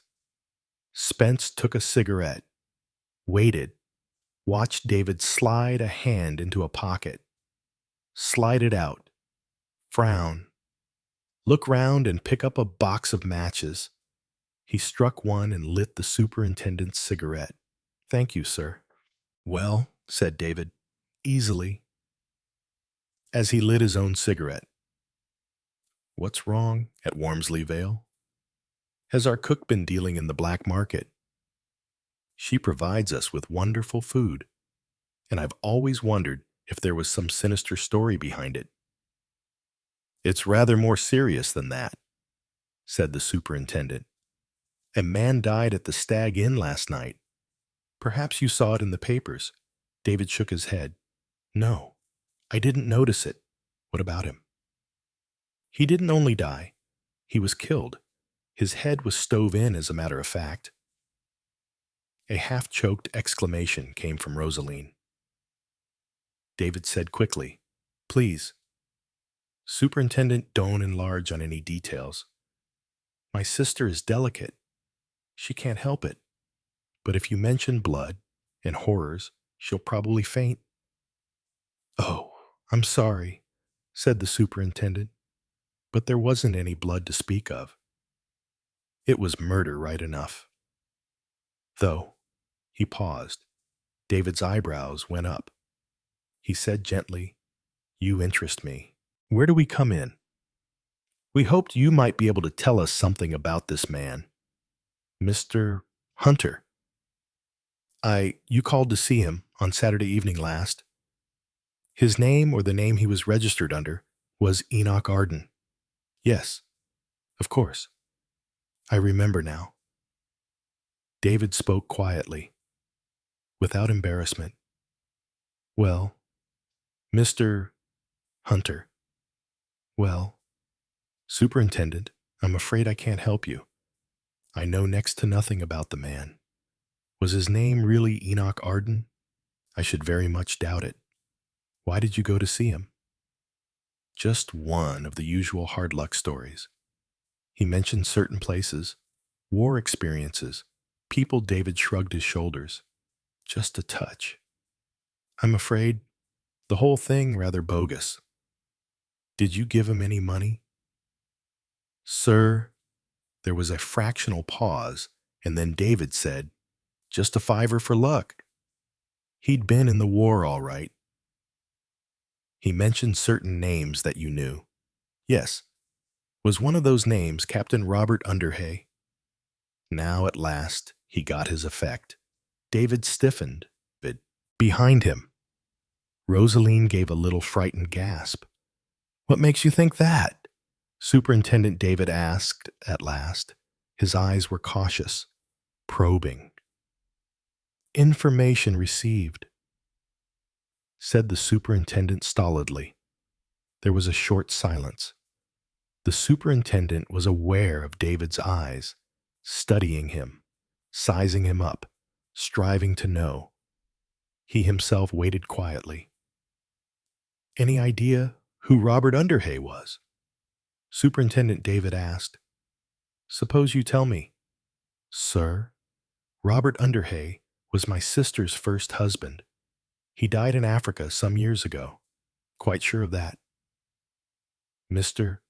Hunter Spence asked quickly. Quite sure. That's so, isn't it? Rosaline. He turned to her. Oh, yes. She spoke quickly and breathlessly. Robert died of Blackwater fever. It was very sad. Sometimes stories get about that aren't quite true. Mrs. Claude. She said nothing. She was looking not at him, but at her brother. Then, after a moment, she said, Robert's dead. From information in my possession, said the superintendent, I understand that this man, Enoch Arden, claimed to be a friend of the late Robert Underhay, and at the same time informed you, Mr. Hunter, that Robert Underhay was alive. David shook his head. Nonsense. He said, absolute nonsense. You state definitely that the name of Robert Underhay was not mentioned. Oh. David smiled charmingly. It was mentioned. This poor fellow had known Underhay. There was no question of blackmail. Mr. Hunter blackmail. I don't understand you. Superintendent, don't you really? Mr. Hunter. By the way, just as a matter of form, where were you last night between, shall we say, 7 and 11? Just as a matter of form. Superintendent, suppose I refuse to answer. Aren't you behaving rather childishly? Mr. Hunter, I don't think so. I always have disliked, being bullied. The superintendent thought that was probably true. He'd known witnesses of the David Hunter type before. Witnesses who were obstructive for the sake of being obstructive, and not in the least because they had anything to hide. The mere fact of being asked to account for their comings and goings seemed to raise a black pride and sullenness in them. They would make it a point to give the law all the trouble they could. Superintendent Spence, though he prided himself on being a fair-minded man, had nevertheless come to Shepherd's Court with a very strong conviction that David Hunter was a murderer. Now, for the first time, he was not so sure. The very puerility of David's defiance awoke doubts in him. Spence looked at Rosaline Claude. She responded at once. David, why don't you tell him? That's right. Mrs. Claude. We only want to clear things up. David broke in savagely. You'll stop bullying my sister. Do you hear? What is it to you where I may have been? Here? Or at Wormsley Vale? Or in Timbuktu? Spence said warningly, you'll be subpoenaed for the inquest, Mr. Hunter, and there you'll have to answer questions. I'll wait for the inquest. Then, and now, Superintendent, will you get to hell out of here? Very good, sir. The superintendent rose, imperturbable. But I've something to ask Mrs. Claude first. I don't want my sister worried. Quite so. But I want her to look at the body and tell me if she can identify it. I'm within my rights there. It'll have to be done sooner or later. Why not let her come down with me now and get it over? The late Mr. Arden was heard by a witness to say that he knew Robert Underhay ergo. He may have known Mrs. Underhay, and therefore Mrs. Underhay may know him. If his name isn't Enoch Arden, we could do with knowing what it really is. Rather unexpectedly, Rosaline Claude got up. I'll come. Of course, she said. Spence expected a fresh outburst from David. But to his surprise, the other grinned. Good for you. Rosaline, he said, I'll confess, I'm curious myself. After all, you may be able to put a name to the fellow.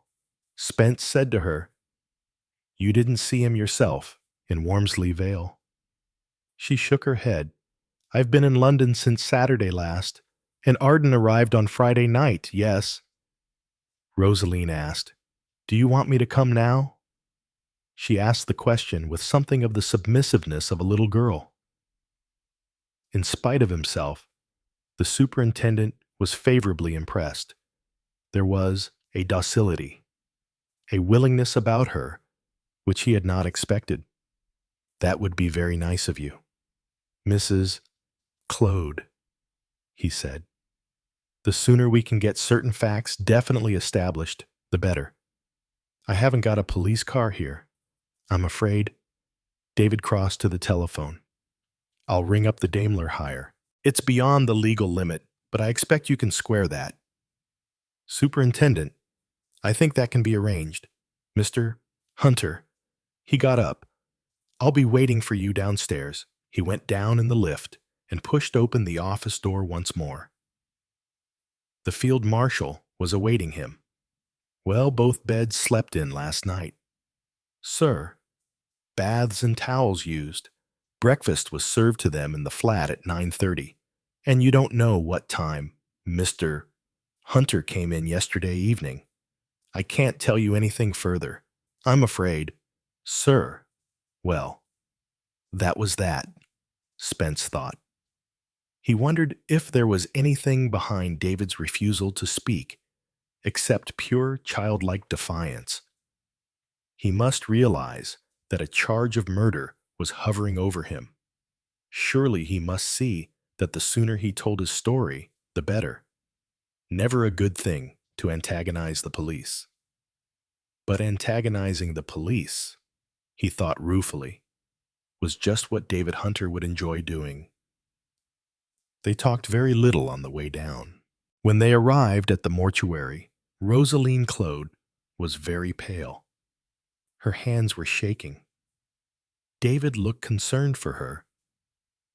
He spoke to her as though she was a small child.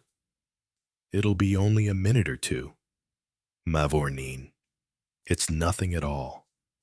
Nothing at all now. Don't get worked up. You go in with the superintendent and I'll wait for you. And there's nothing at all to mind about. Peaceful, he'll look, and just as though he were asleep. She gave him a little nod of the head and stretched out her hand. He gave it a little squeeze. Be a brave girl now, Alana. As she followed the superintendent, she said in her soft voice, You must think I'm a terrible coward. Superintendent.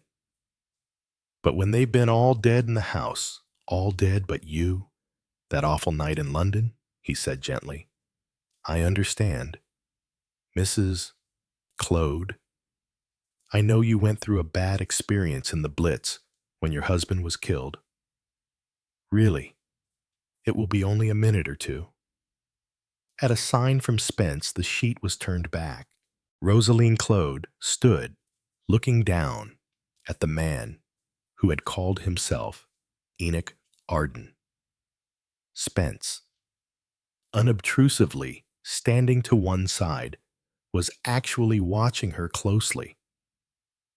She looked at the dead man curiously, and as though wondering, she gave no start, no sign of emotion or recognition, just looked long and wonderingly at him. Then, very quietly, in an almost matter-of-fact way, she made the sign of the cross. God rest his soul. She said, I've never seen that man in my life. I don't know who he is. Spence thought to himself, either you're one of the finest actresses I've ever known, or else you're speaking the truth. Later, Spence rang up Rowley Claude. I've had the widow down, he said. She says definitely that he's not Robert Underlay, and that she's never seen him before. So that settles that. There was a pause. Then Rowley said slowly, Does it settle it? I think a jury would believe her in the absence of evidence to the contrary. Of course. Yes, said Rowley and rang off. Then, frowning, he picked up not the local telephone directory, but the London one. His 4 fingers ran methodically down the letter P. Presently he found what he wanted. Book 2. Chapter 1. Hercule Poirot carefully folded the last of the newspapers he had sent George out to purchase. The information they gave was somewhat meager. Medical evidence was given that the man's skull was fractured by a series of heavy blows. The inquest had been adjourned for a fortnight. Anybody who could give information about a man named Enoch Arden believed to have lately arrived from Cape Town, was asked to communicate with the chief constable of Ostshire. Poirot laid the papers in a neat pile and gave himself up to meditation. He was interested. He might, perhaps, have passed the first small paragraph by without interest if it had not been for the recent visit of Mrs. Lionel Claude, but that visit had recalled to him very clearly the incidents of that day at the club during that air raid. He remembered very distinctly Major Porter's voice saying, "Maybe a Mr. Enoch Arden will turn up somewhere 1,000 miles away and start life anew." He wanted now, rather badly, to know more about this man called Enoch Arden, who had died by violence at Wormsley Vale. He remembered that he was slightly acquainted with Superintendent Spence of the Ostshire Police, and he also remembered that young Mellon lived not very far from Wormsley Heath, and that young Mellon knew Jeremy Claude. It was while he was meditating a telephone call to young Mellon that George came in and announced that a Mr. Rowland Claude would like to see him. "Aha," said Hercule Poirot with satisfaction. "Show him in." A good-looking, worried young man was shown in, and seemed rather at a loss how to begin. "Well, Mr. Claude," said Poirot helpfully. "And what can I do for you, Rowley?" Claude was eyeing Poirot rather doubtfully. The flamboyant mustaches, the sartorial elegance, the white spats, and the pointed patent leather shoes all filled this insular young man with distinct misgivings. Poirot realized this perfectly well, and was somewhat amused. "Rowley," Claude began, rather heavily, "I'm afraid I'll have to explain who I am, and all that." "You won't know my name," Poirot interrupted him. "But yes, I know your name perfectly. Your aunt, you see, came to see me last week." My Aunt Rowley's jaw dropped. He stared at Poirot with the utmost astonishment. This so clearly was news to him that Poirot put aside his first surmise, which was that the two visits were connected. For a moment, it seemed to him a remarkable coincidence that two members of the Claude family should choose to consult him within such a short period of time. But a second later, he realized that there was no coincidence, merely a natural sequence proceeding from one initial cause. Aloud, he said, "I assume that Mrs. Lionel Claude is your aunt." If anything, Rowley looked rather more astonished than before. He said, with the utmost incredulity, "Aunt Cathy, surely don't you mean Mrs. Jeremy Claude?" Poirot shook his head. "But what on earth could Aunt Cathy Poirot?" murmured discreetly. "She was directed to me." "I understand. By spirit guidance." "Oh, Lord," said Rowley. He looked relieved and amused. He said, as though reassuring Poirot, "She's quite harmless. You know." "I wonder," said Poirot. "What do you mean, is anybody ever quite harmless?" Rowley stared. Poirot sighed. "You have come to me to ask me something." "Yes," he prompted gently. The worried look came back to Rowley's face. "It's rather a long story. I'm afraid Poirot was afraid of it, too."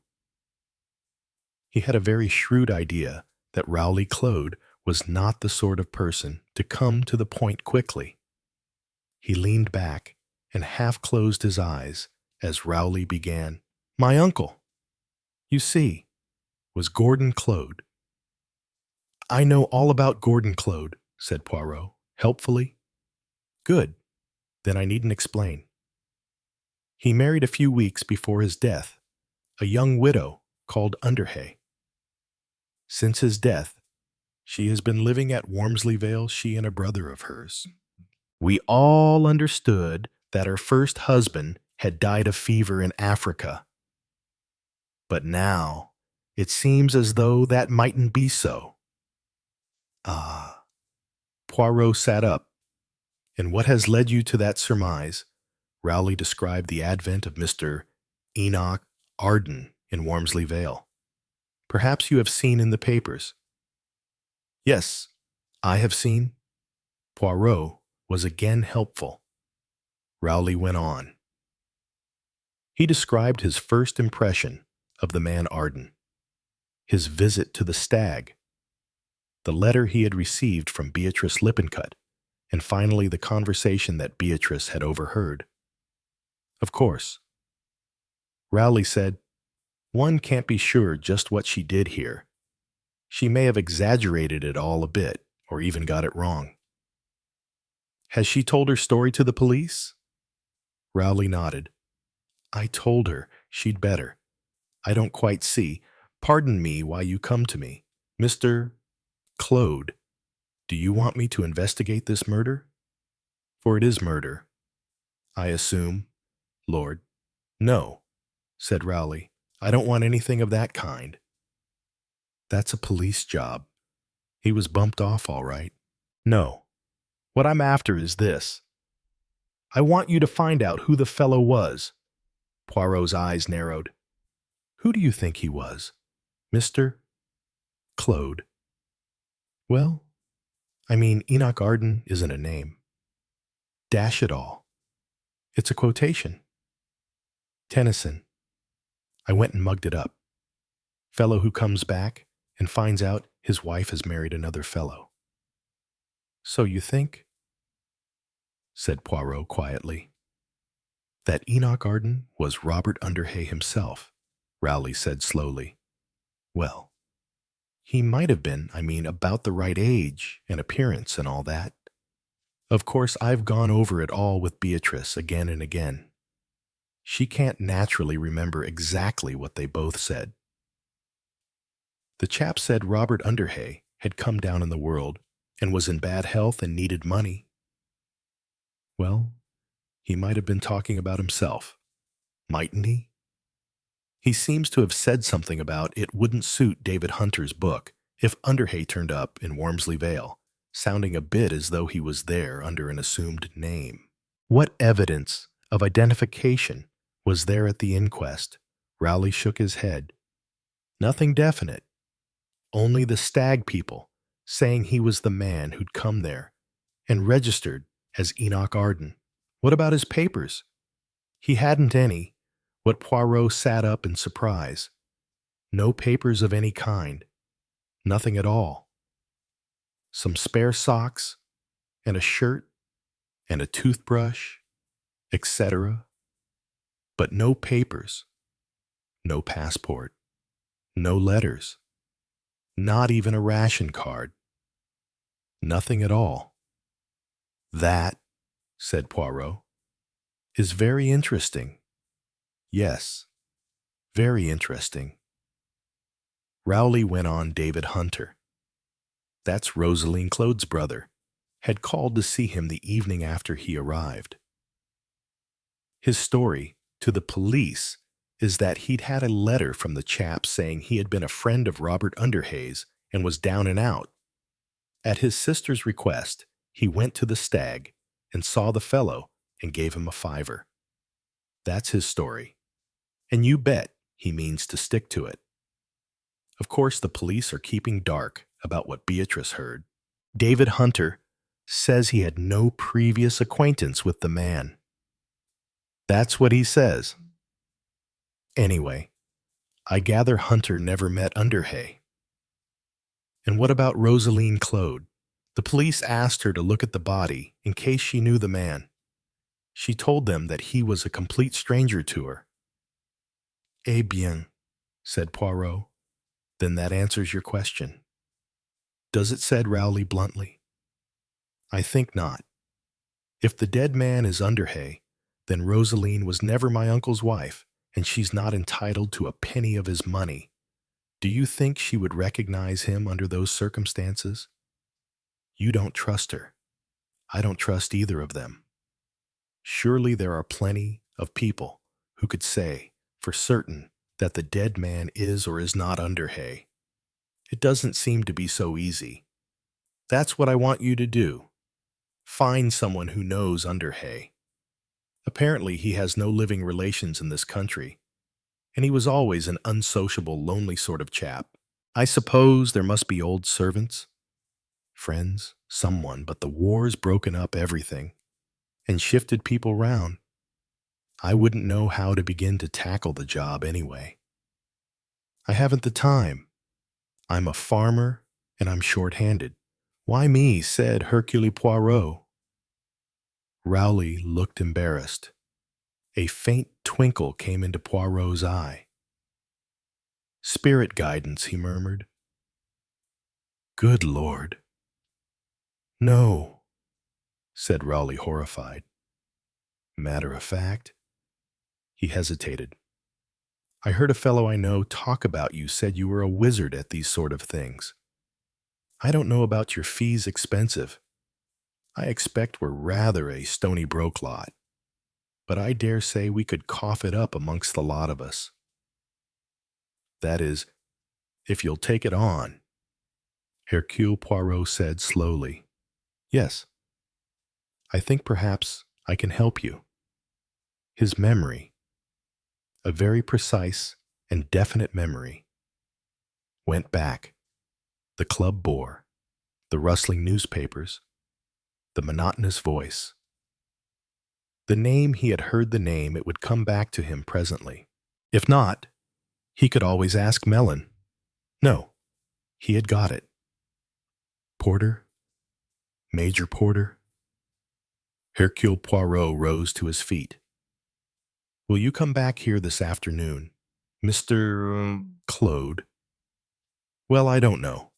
Yes, I suppose I could, but surely you can't do anything in that short time. He looked at Poirot with awe and incredulity. Poirot would have been less than human if he could have resisted the temptation to show off. With memories of a brilliant predecessor in his mind, he said solemnly, I have my methods, Mr. Claude. It was clearly the right thing to say. Rowley's expression became respectful in the extreme. Yes, of course, really. I don't know how you people do these things. Poirot did not enlighten him. When Rowley had gone, he sat down and wrote a short note. Giving it to George, he instructed him to take it to the Coronation Club and wait for an answer. The answer was highly satisfactory. Major Porter presented his compliments to Hercule Poirot and would be happy to see him and his friend at 79 Edgway Street, Campden Hill, that afternoon at 5 o'clock. At 4:30, Rowley Claude reappeared. Any luck, M. Poirot. But yes, Mr. Claude, we go now to see an old friend of Captain Robert Underhay's. What Rowley's mouth fell open. He stared at Poirot with the amazement a small boy shows when a conjurer produces rabbits out of a hat. But it's incredible. I don't understand how you can do these things, why? It's only a few hours. Poirot waved a deprecating hand and tried to look modest. He had no intention of revealing the simplicity with which his conjuring trick had been done. His vanity was pleased to impress this simple Rowley. The two men went out together, and hailing a taxi, they drove to Campden Hill. Major Porter had the first floor of a small, shabby house. They were admitted by a cheerful, blousy-looking woman who took them up. It was a square room with bookshelves round it and some rather bad sporting prints. There were 2 rugs on the floor. Good rugs, with lovely dim color, but very worn. Poirot noticed that the center of the floor was covered with a new heavy varnish, whereas the varnish round the edge was old and rubbed. He realized then that there had been other better rugs, until recently, rugs that were worth good money in these days. He looked up at the man standing erect by the fireplace in his well-cut shabby suit. Poirot guessed that for Major Porter, retired army officer, life was lived very near the bone. Taxation and increased cost of living struck hardest at the old war horses. Some things, he guessed, Major Porter would cling to until the end. His club subscription, for instance. Major Porter was speaking jerkily. "Afraid I don't remember meeting you, M. Poirot. At the club, you say, couple of years ago. Know your name, of course." "This," said Poirot, "is Mr. Roland Claude." Major Porter jerked his head in honor of the introduction. "How do you do?" he said. "Afraid I can't ask you to have a glass of sherry. Matter of fact, my wine merchant has lost his stock in the Blitz. Got some gin. Filthy stuff, I always think. Or what about some beer?" They accepted beer. Major Porter produced a cigarette case. Smoke Poirot accepted a cigarette. The Major struck a match and lighted Poirot's cigarette. "You don't. I know," said the Major to rally mind. "If I light my pipe?" He did so with a good deal of sucking and blowing. "Now then," he said when all these preliminaries had been accomplished, "what's all this about?" He looked from one to the other of them. Poirot said, "You may have read in the paper of the death of a man at Wormsley Vale." Porter shook his head. "May have? Don't think so. His name was Arden. Enoch Arden." Porter still shook his head. "He was found at the Stag Inn with the back of his head smashed in." Porter frowned. "Let me see, yes. Did see something about it. I believe some days ago?" "Yes. I have here a photograph. It is a press photograph, and not very clear, I'm afraid. What we should like to know, Major Porter, is whether you have ever seen this man before?" He handed over the best reproduction of the dead man's face he had been able to find. Major Porter took it and frowned at it. "Wait a sec." The Major took out his spectacles, adjusted them on his nose, and studied the photograph more closely. Then he gave a sudden start. "God bless my soul," he said. "Well, I'm damned. You know the man, Major?" "Of course I know him." "It's Underhay, Robert Underhay. You're sure of that?" There was triumph in Rowley's voice. "Of course I'm sure. Robert Underhay, I'd swear to it anywhere." Chapter 2.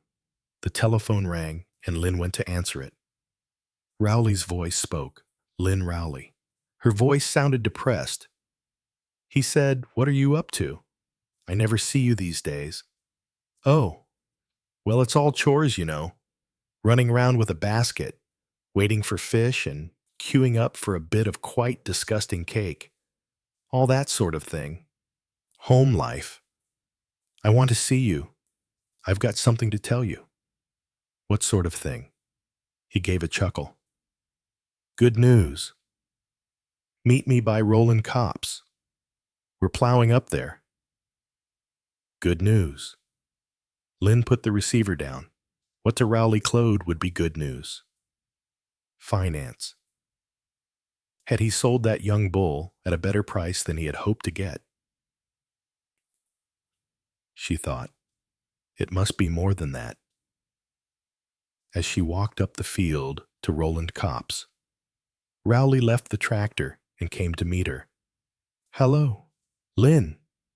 "Why, Rowley, you look different. Somehow." He laughed. "I should think I do. Our lucks turned. Lynn, what do you mean? Do you remember old Jeremy mentioning a chap called Hercule Poirot? Hercule Poirot? Lynn frowned. Yes, I do remember something. Quite a long time ago. When the war was on. They were in that mausoleum of a club of his, and there was an air raid. Well, Lynn demanded impatiently. Fellow has the wrong clothes and all that. French chap or Belgian? Queer fellow. But he's the goods, all right. Lynn knit her brows. Wasn't he a detective? That's right. Well, you know. This fellow who was done in at the Stag. I didn't tell you. But an idea was getting around that he might just possibly be Rosaline Clode's first husband. Lynn laughed. Simply because he called himself Enoch Arden. What an absurd idea. Not so absurd. My girl, old Spence got Rosaline down to have a look at him, and she swore quite firmly that he wasn't her husband. So that finished it. It might have, said Rowley, but for me, for you. What did you do? I went to this fellow Hercule Poirot. I told him we wanted another opinion. Could he rustle up someone who had actually known Robert Underhay? My word, but he's absolutely wizard, that chap, just like rabbits out of a hat. He produced a fellow who was Underhay's best friend in a few hours. Old boy called Porter. Rowley stopped. Then he chuckled again with that note of excitement that had surprised and startled Lynn. Now keep this under your hat. Lynn, the super swore me to secrecy, but I'd like you to know, the dead man is Robert Underhay. What? Lynn took a step back. She stared at Rowley blankly. Robert Underhay himself. Porter hadn't the least doubt. So you see, Lynn Rowley's voice rose excitedly. We've won, after all. We've won. We've beaten those damn crooks. What damn crooks? Hunter and his sister. They're licked out of it. Rosaline doesn't get Gordon's money. We get it. It's ours. Gordon's will, that he made before he married Rosaline, holds good, and that divides it amongst us. I get a fourth share. See? If her first husband was alive when she married Gordon, she was never married to Gordon at all. Are you? Are you sure of what you're saying? He stared at her. For the first time, he looked faintly puzzled. Of course, I'm sure. It's elementary. Everything's all right now. It's the same as Gordon meant it to be. Everything's the same as if that precious pair had never butted in. Everything's the same. But you couldn't, Lynn thought. Wash out like that's something that had happened. You couldn't pretend that it had never been. She said slowly, What will they do, eh? She saw that until that moment, Rowley had hardly considered that question. I don't know. Go back where they came from. I suppose. I think, she could see him slowly following it out. Yes, I think we ought to do something for her. I mean, she married Gordon in all good faith. I gather she really believed her first husband was dead. It's not her fault. Yes, we must do something about her, give her a decent allowance. Make it up between us all. You like her? Don't you? Said Lynn. Well, yes. He considered. I do in a way. She's a nice kid. She knows a cow when she sees it. I don't, said Lynn. Oh, you'll learn, said Rowley kindly. And what about David? Asked Lynn. Rowley scowled. To hell with David. It was never his money anyway. He just came along and sponged on his sister. No, Rowley, it wasn't like that. It wasn't. He's not a sponger. He's an adventurer, perhaps a ruddy murderer, she said breathlessly. What do you mean? Well, who do you think killed Underhay? She cried. I don't believe it. I don't believe it. Of course he killed Underhay. Who else could have done it?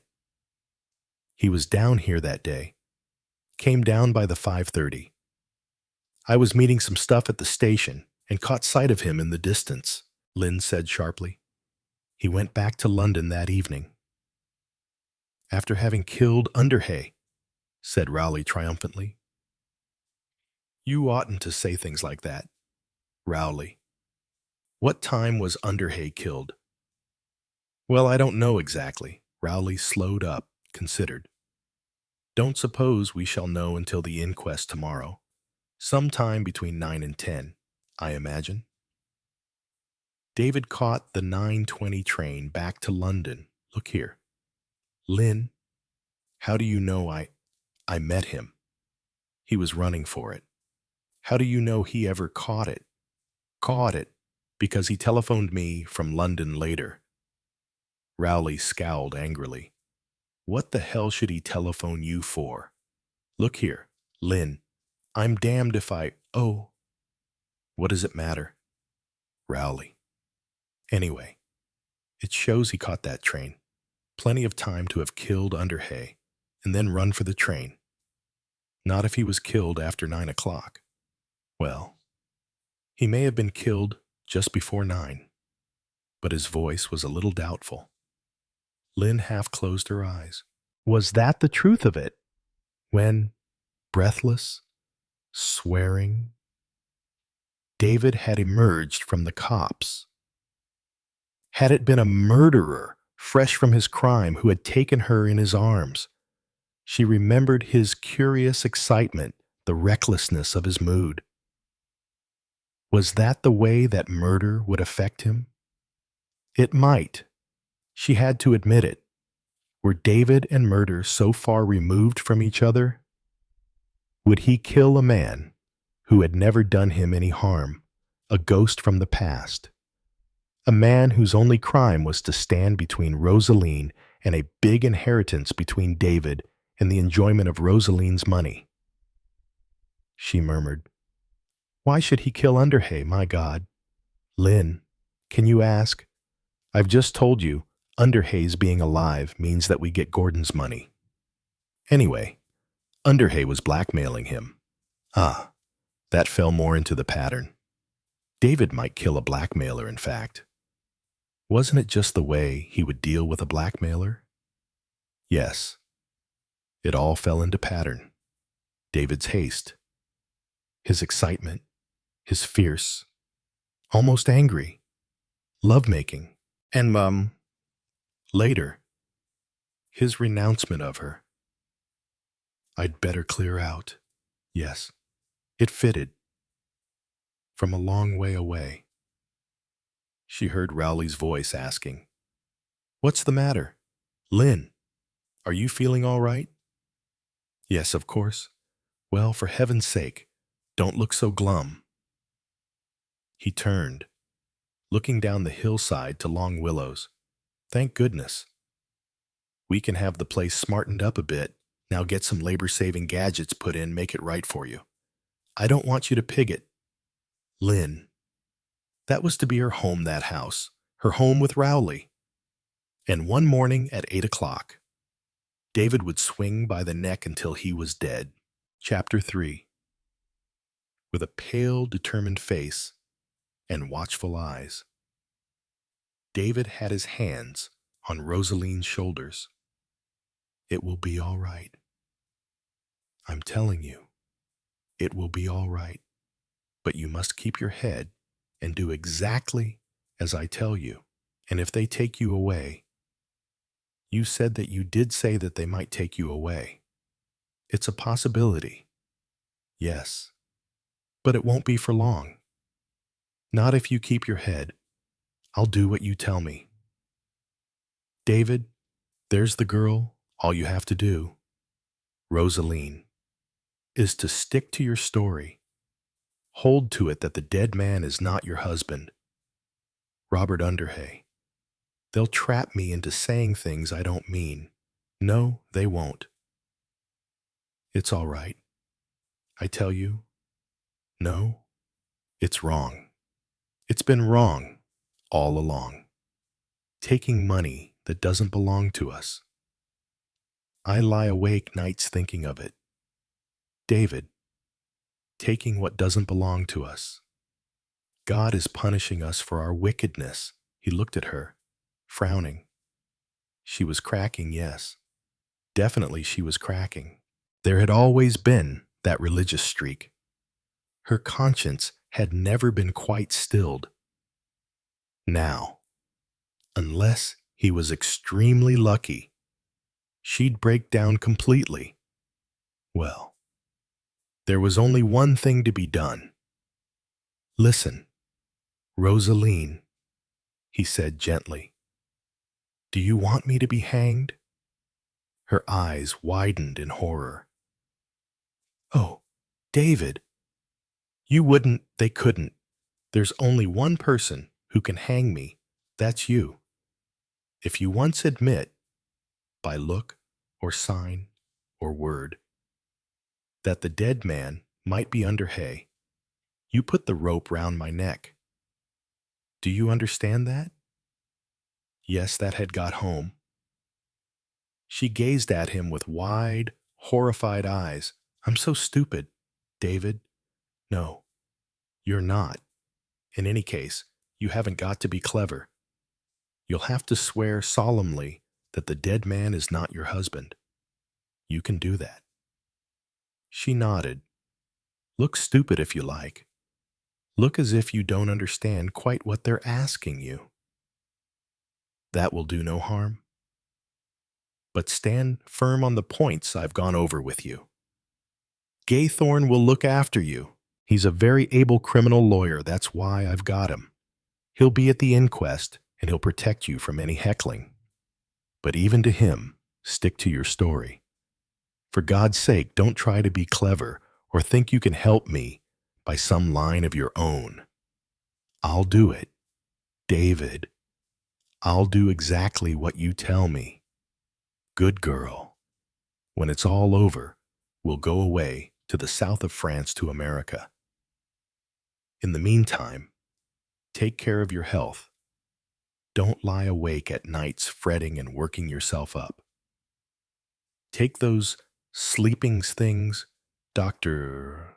Claude prescribed for you, bromide or something. Take one every night. Cheer up.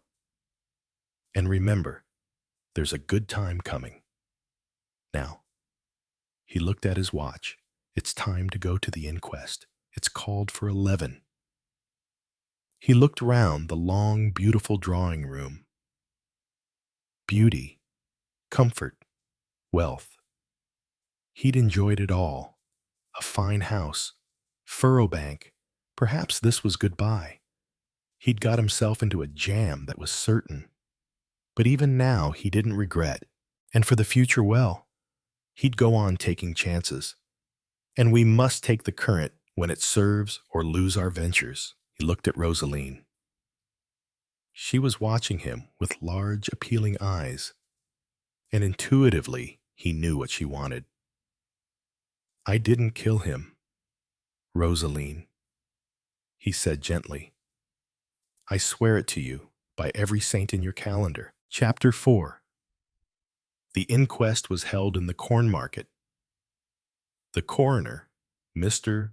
Pebmarsh, was a small, fussy man, with glasses and a considerable sense of his own importance.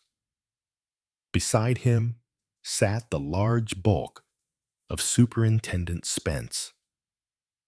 In an unobtrusive seat was a small, foreign-looking man with a large black mustache.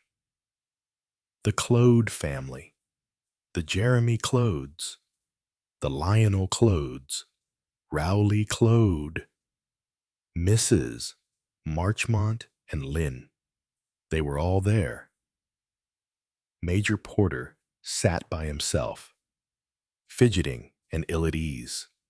David and Rosaline arrived last. They sat by themselves. The coroner cleared his throat and, glancing round the jury of 9 local worthies, started proceedings. Constable Peacock, Sergeant Vane. Dr. Lionel Claude. You were attending a patient professionally at the Stag when Gladys Aitken came to you. What did she say? She informed me that the occupant of number 5 was lying on the floor dead. In consequence, you went up to number 5. I did. Will you describe what you found there, Dr. Claude described? Body of a man, face downwards, head injuries, back of skull, fire tongs. You were of opinion that the injuries were inflicted with the tongs in question. Some of them unquestionably were, and that several blows had been struck. Yes, I did not make a detailed examination, as I considered that the police should be called before the body was touched, or its position altered. Very proper. The man was dead. Yes, he had been dead for some hours. How long, in your opinion, had he been dead? I should hesitate to be very definite about that. At least 11 hours, quite possibly. 13 or 14, let us say between 7:30 AST and 10:30 p.m. the preceding evening. Thank you. Dr. Claude. Then came the police surgeon, giving a full and technical description of the wounds. There was an abrasion and swelling on the lower jaw, and 5 or 6 blows had been struck on the base of the skull, some of which had been delivered after death. It was an assault of great savagery. Exactly. Would great strength have been needed to inflict these blows? No, not exactly strength. The tongs, grasped by the pincer's end, could be easily swung without much exertion. The heavy steel ball, which forms the head of the tongs, makes them a formidable weapon. Quite a delicate person could have inflicted the injuries if, that is to say, they were struck in a frenzy of excitement. Thank you, doctor. Details as to the condition of the body followed: well-nourished, healthy, age about 45, no signs of illness or disease, heart, lungs, etc. All good. Beatrice Lippincott gave evidence of the arrival of the deceased. He had registered as Enoch Arden, Cape Town. Did deceased produce a ration book number, sir? Did you ask him for one? Not at first. I did not know how long he was staying, but you did eventually ask him. Yes, sir. He arrived on the Friday, and on Saturday I said, if he was staying more than 5 days, would he please let me have his ration book? What did he say to that? He said he would give it to me. But he did not actually do so. No, he did not say that he had lost it, or had not got one. Oh, no. He just said, I'll look it out and bring it along. Miss Lippincott, did you, on the night of Saturday, overhear a certain conversation?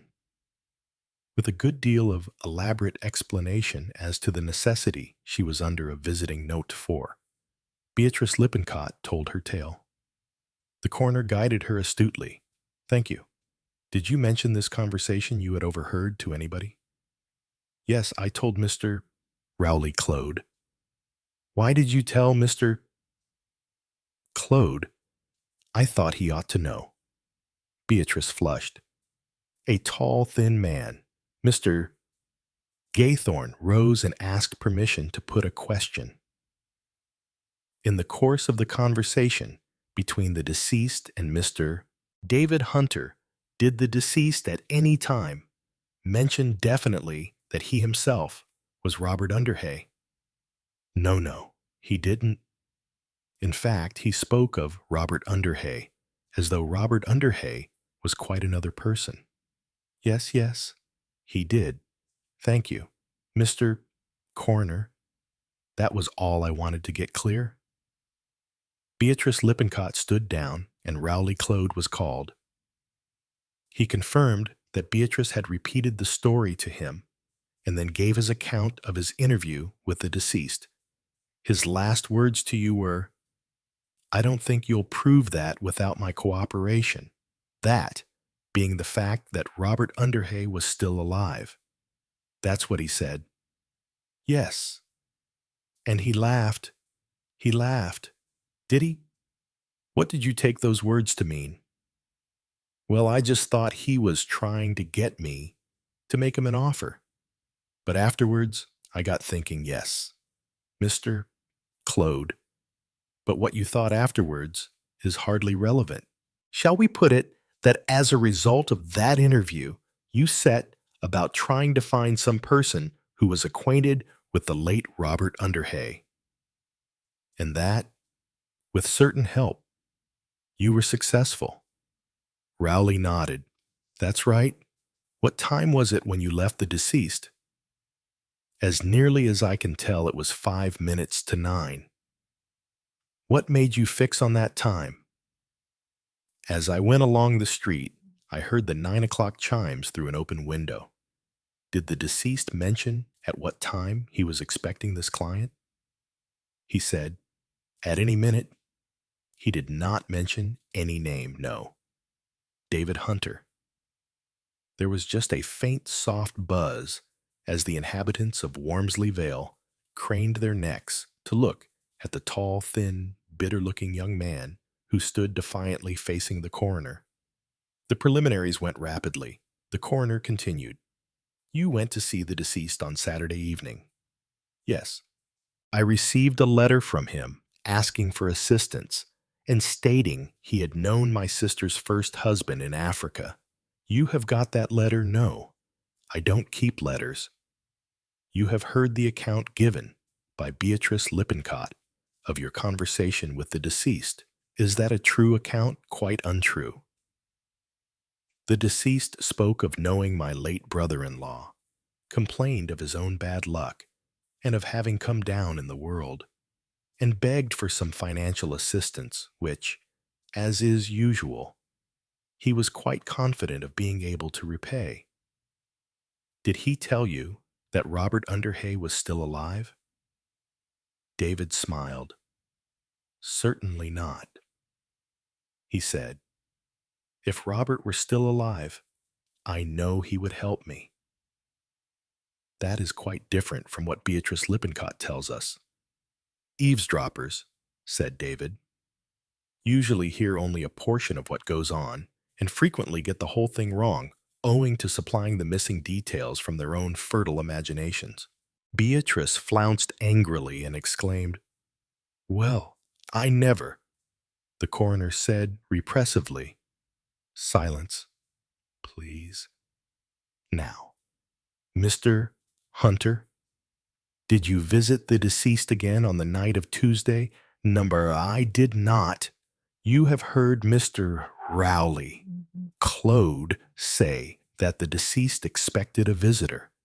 He may have expected a visitor. If so, I was not that visitor.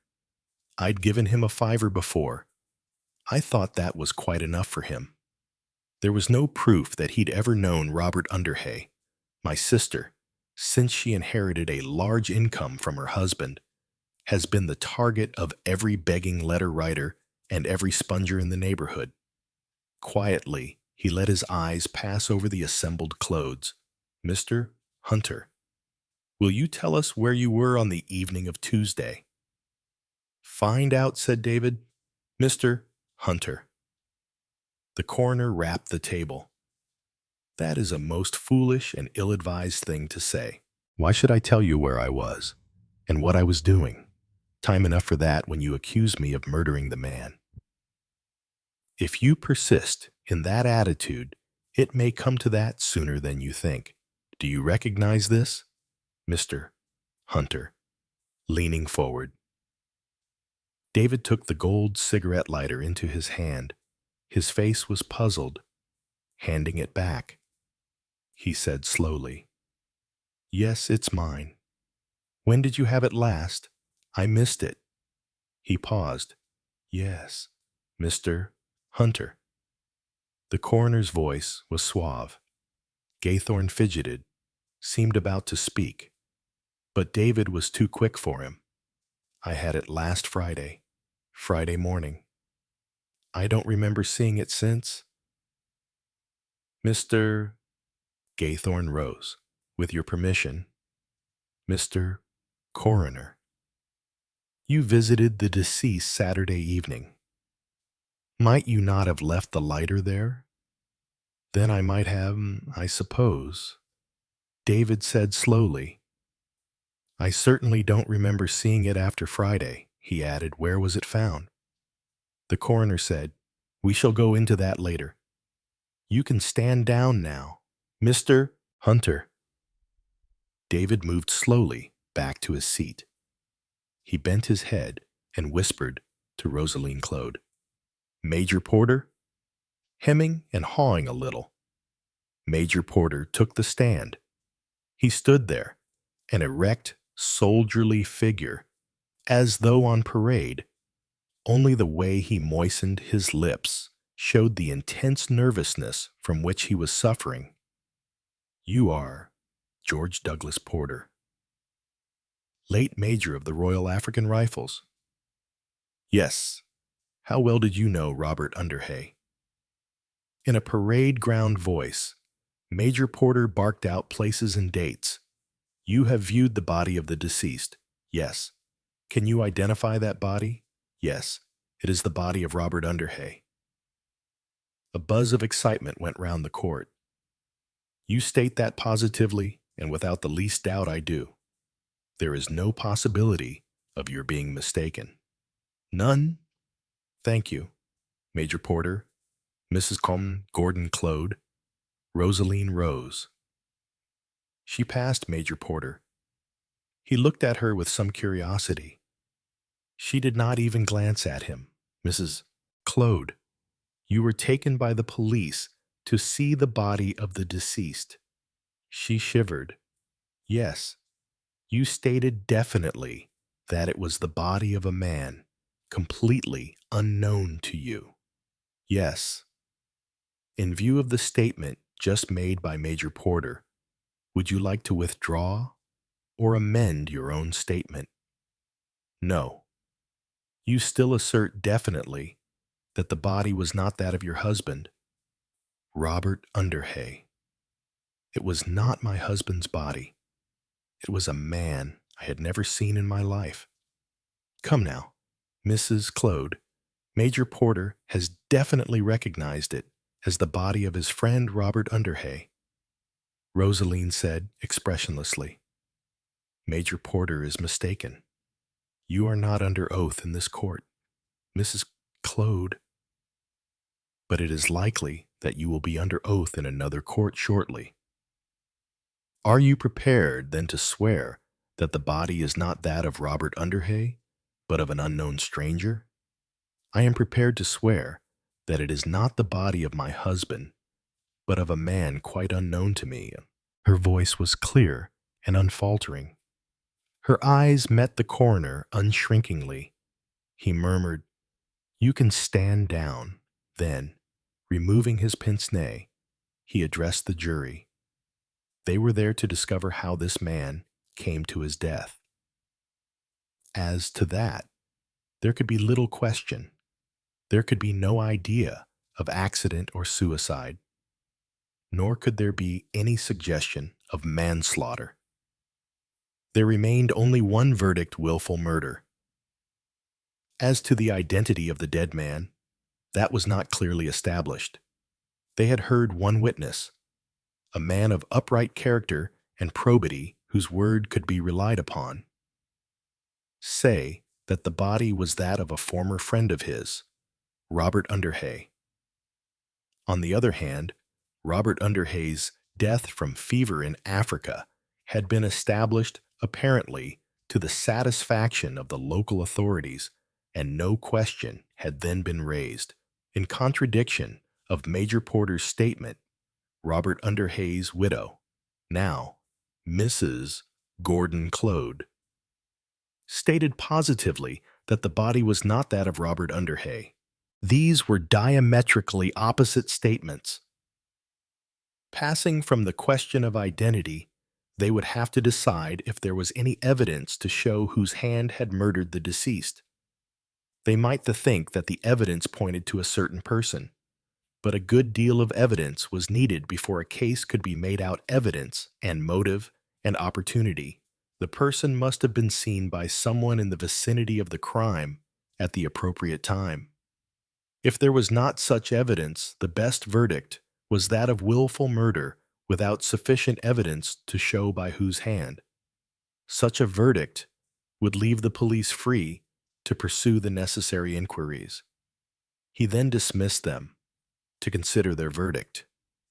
They took 3/4 of an hour. They returned a verdict of willful murder against David Hunter. Chapter 5. "I was afraid they'd do it," said the coroner apologetically. "Local prejudice." Feeling, rather than logic, the coroner, the chief constable, Superintendent Spence, and Hercule Poirot were all in consultation together after the inquest. "You did your best," said the chief constable. "It's premature, to say the least of it," said Spence, frowning, "and it hampers us. Do you know Hercule Poirot?" He was instrumental in bringing Porter forward. The coroner said graciously, "I have heard of you." Poirot. And Poirot made an unsuccessful attempt to look modest.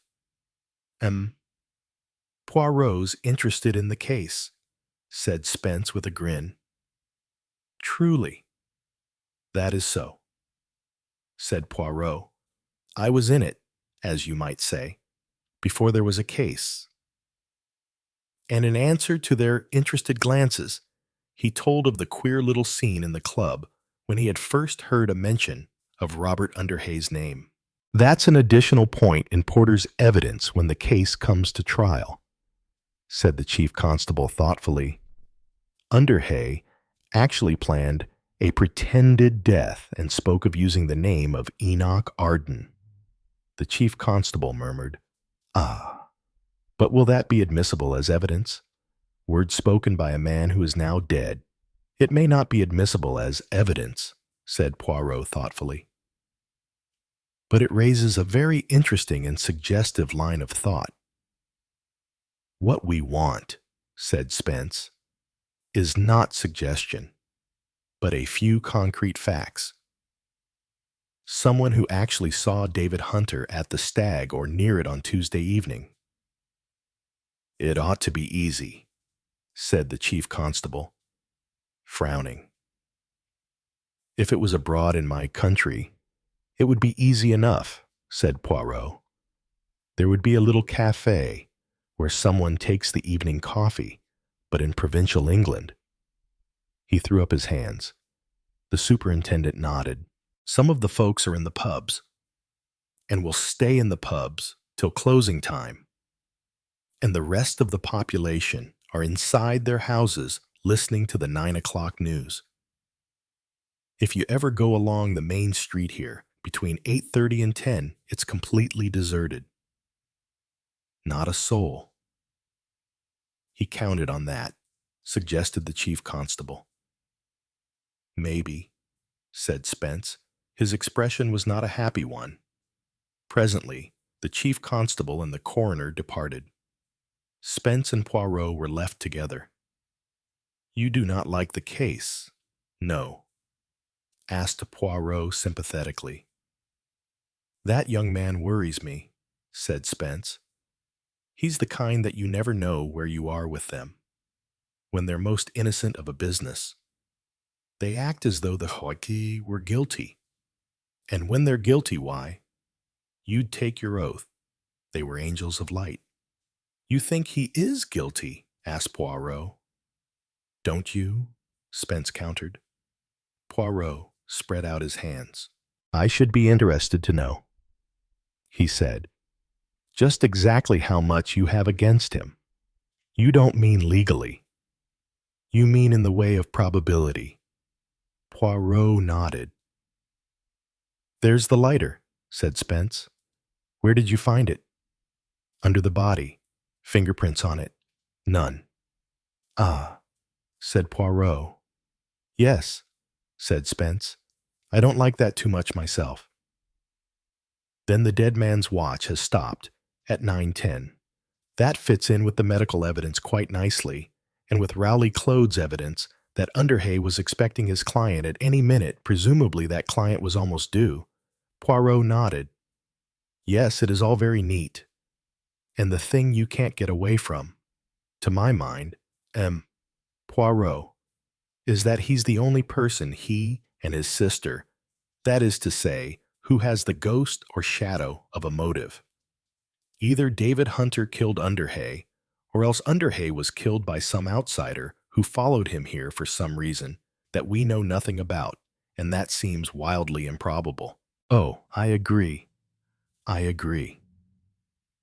You see, there's no one in Wormsley Vale who could possibly have a motive, unless, by a coincidence, someone is living here other than the Hunters who had a connection with Underhay in the past. I never rule out coincidence, but there hasn't been a hint or suggestion of anything of the kind. The man was a stranger to everyone but that brother and sister. Poirot nodded. To the Clode family, Robert Underhay would be the apple of their eye to be kept alive by every possible precaution.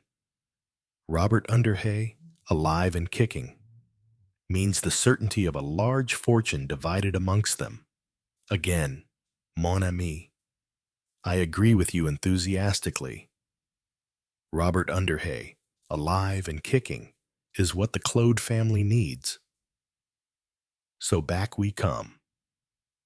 Rosaline and David Hunter are the only two people who have a motive. Rosaline Clode was in London, but David, we know, was in Wormsley Vale that day. He arrived at 5:30 at Wormsley Heath Station.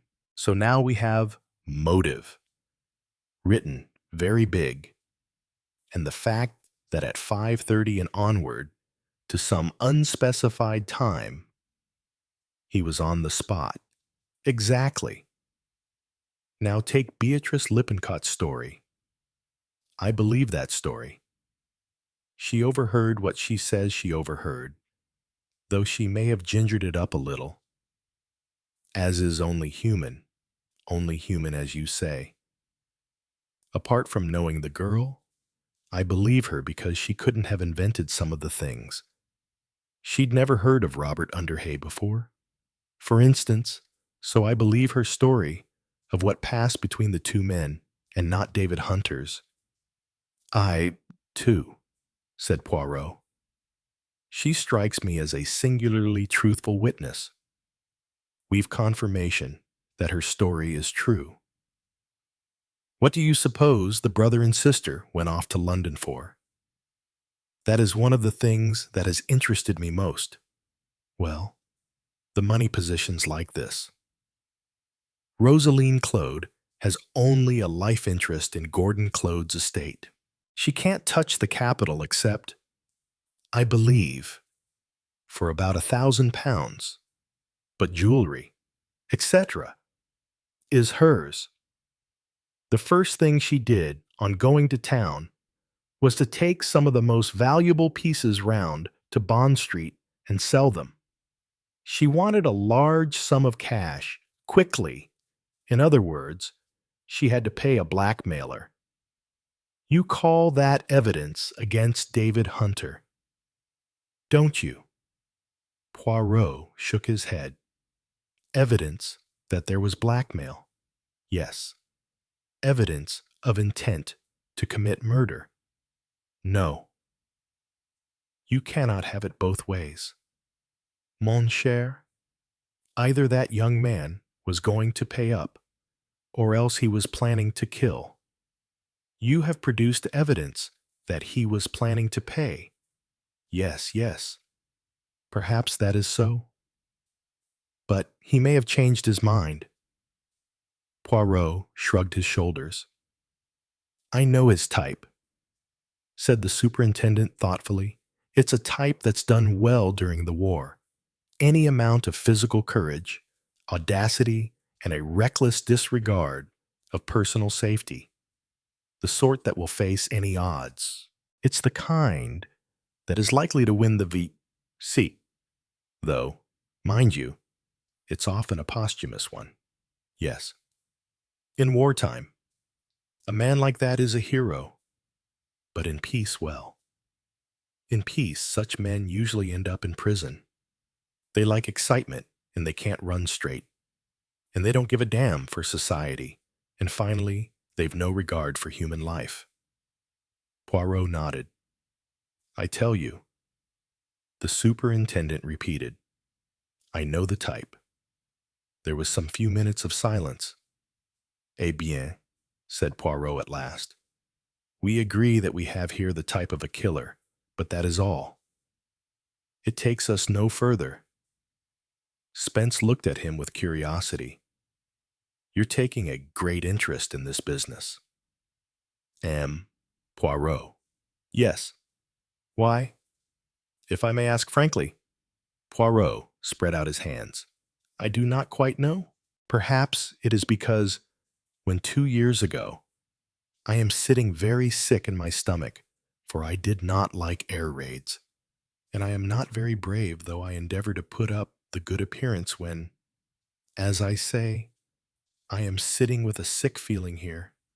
Poirot clasped his stomach expressively. In the smoking room of my friend's club, there, droning away, is the club bore, the good Major Porter, recounting a long history to which nobody listens. But me, I listen, because I am wishful to distract myself from the bombs, and because the facts he is relating seem to me interesting and suggestive. And I think to myself that it is possible that some day something may come of the situation he recounts. And now, something has come of it. The unexpected has happened, eh? On the contrary, Poirot corrected him. It is the expected that has happened, which in itself is sufficiently remarkable. You expected murder?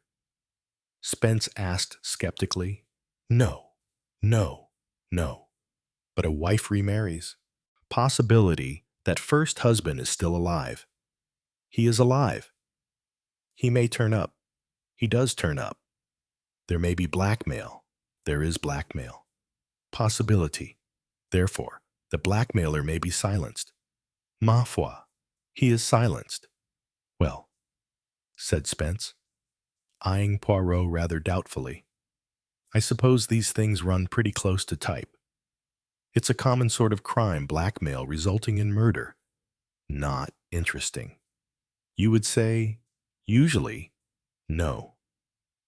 But this case is interesting because, you see, said Poirot placidly, it is all wrong, all wrong. What do you mean by all wrong? None of it is, how shall I put it, the right shape. Spence stared. Chief Inspector Japp, he remarked, always said you have a tortuous mind. Give me an instance of what you call wrong. Well, the dead man, for instance, he is all wrong. Spence shook his head. You do not feel that? Poirot asked. Oh, well, perhaps I am fanciful. Then take this point. Underhay arrives at the Stag. He writes to David Hunter. Hunter receives that letter the next morning at breakfast time. Yes, that's so. He admits receiving a letter from Arden then. That was the first intimation, was it not? of the arrival of Underhay in Wormsley Vale? What is the first thing he does? Bundles his sister off to London. That's quite understandable, said Spence. He wants a clear hand to deal with things his own way. He may have been afraid the woman would have been weak. He's the leading spirit. Remember, Mrs. Claude is entirely under his thumb. Oh, yes, that shows itself plainly. So he sends her to London and calls on this Enoch Arden. We have a pretty clear account of their conversation from Beatrice Lippincott. And the thing that sticks out a mile, as you say, is that David Hunter was not sure whether the man he was talking to was Robert Underhay or not. He suspected it, but he didn't know. But there's nothing odd about that. Poirot. Rosaline Hunter married Underhay in Cape Town and went with him straight to Nigeria. Hunter and Underhay never met. Therefore, though, as you say, Hunter suspected that Arden was Underhay. He couldn't know it for a fact, because he had never met the man. Poirot looked at Superintendent Spence thoughtfully. So, there is nothing there that strikes you as peculiar, he asked. I know what you're driving at. Why didn't Underhay say straight out that he was Underhay? Well, I think that's understandable. 2. Respectable people who are doing something crooked like to preserve appearances. They like to put things in such a way that it keeps them in the clear, if you know what I mean. No, I don't think that is so very remarkable. You've got to allow for human nature. Yes, said Poirot. Human nature? That, I think, is perhaps the real answer as to why I am interested in this case. I was looking round the coroner's court, looking at all the people, looking particularly at the Claudes, so many of them, all bound by a common interest, all so different in their characters, in their thoughts and feelings, all of them dependent for many years on the strong man, the power in the family, on Gordon Claude. I do not mean, perhaps directly dependent. They had all their independent means of existence, but they had come, they must have come, consciously or unconsciously, to lean on him. And what happens? I will ask you this. Superintendent, what happens to the ivy when the oak round which it clings is struck down? That's hardly a question in my line, said Spence. You think not. I think it is character, mon cher, does not stand still. It can gather strength. It can also deteriorate. What a person really is only apparent when the test comes, that is, the moment when you stand or fall on your own feet. I don't really know what you are getting at. Poirot. Spence looked bewildered. Anyway, the Claudes are all right now, or will be, once the legal formalities are through. That, Poirot reminded him, might take some time. There is still Mrs. Gordon Claude's evidence to shake. After all, a woman should know her own husband when she sees him. He put his head a little on one side and gazed inquiringly at the big superintendent. Isn't it worthwhile to a woman not to recognize her husband if the income of a couple of £1,000,000 depends on it? Asked the superintendent cynically. Besides, if he wasn't Robert Underhay, why was he killed? That, murmured Poirot, is indeed the question. Chapter 6. Poirot left the police station frowning to himself. His steps grew slower as he walked. In the market square, He paused, looking about him. There was Dr. Claude's house with its worn brass plate, and a little way along was the post office. On the other side was Jeremy Claude's house. In front of Poirot, set back a little, was the Roman Catholic Church of the Assumption, a small, modest affair. A shrinking violet compared to the aggressiveness of St. Mary's, which stood arrogantly in the middle of the square facing the corn market, and proclaiming the dominance of the Protestant religion. Moved by an impulse, Poirot went through the gate and along the path to the door of the Roman Catholic building. He removed his hat, genuflected in front of the altar, and knelt down behind one of the chairs. His prayers were interrupted by the sound of stifled, heartbroken sobs. He turned his head. Across the aisle, a woman in a dark dress was kneeling, her head buried in her hands. Presently, she got up and, still sobbing under her breath, went towards the door. Poirot, his eyes wide with interest, got up and followed her. He had recognized Rosaline Claude. She stood in the porch, fighting for control. And there Poirot spoke to her, very gently. "Madame, can I help you?" She showed no signs of surprise, but answered with the simplicity of an unhappy child. "No," she said. "No one can help me. You are in very bad trouble." "That is it, is it not?" she said. "They've taken David away. I'm all alone. They say he killed." "But he didn't. She looked at Poirot and said, "You were there today at the inquest. I saw you." "Yes, if I can help you." "Madame, I shall be very glad to do so. I'm frightened. David said I'd be safe as long as he was there to look after me. But now they've taken him away, I'm afraid. He said they all wanted me dead. That's a dreadful thing to say. But perhaps it's true. Let me help you." "Madam." She shook her head.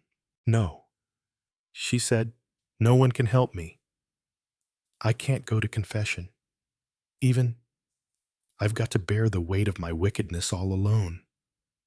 I'm cut off from the mercy of God." "Nobody," said Hercule Poirot, "is cut off from the mercy of God. You know that well, my child." Again she looked at him, a wild, unhappy look.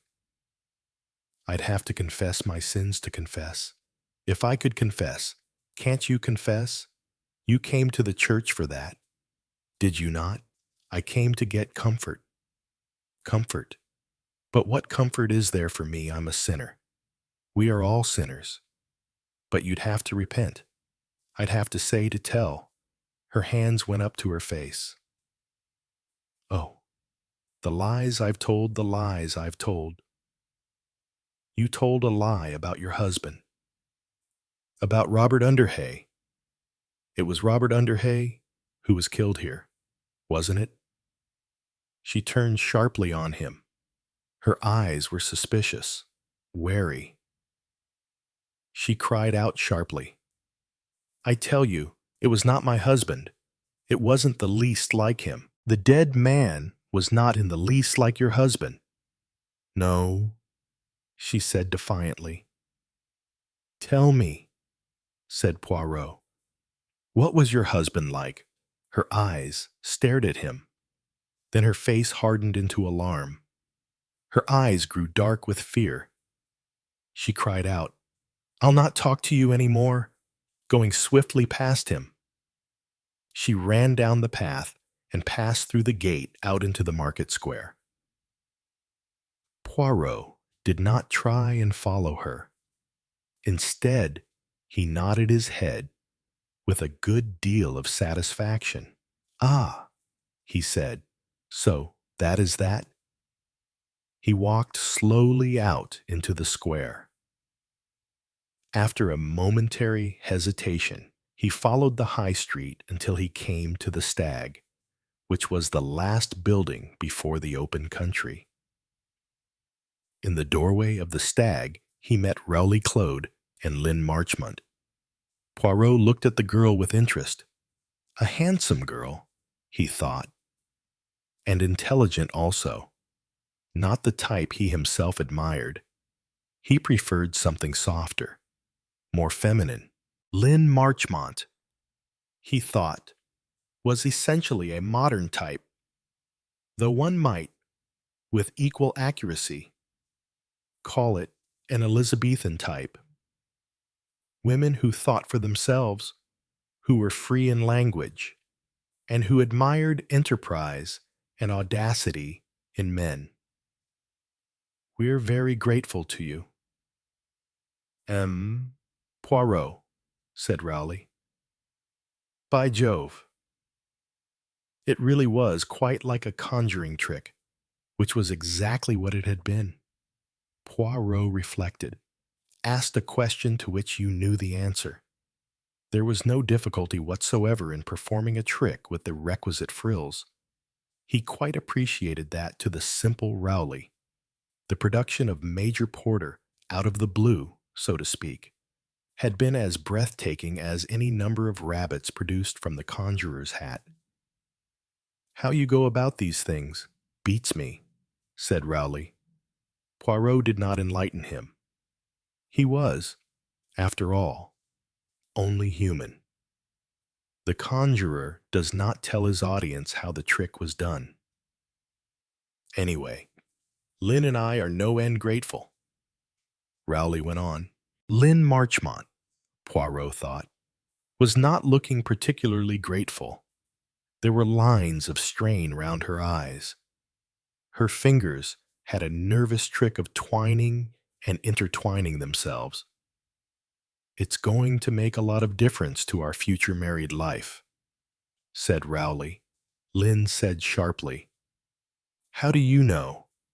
There are all sorts of formalities and things, I'm sure. You are getting married, when asked Poirot politely. June? And you have been engaged since when? Nearly 6 years, said Rowley. Lynn's just come out of the Wrens. And is it forbidden to marry in the Wrens? Yes, Lynn said briefly. I've been overseas. Poirot noticed Rowley's swift frown. He said shortly, Come on, Lynn, we must get going. I expect Poirot wants to get back to town, Poirot said smilingly. But I'm not going back to town. What Rowley stopped dead, giving a queer wooden effect. I am staying here, at the Stag, for a short while. But why? C'est un beau paysage, Poirot said placidly. Rowley said uncertainly, Yes, of course. But aren't you well? I mean, busy. I have made my economies, said Poirot, smiling. I do not need to occupy myself unduly. No, I can enjoy my leisure and spend my time where the fancy takes me. And my fancy inclines to Wormsley Vale. He saw Lynn Marchmont raise her head and gaze at him intently. Rowley, he thought, was slightly annoyed. I suppose you play golf, he said. There's a much better hotel at Wormsley Heath. This is a very one-horse sort of place. My interests, said Poirot, lie entirely in Wormsley Vale. Lynn said, Come along, Rowley. Half reluctantly, Rowley followed her. At the door, Lynn paused and then came swiftly back. She spoke to Poirot in a quiet, low voice. They arrested David Hunter after the inquest. Do you think they were right? They had no alternative. Mademoiselle, after the verdict. I mean, do you think he did it? Do you, said Poirot? But Rowley was back at her side, her face hardened to a poker smoothness. She said goodbye, M. Poirot. I I hope we meet again. Now, I wonder, said Poirot to himself. Presently, after arranging with Beatrice Lippincott about a room, he went out again. His steps led him to Dr. Lionel Claude's house. Oh, said Aunt Kathy, who opened the door, taking a step or two backwards. M. Poirot. At your service, madame. Poirot bowed. I came to pay my respects. Well, that's very nice of you, I'm sure. Yes, well, I suppose you'd better come in. Sit down. I'll move Madame Blavatsky, and perhaps a cup of tea. Only the cake is terribly stale. I meant to go to Peacock's for some. They do have Swiss roll sometimes on a Wednesday, but an inquest puts one's household routine out. Don't you think so? Poirot said that he thought that was entirely understandable. He had fancied that Rowley Claude was annoyed by the announcement of his stay in Wormsley Vale. Aunt Kathy's manner, without any doubt, was far from welcoming. She was looking at him with something not far from dismay. She said, leaning forward and speaking in a hoarse, conspiratorial whisper, You won't tell my husband, will you, that I came and consulted you about, well, about we know what my lips are sealed. I mean, of course I'd no idea at the time that Robert Underhay, poor man, so tragic was actually in Wormsley Vale. That seems to me still a most extraordinary coincidence. It would have been simpler, agreed Poirot, if the Ouija board had directed you straight to the stag. Aunt Kathy cheered up a little at the mention of the Ouija board. The way things come about in the spirit world seem quite incalculable, she said. But I do feel, Poirot, that there is a purpose in it all. Don't you feel that in life, that there is always a purpose? Yes, indeed, madame, even that I should sit here, now, in your drawing room. There is a purpose in that. Oh, is there, Mrs. Claude looked rather taken aback. Is there? Really? Yes, I suppose so. You're on your way back to London? Of course. Not at present. I stay for a few days at the Stag. At the Stag. Oh, at the Stag. But that's where, Poirot. Do you think you are wise? I have been guided to the Stag, said Poirot solemnly. Guided? What do you mean, guided by you? Oh, but I never meant, I had no idea. It's all so dreadful.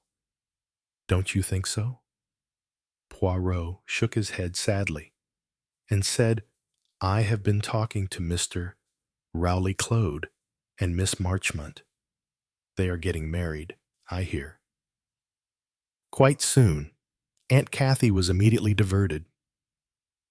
Dear Lynn, she is such a sweet girl, and so very good at figures.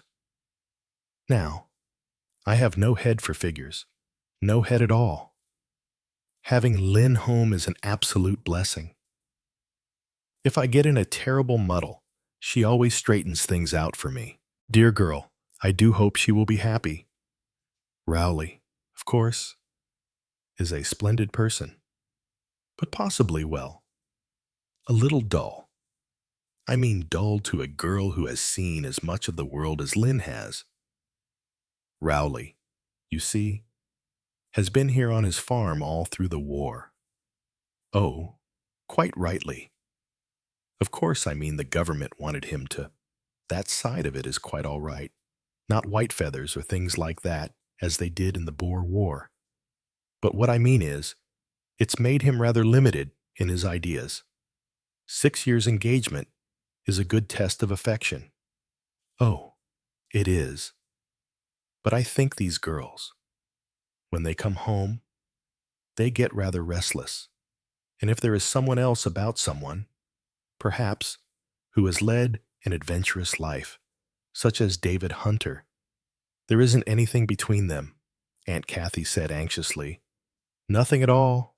I'm quite sure of that. It would have been dreadful if there had been, wouldn't there? With his turning out a murderer, his own brother-in-law? Too. Oh, no. Name. Poirot. Please don't run away with the idea that there's any kind of an understanding between Lynn and David. Really, they seemed to quarrel more than anything else every time they met. What I felt is that, oh dear, I think that's my husband coming. You will remember, won't you? Poirot, not a word about our first meeting. My poor dear husband gets so annoyed if he thinks that... Lionel. Dear, here is Poirot, who so cleverly brought that Major Porter down to see the body. Dr. Claude looked tired and haggard. His eyes, pale blue, with pinpoint pupils, wandered vaguely round the room. How do you do? Poirot. On your way back to town, mon Dieu. Another who packs me back to London, thought Poirot. Aloud, he said patiently, No. I remain at the Stag for a day or so. The Stag Lionel Claude frowned. Oh, police want to keep you here for a bit. No, it is my own choice. Indeed.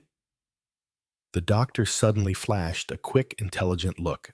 So you're not satisfied? Why should you think that? Dr. Claude, come, man. It's true, isn't it? Twittering about tea, Mrs. Claude left the room.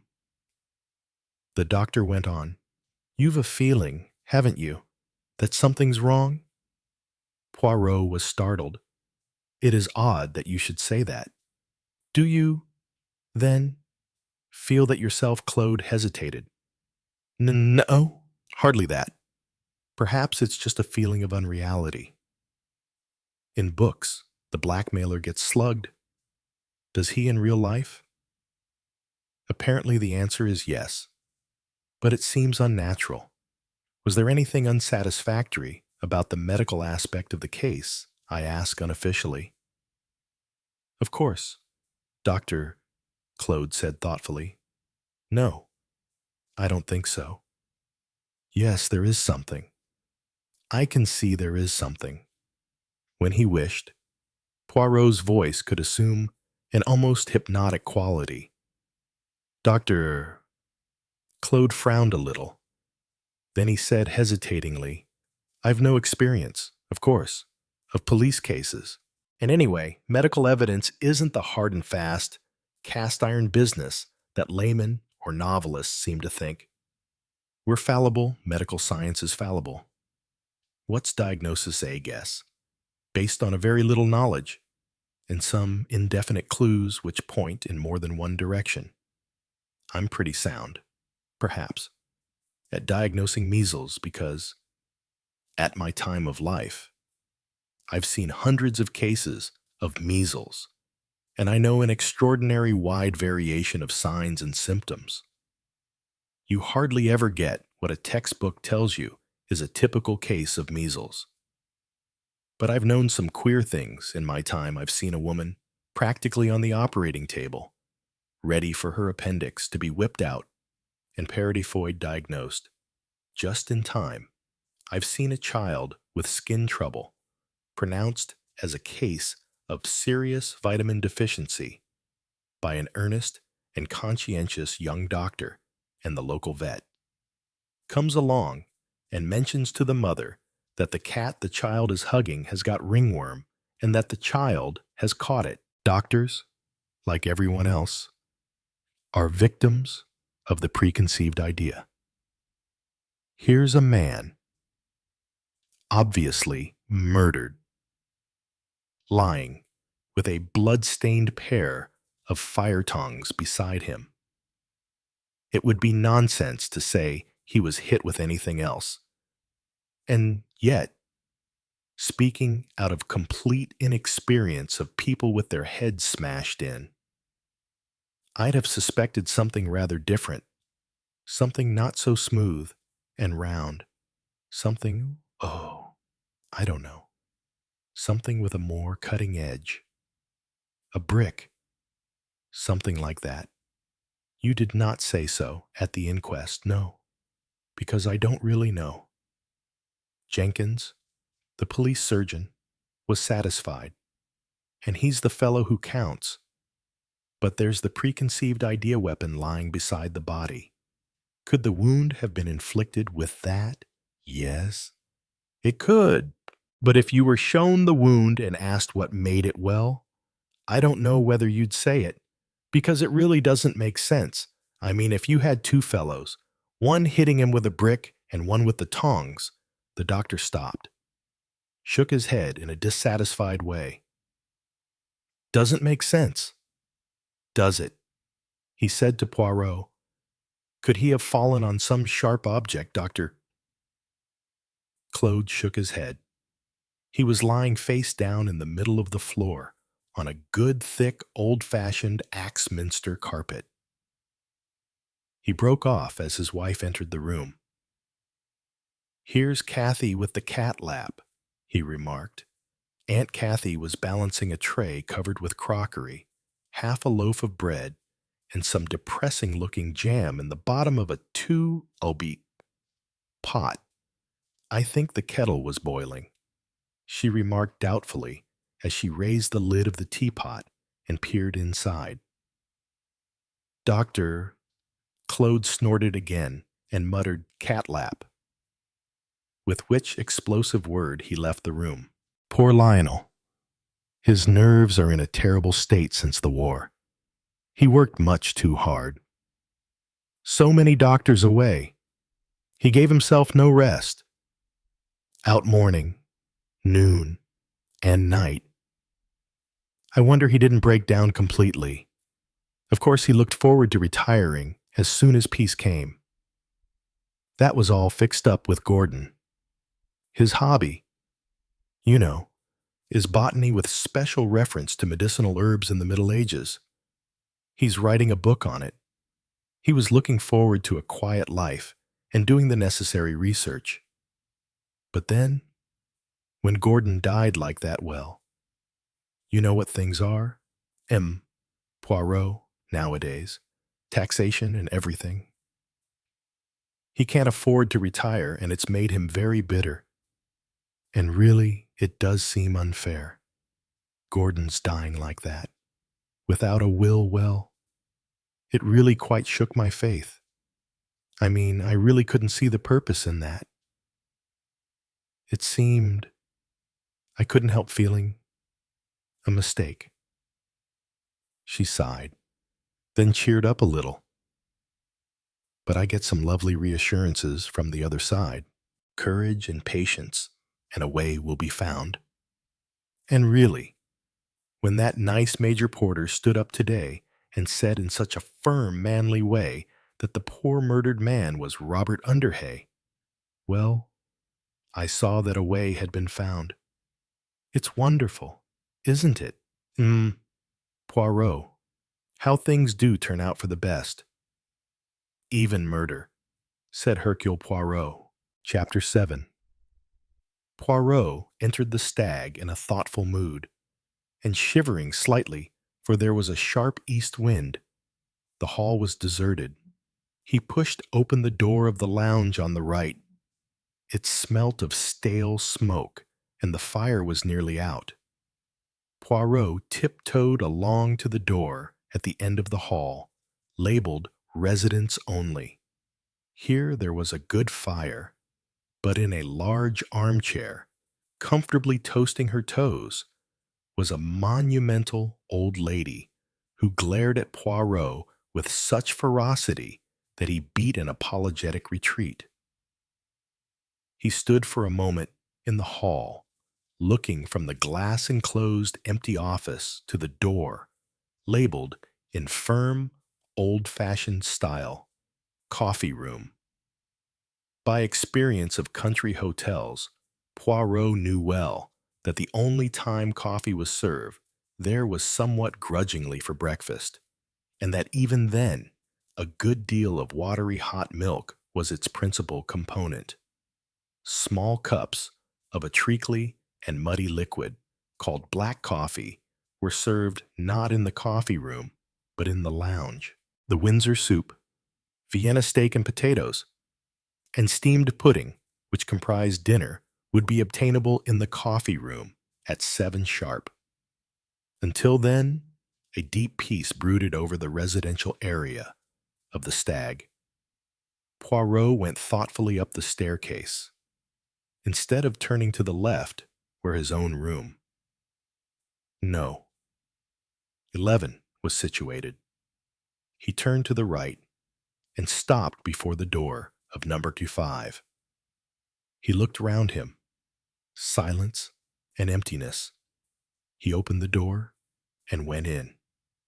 The police had done with the room. It had clearly been freshly cleaned and scrubbed. There was no carpet on the floor. Presumably, the old-fashioned Axminster had gone to the cleaners. The blankets were folded on the bed in a neat pile. Closing the door behind him, Poirot wandered round the room. It was clean and strangely barren of human interest. Poirot took in its furnishings a writing table, a chest of drawers of good old-fashioned mahogany, an upright wardrobe, of the one presumably that masked the door into number 4, a large brass double bed, a basin with hot and cold water tribute to modernity, and the servant shortage a large but rather uncomfortable armchair, 2 small chairs, an old-fashioned Victorian grate with a poker and a pierced shovel belonging to the same set as the fire tongs, a heavy marble mantelpiece, and a solid marble fire curb with squared corners. It was at these last that Poirot bent and looked. Moistening his finger, he rubbed it along the right-hand corner and then inspected the result. His finger was slightly black. He repeated the performance with another finger on the left-hand corner of the curb. This time his finger was quite clean. "Yes," said Poirot thoughtfully to himself. "Yes." He looked at the fitted wash basin. Then he strolled to the window.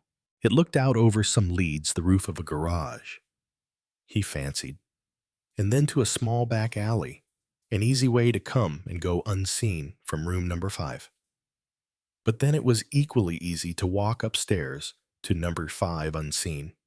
He had just done it himself, quietly. Poirot withdrew, shutting the door noiselessly behind him. He went along to his own room. It was decidedly chilly. He went downstairs again, hesitated, and then, driven by the chill of the evening, boldly entered the residence only, drew up a second armchair to the fire, and sat down. The monumental old lady was even more formidable, seen close at hand. She had iron-gray hair, a flourishing mustache, and, when presently she spoke, a deep and awe-inspiring voice. "This lounge," she said, "is reserved for persons staying in the hotel." "I am staying in the hotel," replied Hercule Poirot. The old lady meditated for a moment or two before returning to the attack. Then she said accusingly, "You're a foreigner." "Yes," replied Hercule Poirot. "In my opinion," said the old lady, "you should all go back where," inquired Poirot. "To where you came from," said the old lady firmly. She added as a kind of rider, "Sotto voce, foreigners," and snorted. "That," said Poirot mildly, "would be difficult." Nonsense, said the old lady. That's what we fought the war for, isn't it? So that people could go back to their proper places and stay there. Poirot did not enter into a controversy. He had already learnt that every single individual had a different version of the theme. What did we fight the war for? A somewhat hostile silence reigned. I don't know what things are coming to, said the old lady. I really don't. Every year, I come and stay in this place. My husband died here 16 years ago. He's buried here. I come every year for a month. A pious pilgrimage, said Poirot politely. And every year, things get worse and worse. No service, food uneatable Vienna, steaks indeed. A steak's either rump or fillet steak, not chopped up horse. Poirot shook his head sadly. One good thing they've shut down the aerodrome, said the old lady. Disgraceful it was. All those young airmen coming in here with those dreadful girls. Girls. Indeed, I don't know what their mothers are thinking of nowadays. Letting them gad about as they do. I blame the government. Sending the mothers to work in factories. Only let 'em off if they've got young children. Young children. Stuff and nonsense. Anyone can look after a baby. A baby doesn't go running round after soldiers. Girls from 14 to 18. They're the ones that need looking after, need their mothers. It takes a mother to know just what a girl is up to. Soldiers, airmen. That's all they think about. Americans, niggers, Polish riffraff. Indignation, at this point, made the old lady cough. When she had recovered, she went on, working herself into a pleasurable frenzy and using Poirot as a target for her spleen. Why do they have barbed wire round their camps? To keep the soldiers from getting at the girls? No. To keep the girls from getting at the soldiers man-mad. That's what they are. Look at the way they dress. Trousers. Some poor fools wear shorts they wouldn't if they knew what they looked like from behind. I agree with you. Madam, indeed, I agree with you. What do they wear on their heads? Proper hats? No. A twisted-up bit of stuff. And faces covered with paint and powder. Filthy stuff. All over their mouths. Not only red nails, but red toenails. The old lady paused explosively and looked at Poirot expectantly. He sighed and shook his head. Even in church, said the old lady. No hats. Sometimes not even those silly scarves. Just that ugly crimped, permanently waved hair. Hair. Nobody knows what hair is nowadays. I could sit on my hair when I was young. Poirot stole a glance at the iron-gray bands. It seemed impossible that this fierce old woman could ever have been young. Put her head in here the other night. One of them did. The old lady went on, tied up in an orange scarf, and painted and powdered. I looked at her. I just looked at her. She soon went away. She wasn't a resident, went on the old lady. No one of her type staying here. I'm glad to say. So what was she doing coming out of a man's bedroom? Disgusting, I call it. I spoke about it to that Lippincott girl, but she's just as bad as any of them go a mile for anything that wears trousers. Some faint interest stirred in Poirot's mind. Coming out of a man's bedroom, he queried. The old lady fell upon the topic with a zest. That's what I said. Saw her with my own eyes. No. 5. What day was that, madam? The day before, there was all that fuss about a man being murdered. Disgraceful that such a thing could happen here. This used to be a very decent, old-fashioned type of place. But now, and what hour of the day was this day? It wasn't day at all. Evening. Late evening, too. Perfectly disgraceful. Past 10 o'clock. I go up to bed at 10:15. Out she comes from number 5. As bold as brass. Stares at me, then dodges back inside again, laughing and talking with the man there. You heard him speak, aren't I telling you so? She dodges back inside and he calls out, "Oh, go on. Get out of here. I'm fed up." That's nice way for a man to talk to a girl. But they ask for it. Hussies, Poirot said. You did not report this to the police, so she fixed him with a basilisk. Stare and totteringly rose out of her chair, standing over him and glaring down on him. She said, "I have never had anything to do with the police." The police indeed, in a police court. Quivering with rage, and with one last malevolent glance at Poirot, she left the room. Poirot sat for a few minutes, thoughtfully caressing his mustache. Then he went in search of Beatrice Lippincott. Oh, yes. M. Poirot. You mean old Mrs. Ledbetter Canon Ledbetter's widow.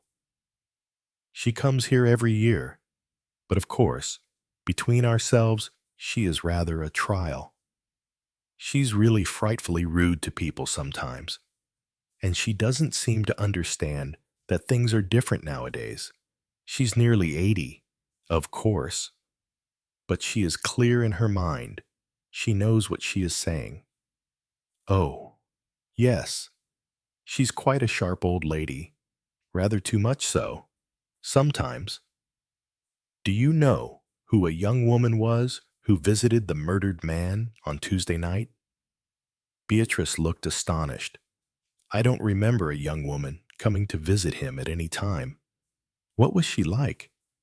She was wearing an orange scarf round her head, and I should fancy a good deal of makeup.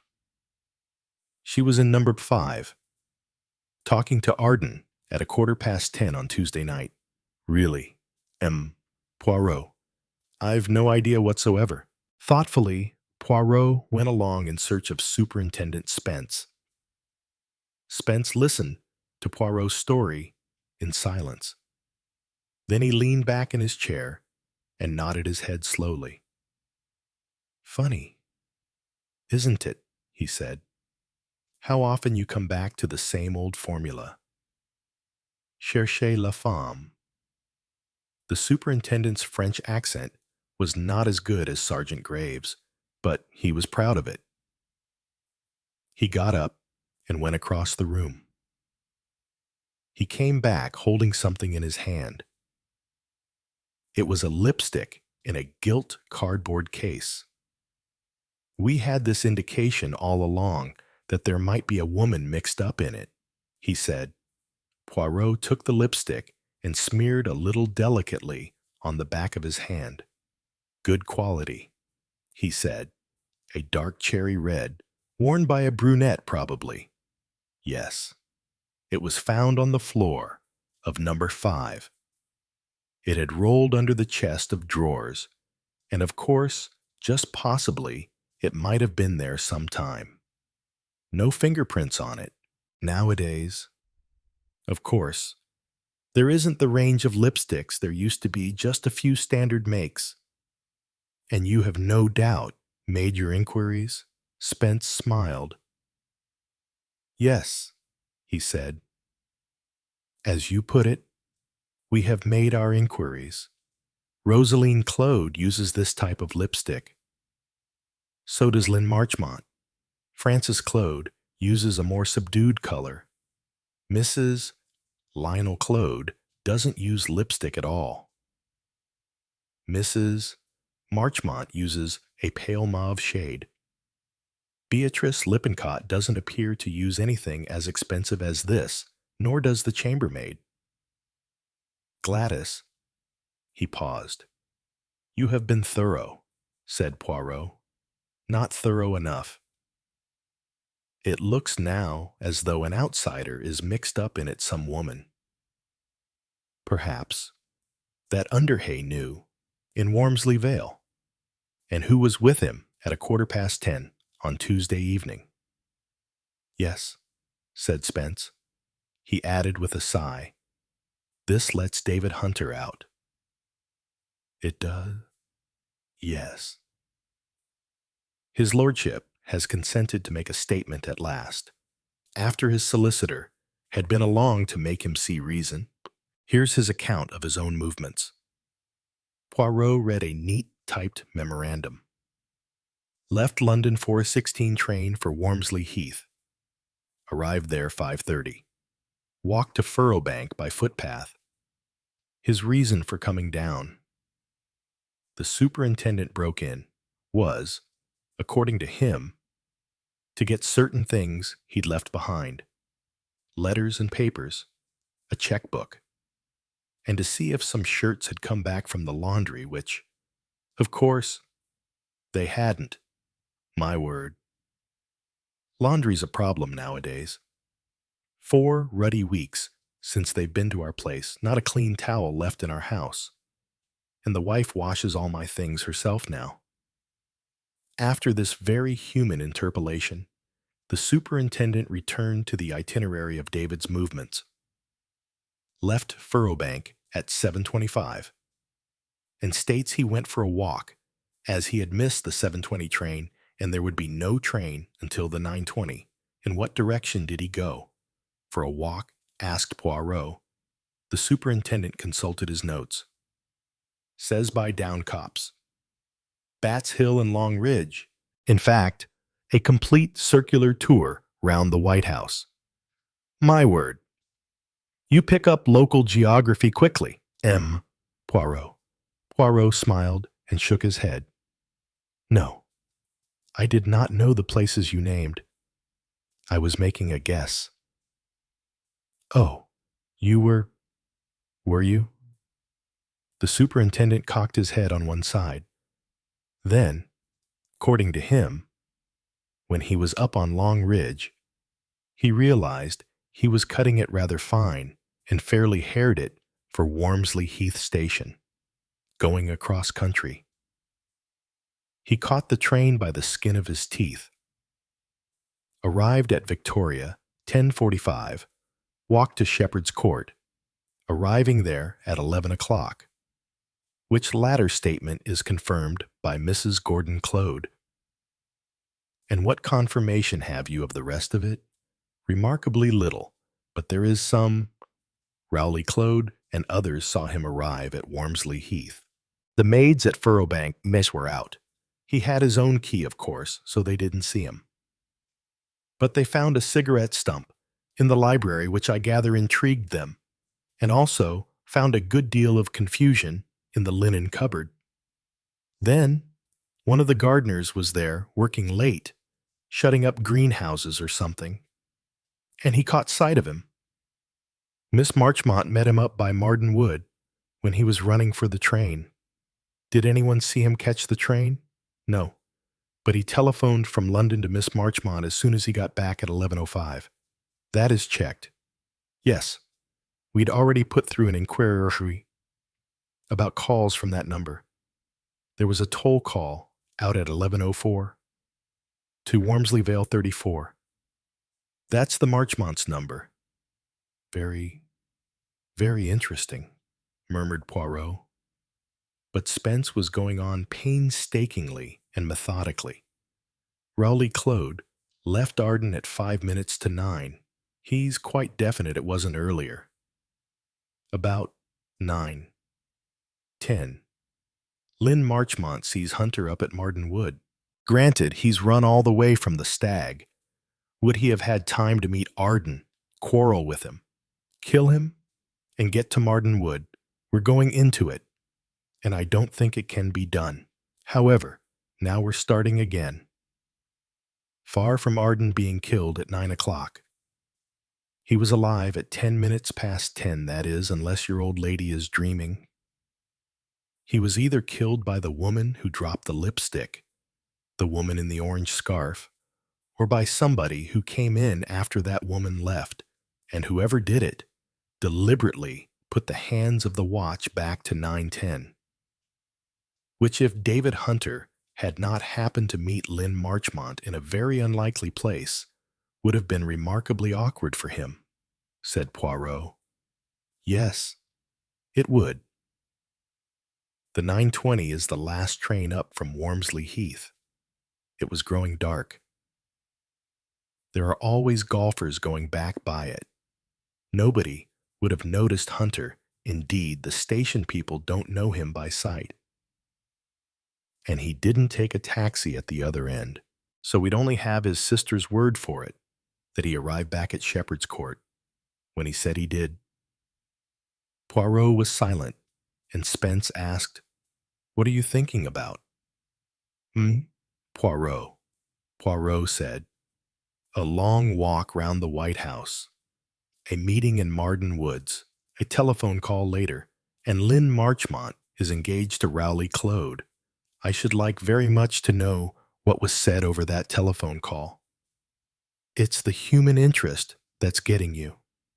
"Yet," said Poirot, "it is always the human interest."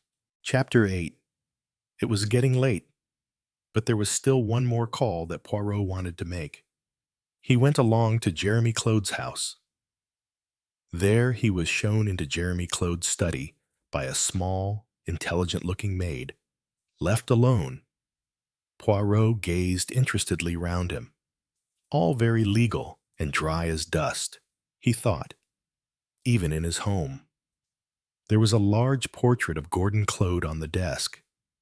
Another faded one of Lord Edward Trenton on a horse, and Poirot was examining the latter when Jeremy Clode came in. "Ah, pardon." Poirot put the photo frame down in some confusion. "My wife's father," said Jeremy. A faint, self-congratulatory note in his voice. "And one of his best horses, Chestnut Trenton, ran second in the Derby in 1924. Are you interested in racing?"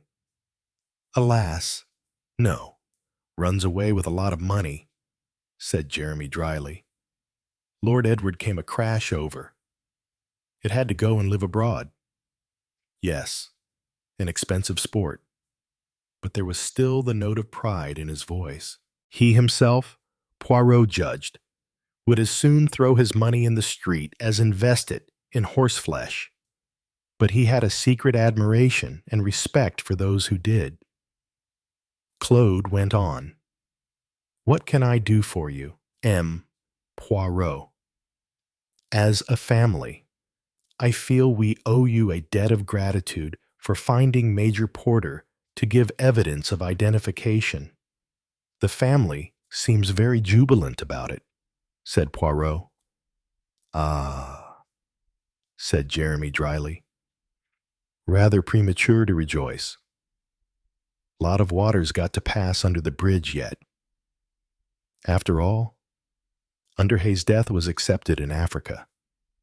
Takes years to upset a thing of this kind, and Rosaline's evidence was very positive indeed. She made a good impression, you know. It seemed almost as though Jeremy Clode was unwilling to bank upon any improvement in his prospects. "I wouldn't like to give a ruling one way or the other," he said. "Couldn't say how a case would go."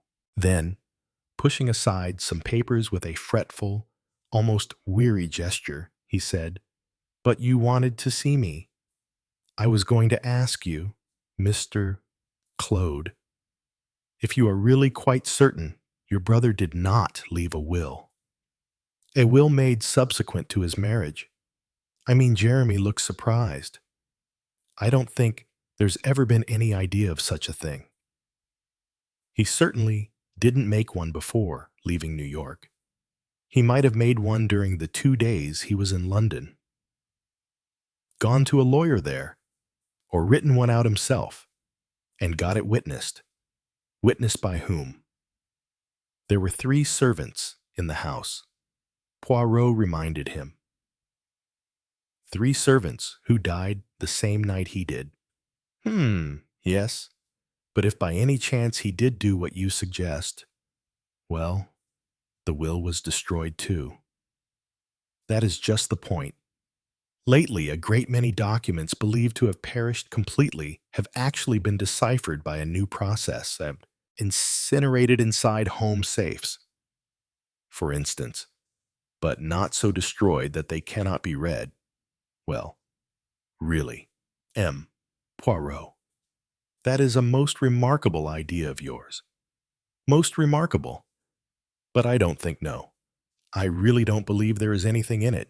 So far as I know, there was no safe in the house in Sheffield Terrace. Gordon kept all valuable papers, etc., at his office, and there was certainly no will there. But one might make inquiries. Poirot was persistent. From the A.R.P. officials, for instance, you would authorize me to do that. Oh, certainly, certainly. Very kind of you to offer to undertake such a thing. But I haven't any belief whatever, I'm afraid, in your success. Still, well, it is an off chance. I suppose. You'll be going back to London at once. Then Poirot's eyes narrowed. Jeremy's tone had been unmistakably eager. Going back to London. Did they all want him out of the way? Before he could answer, the door opened and Frances Clode came in. Poirot was struck by two things. First, by the fact that she looked shockingly ill. Secondly, by her very strong resemblance to the photograph of her father. Hercule Poirot has come to see us. My dear, said Jeremy, rather unnecessarily. She shook hands with him, and Jeremy Clode immediately outlined to her Poirot's suggestion about a will. Frances looked doubtful. It seems a very outside chance. Poirot is going up to London and will very kindly make inquiries. Major Porter, I understand, was an air raid warden in that district, said Poirot. A curious expression passed over Mrs. Clode's face. She said, Who is Major Porter? Poirot shrugged his shoulders. A retired army officer, living on his pension. He really was in Africa. Poirot looked at her curiously. Certainly. Madame, why not? She said almost absently. I don't know. He puzzled me. Yes. Mrs. Clode, said Poirot. I can understand that. She looked sharply at him. An expression almost of fear came into her eyes. Turning to her husband, she said, Jeremy, I feel very much distressed about Rosaline. She is all alone at Furrowbank, and she must be frightfully upset over David's arrest. Would you object if I asked her to come here and stay? Do you really think that is advisable? My dear Jeremy sounded doubtful. Oh, advisable, I don't know. But one is human. She is such a helpless creature. I rather doubt if she will accept. I can, at any rate, make the offer, the lawyer said quietly. Do so, if it will make you feel happier. Happier. The word came out with a strange bitterness. Then she gave a quick, doubtful glance at Poirot. Poirot murmured formally, I will take my leave now. She followed him out into the hall. You are going up to London. I shall go up tomorrow, but for 24 hours at most. And then I return to the Stag, where you will find me, madam, if you want me. She demanded sharply, Why should I want you? Poirot did not reply to the question, merely said, I shall be at the Stag. Later that night, out of the darkness, Frances Clode spoke to her husband. I don't believe that man is going to London for the reason he said. I don't believe all that about Gordon's having made a will. Do you believe it, Jeremy? A hopeless, rather tired voice answered her. No. Francis? No. He's going for some other reason. What reason? I've no idea, Francis said. What are we going to do, Jeremy? What are we going to do? Presently, he answered. I think, Francis, there's only one thing to be done. Chapter 9. Armed with the necessary credentials from Jeremy Claude, Poirot had got the answers to his questions. They were very definite. The house was a total wreck. The site had been cleared only quite recently in preparation for rebuilding. There had been no survivors except for David Hunter and Mrs. Claude. There had been 3 servants in the house: Frederick Game, Elizabeth Game, and Eileen Corrigan.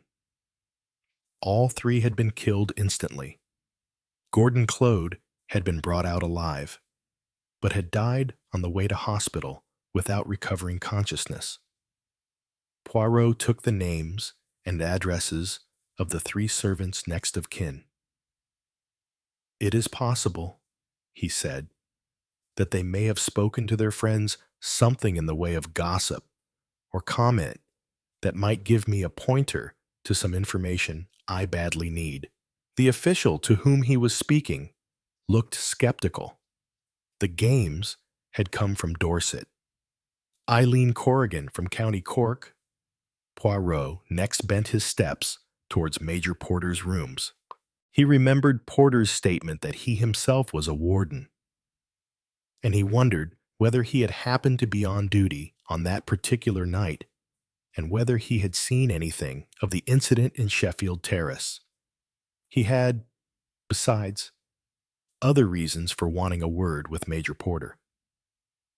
As he turned the corner of Edgway Street, he was startled to see a policeman in uniform standing outside the particular house for which he was making. There was a ring of small boys and other people standing staring at the house.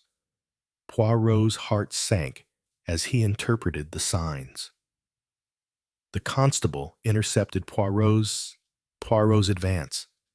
"Can't go in here, sir," he said. "What has happened?" "You don't live in the house, do you?" "Sir." Poirot shook his head.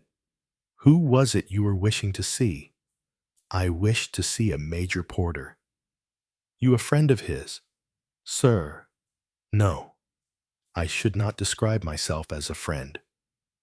"What has happened?" "Gentleman has shot himself." "I understand." "Ah, here's the inspector." The door had opened and 2 figures came out. One was the local inspector. The other Poirot recognized as Sergeant Graves from Wormsley Vale. The latter recognized him and promptly made himself known to the inspector. "Better come inside," said the latter. The 3 men re-entered the house. They telephoned through to Wormsley Vale. Graves explained. "And Superintendent Spence sent me up." "Suicide?" the inspector answered. "Yes. Seems a clear case. Don't know whether having to give evidence at the inquest preyed upon his mind. People are funny that way sometimes, but I gather he's been depressed lately. Financial difficulties and one thing and another. Shot himself with his own revolver." Poirot asked, "Is it permitted that I go up if you like?" Poirot, take Mem. Poirot up. "Sergeant?" "Yes, sir." Graves led the way up to the first-floor room. It was much as Poirot remembered it, the dim colors of the old rugs, the books. Major Porter was in the big armchair. His attitude was almost natural, just the head slumped forward. His right arm hung down at his side below it. On the rug lay the revolver. There was still a very faint smell of acrid gunpowder in the air. About a couple of hours ago, they think, said Graves. Nobody heard the shot. The woman of the house was out shopping. Poirot was frowning, looking down on the quiet figure with the small, scorched wound in the right temple. Any idea why he should do it? Poirot asked Graves. He was respectful to Poirot because he had seen the superintendent being respectful, though his private opinion was that Poirot was one of these frightful old dugouts. Poirot replied absently, "Yes, yes. There was a very good reason. That is not the difficulty." His glance shifted to a small table at Major Porter's left hand. There was a big solid glass ashtray on it, with a pipe and a box of matches, nothing there. His eye roamed round the room. Then he crossed to an open roll-top desk. It was very tidy, papers neatly pigeonholed, a small leather blotter in the center, a pen tray with a pen and 2 pencils, a box of paper clips, and a book of stamps. All very neat and orderly. An ordinary life and an orderly death, of course. That was it. That was what was missing. He said to Graves, "Didn't he leave any note, any letter for the coroner?" Graves shook his head. No. He didn't, sort of thing. One would have expected an ex-army man to do. Yes, that is very curious. Punctilious in life. Major Porter had not been punctilious in death. It was all wrong, Poirot thought. That Porter had left no note. "Bit of a blow for the clothes, this," said Graves. "It will set them back. They'll have to hunt about for someone else who knew Underhay intimately." He fidgeted slightly. "Anything more you want to see?" Poirot. Poirot shook his head and followed Graves from the room. On the stairs, they met the landlady. She was clearly enjoying her own state of agitation and started a voluble discourse at once. Graves adroitly detached himself and left Poirot to receive the full spate. "Can't seem to catch my breath properly.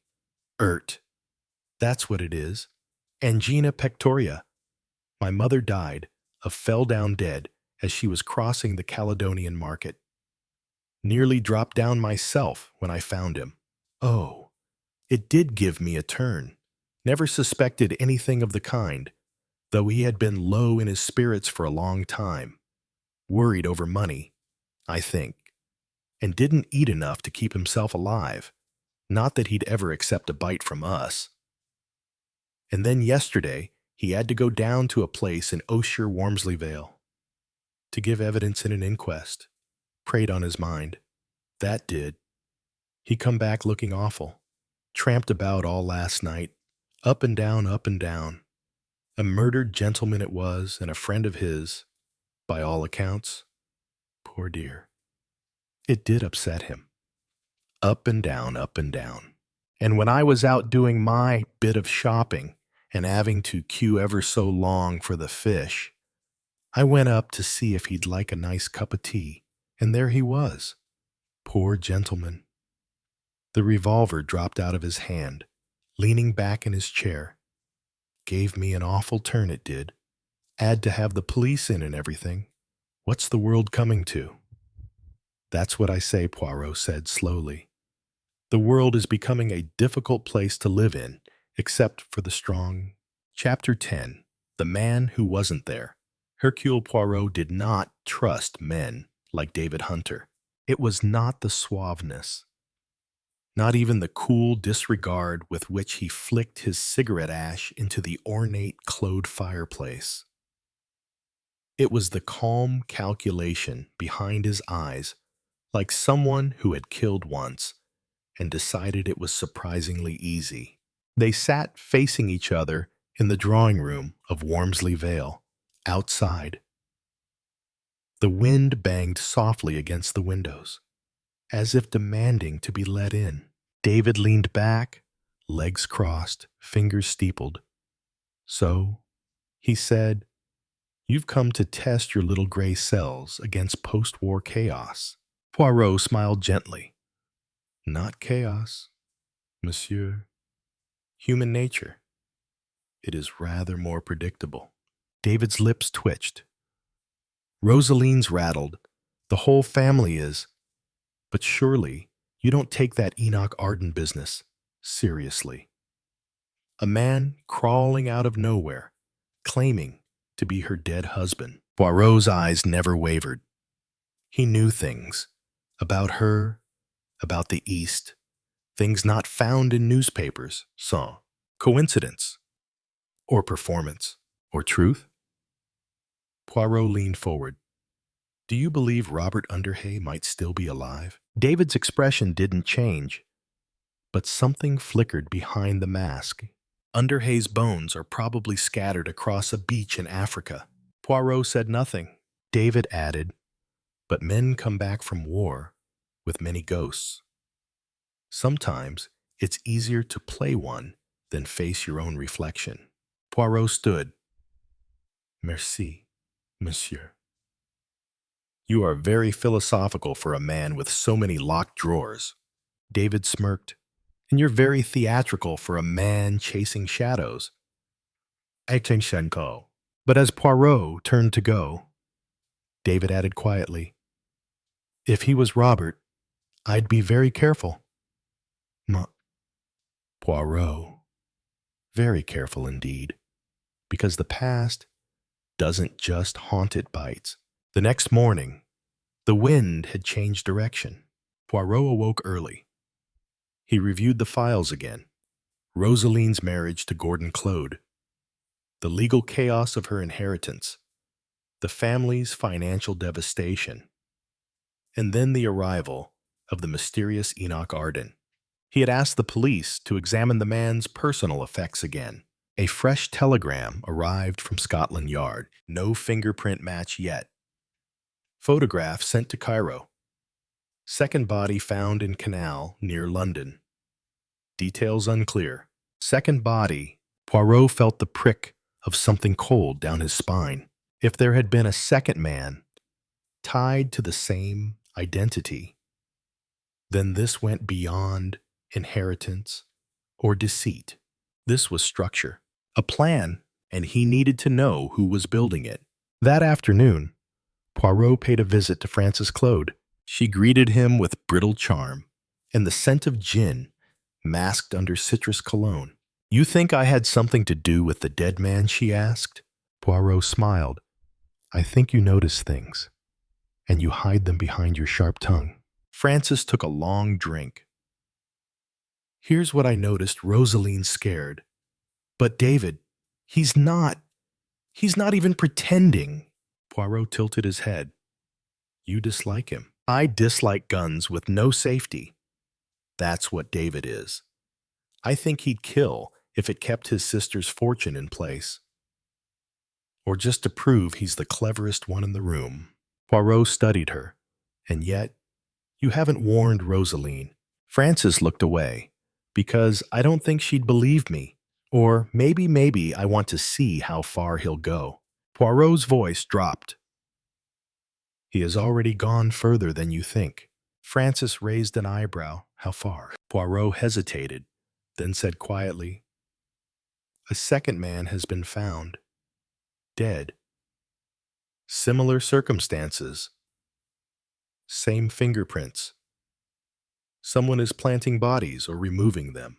Frances's glass slipped slightly in her hand. "You're saying—" She paused. "You're saying someone killed Underhay twice?" "No," Poirot said. "I am saying Underhay may never have existed in the way anyone thinks. Or he was made to disappear before and now. Again, by nightfall." Poirot stood once more on the muddy road leading to the Stag, the inn where Enoch Arden had been staying. It was nearly empty now, save for a nervous boy wiping tables and a barkeep who had lost interest in customers since the newspapers arrived. Unplayed. Poirot asked to see the belongings once more. The landlord shrugged. They took most of it, but his case is still in the back. Left it behind. Poirot examined the battered suitcase. The clothes were standard rough. Worn, but something was odd. The cuff of one shirt bore an imprint, stitched initials R.U. Robert Underhay? Poirot looked up. The man hadn't hidden the identity. He had branded it. That was no mistake. It was a message. Someone had wanted the man to be found, then silenced. He returned to his room at the Vale with only one certainty. This was not just a case of inheritance. This was identity as weapon, the kind forged in wartime, reused in peacetime. And now, bleeding into murder. Chapter 11. The second face of Robert Underhay. Rain again. Thin, needling, relentless. It made the road from Wormsley Vale to London feel like a tunnel into something deeper than weather, something Poirot had seen before in Belgium, in France, in his own quiet nightmares. It was the rain of buried truths clawing back to the surface. The train station was deserted, but he didn't mind. He had only one destination, the morgue. Scotland Yard's inspector, a lean man with the complexion of boiled paper, led Poirot down a tiled corridor that smelled of antiseptic and regret. "We pulled him out of the canal 3 nights ago," the man muttered. Initial thought was suicide. But then Arden's prints matched this one. Same man on paper. Poirot adjusted his cuffs, but not in flesh. The drawer slid open. Ferrain. Poirot inhaled softly. This man wasn't Enoch Arden. Not quite. He resembled the first body, a similar build. Same broken molar. Scar along the left temple. But this one had fresh burns on his left hand and a different nose. Subtle, surgical. The doctor confirmed it moments later. A rhinoplasty scar, he said, tapping above the nasal bridge. About 6 months old. Expensive job. Poirot nodded grimly. 2 men. Same alias. Different faces. Both dead. He stared down at the second man. His lips parted. "You were never Robert Underhay." "Were you?" "You were bait." Back at Whitehaven Mansions, Poirot laid out the evidence. 2 bodies. 1 name. A suitcase stitched with initials that didn't need to be found unless someone wanted to confuse, delay, or collapse a case of inheritance fraud. The man who called himself Enoch Arden had pretended to be Robert Underhay. Then another man died in the same name. One was a decoy, but the other... But Poirot couldn't escape the war. He began combing Ministry of Defense files, newspaper archives, and Red Cross prisoner of war logs. And then he found it. A report. Buried. Dismissed. A Captain Robert Underhay, presumed killed in action, but last seen alive in Tobruk, in the company of a civilian advisor named D.H., believed to be working intelligence. David Hunter. The pieces slid into place like blades being loaded into a revolver. David Hunter had known Robert Underhay. He had been there when the man vanished. He had used the timing of Underhay's death to push Rosaline into Gordon Claude's orbit, then married her off just before the bomb hit. The fortune passed to her, and David was always beside her. Now, suddenly, Underhay returns in 2 forms. One found dead, one burned in a canal, all planted, all timed. And Rosaline, she was caught in it or complicit. Poirot began to feel something old and sharp stir in his chest. Not justice, pity. He returned to Wormsley Vale under cover of dusk. The Claude house was silent. Rosaline had retreated behind doctors and pills. Francis was gone. Taking the air, the butler said, with mild disgust. And David, nowhere to be seen. Poirot went to Rosaline's room anyway. She sat by the fire, motionless, a pale shawl clinging to her like a confession. He spoke softly. Tell me, madame, did you ever see your first husband's body? She flinched. No, they said burned, lost in the sands. I was told not to ask questions. Poirot knelt beside her. Did David tell you that? She nodded. He said it was better that way. Poirot's voice was a whisper now. Has he asked you for money? She blinked. No. Then has he warned you what might happen if Underhay were proven alive? Her face tightened. Yeah. He said they'd take it all. And what did you feel? Silence. Then relief. Poirot stood. Madam, your brother may not be trying to protect you. He may be protecting his role as architect. Poirot stepped into the hallway and found David waiting for him. His expression was unreadable. Enjoy your talk, he asked, voice cool. Poirot folded his hands. Did you know? 2 men died, pretending to be Robert Underhay. David tilted his head. I said 2. Yes. One fished from the Thames. The other buried by lies. A pause. Then I suppose the war taught us to recycle identities. Waste not, want not. Poirot stepped closer. You were in Tobruk with Underhay. David's smile was cold. A lot of people were. You returned. He didn't. But his name served you well. David shrugged. Dead men are useful. They don't argue. Poirot's voice sharpened. What did you promise those men? Money, escape, immunity. David chuckled. Enough to buy loyalty. Or silence. I suppose one of them failed. Poirot narrowed his eyes. And you killed him. David didn't answer. He didn't have to. That night, Poirot made a call. To Inspector Morton. He told him everything without names. Yeah? He needed one more piece. He needed proof, not just of identity fraud or murder.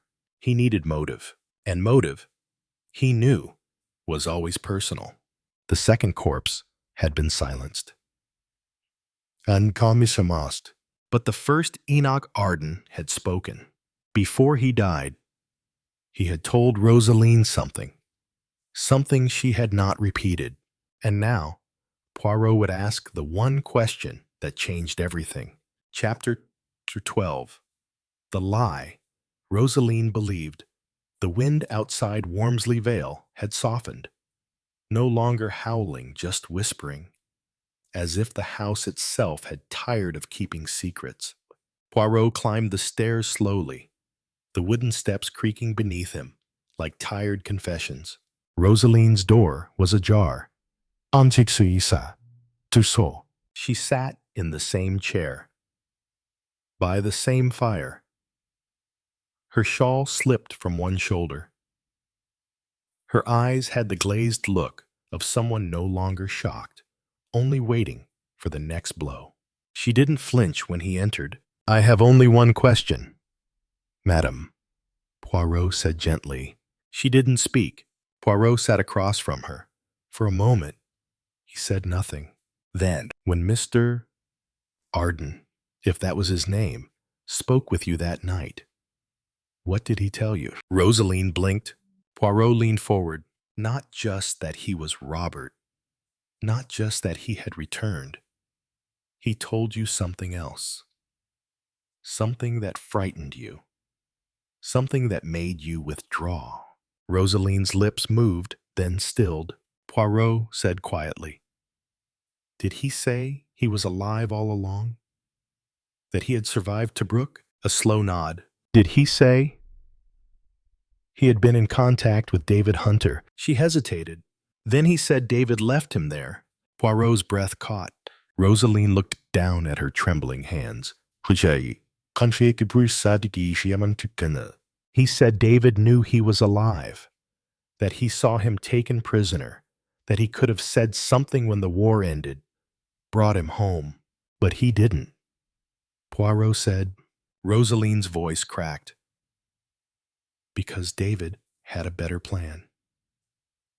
If Robert was declared dead, I'd be free.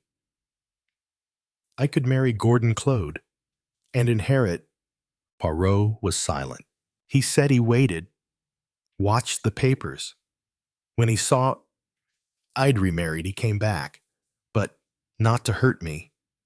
He said he just wanted the truth, wanted to know why we'd buried him alive. Poirot felt a dull ache in his chest. And you believed him? A long silence. Then, yes. She turned to Poirot, eyes hollow. But I didn't want it to be true. Poirot stood and paced to the window. He stared out over the dark lawn. His voice was flat. There were two men. One sent ahead as a decoy, perhaps to test your reaction, to see how David would respond. And when that man died so conveniently, Robert tried again and was silenced. Rosaline whispered. You think David killed him? Poirot turned. I think David orchestrated it. Whether he used his own hands or another's, it makes little difference. He walked to the hearth and added softly, but that's not what breaks my heart, madame. She looked up. Poirot's voice cracked. It is that you knew and you said nothing. Rosaline clutched the shawl closer. I was afraid. Poirot nodded slowly. So was he. Later that night, Poirot called Inspector Morton again. Be ready, he said. Tomorrow morning, I shall provide what you need. He hung up, then wrote 2 letters, one for Rosaline, one for Francis. He sealed them carefully. Then he sat at his desk, alone with silence. For the first time in years, he felt old not in body, but in spirit. His work had always been about symmetry, about understanding motive through method, but this case, it had been about absence. What people failed to say, what was deliberately left undone, what was known but accepted. He looked down at the 2 corpses in his mind. Both had worn the mask of Robert Underhay, and neither had lived long enough to tell the full truth. The next morning, Poirot met David Hunter in the garden. David was dressed for a shoot-crisp collar, polished boots, as if war had never touched him.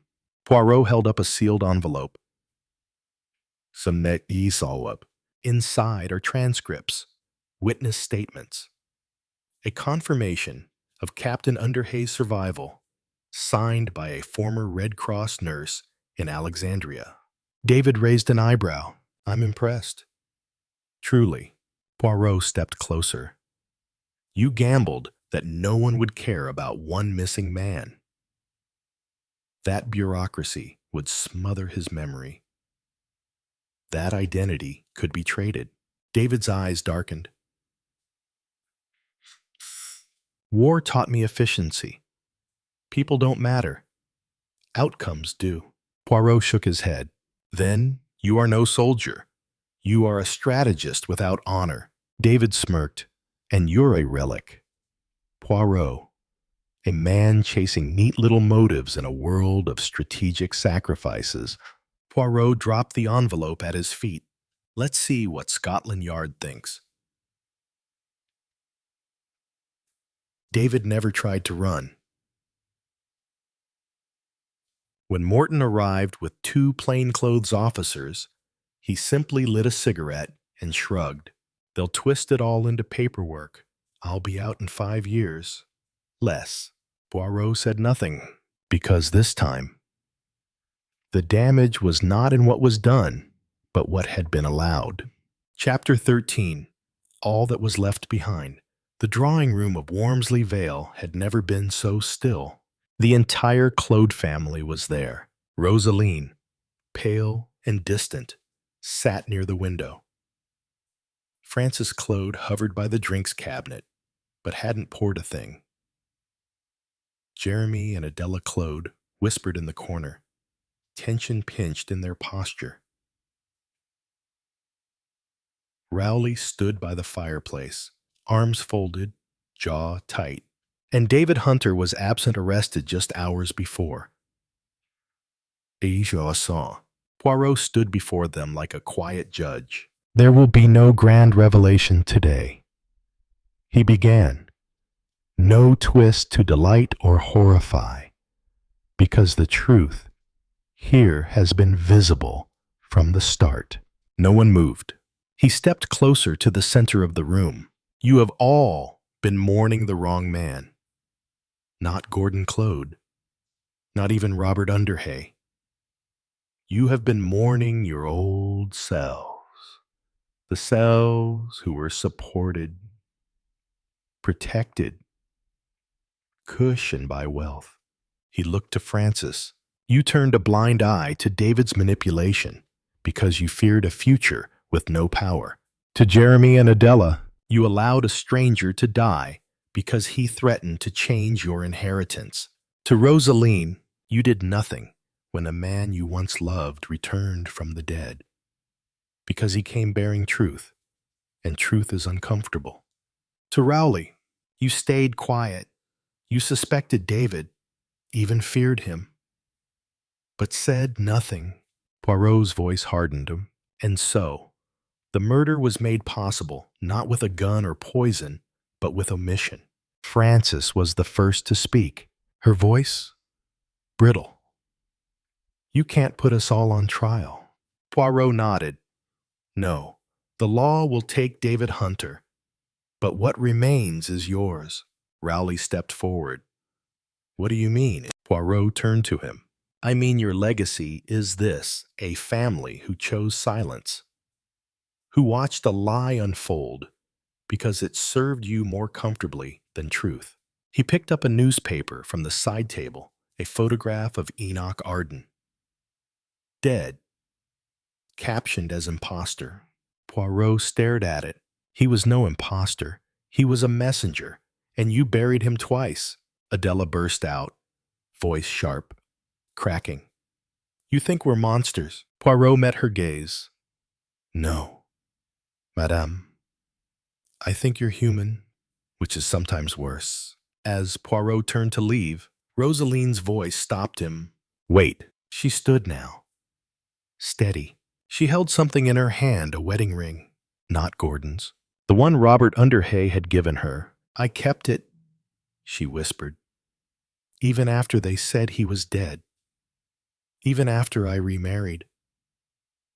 It stayed hidden in a drawer. I never could throw it away. Poirot approached her gently. What will you do now? Her eyes glistened. Speak. That evening, Poirot returned to Whitehaven Mansions. Georges served tea. Poirot did not touch it immediately. He looked out the window at London's dusk, smoke thick, sepia-toned, ghosted with war's memory. Georges, he murmured, do you believe people change? Georges was polishing the silver. He did not pause. No, monsieur, but they reveal. With time, Poirot nodded slowly. Then, perhaps, he said softly, revelation is the greatest labor of all. Chapter 14. He won't admit it, said Spence, but I think he knows she did it. Sitting in his room at the police station, he looked across the table at Poirot. Funny how it was his alibi. We were so careful about checking. We never gave much thought to hers. And yet, there's no corroboration at all for her being in the flat in London that night. We've only got his word that she was there. We knew all along that only two people had a motive for doing away with Arden David Hunter and Rosaline Claude. I went bald-headed for him and passed her by. Fact is, she seemed such a gentle thing, even a bit half-witted, but I dare say that partly explains it. Very likely David Hunter hustled her up to London for just that reason. He may have realized that she'd lose her head, and he may have known that she's the kind who gets dangerous when they panic. Another funny thing, I've often seen her going about in an orange linen frock. It was a favorite color of hers. Orange scarves, a striped orange frock, an orange beret. And yet, even when old Mrs. Ledbetter described a young woman with her head tied up in an orange scarf, I still didn't tumble to it that it must have been Mrs. Gordon herself. I still think the girl wasn't quite all there, wasn't wholly responsible. The way you describe her as haunting the R.C. church here sounds as though she was half off her head with remorse and a sense of guilt. She had a sense of guilt. Yes, said Poirot. Spence said thoughtfully. She must have attacked Arden in a kind of frenzy. I don't suppose he had the least idea of what was coming to him. He wouldn't be on his guard with a slip of a girl like that. He ruminated for a moment or two in silence. Then he remarked, "There's still one thing I'm not quite clear about. Who got at Porter? You say it wasn't Mrs. Jeremy bet you it was all the same." "No," said Poirot. "It was not Mrs. Jeremy. She assured me of that, and I believe her. I have been stupid over that. I should have known who it was. Major Porter himself told me." "He told you?" "Oh, indirectly, of course. He did not know that he had done so." "Well, who was it?" Poirot put his head a little on one side. "Is it permitted, first, that I ask you 2 questions?" The superintendent looked surprised. "Ask anything you like. Those sleeping powders in a box by Rosaline Claude's bed, what were they?" The superintendent looked more surprised. Oh, they were quite harmless. Bromide, soothing to the nerves. She took one every night. We analyzed them. Of course, they were quite all right. Who prescribed them, Dr. Claude? When did he prescribe them? Oh, some time ago. What poison was it that killed her? Well, we haven't actually got the report yet, but I don't think there's much doubt about it. Morphia, and a pretty hefty dose of it. Was any morphia found in her possession? Spence looked curiously at the other man. No. What are you getting at, M? Poirot. "I will pass now to my second question," said Poirot evasively. "David Hunter put through a call from London to Lynn Marchmont at 11:05 on that Tuesday night. You say you checked up on calls. That was the only outgoing call from the flat in Shepherd's Court. Were there any incoming calls? One at 10:15, also from Wormsley Vale. It was put through from a public call box." "I see." Poirot was silent for a moment or two. "What's the big idea, M. Poirot?" "That call was answered. The operator, got a response from the London number." "I see what you mean," said Spence slowly. "There must have been someone in the flat. It couldn't be David Hunter. He was in the train on his way back. It looks, then, as if it must have been Rosaline Claude. And if so, Rosaline Claude couldn't have been at the Stag a few minutes earlier. What you're getting at, M. Poirot, is that the woman in the orange scarf wasn't Rosaline Claude, and if so, it wasn't Rosaline Claude who killed Arden. But then why did she commit suicide?" "The answer to that," said Poirot, "is very simple. She did not commit suicide.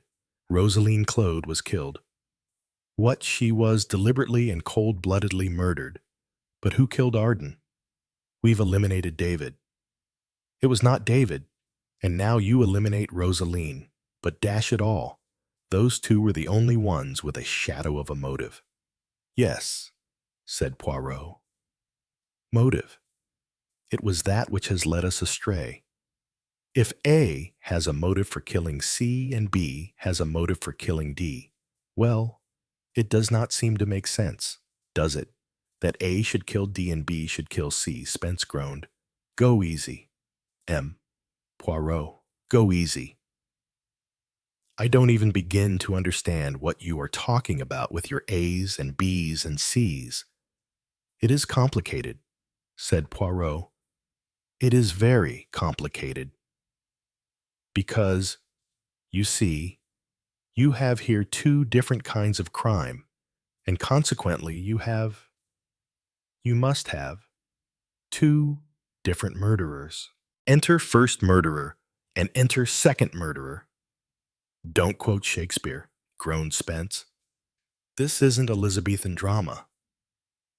But yes, it is very Shakespearean. There are here all the emotions, the human emotions in which Shakespeare would have reveled, the jealousies, the hates, the swift, passionate actions. And here, too, is successful opportunism. There is a tide in the affairs of men which, taken at its flood, leads on to fortune. Someone acted on that. Superintendent. To seize opportunity and turn it to one's own ends that has been triumphantly accomplished under your nose, so to speak. Spence rubbed his nose irritably. Talk sense. Poirot. He pleaded, if it's possible, just say what you mean. I will be very clear, clear as crystal. We have here, have we not, 3 deaths. You agree to that, do you not? 3 people are dead. Spence looked at him curiously. I should certainly say so. You're not going to make me believe that one of the 3 is still alive? No, no, said Poirot. They are dead. But how did they die? How? That is to say, would you classify their deaths? Well, as to that.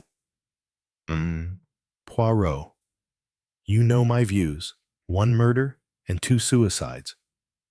But according to you, the last suicide isn't a suicide. It's another murder. According to me, said Poirot, there has been 1 suicide, 1 accident, and 1 murder. Accident? Do you mean Mrs. Claude poisoned herself by accident? Or do you mean Major Porter's shooting himself was an accident? No, said Poirot. The accident was the death of Charles Trenton, otherwise Enoch Arden. Accident. The superintendent exploded. Accident.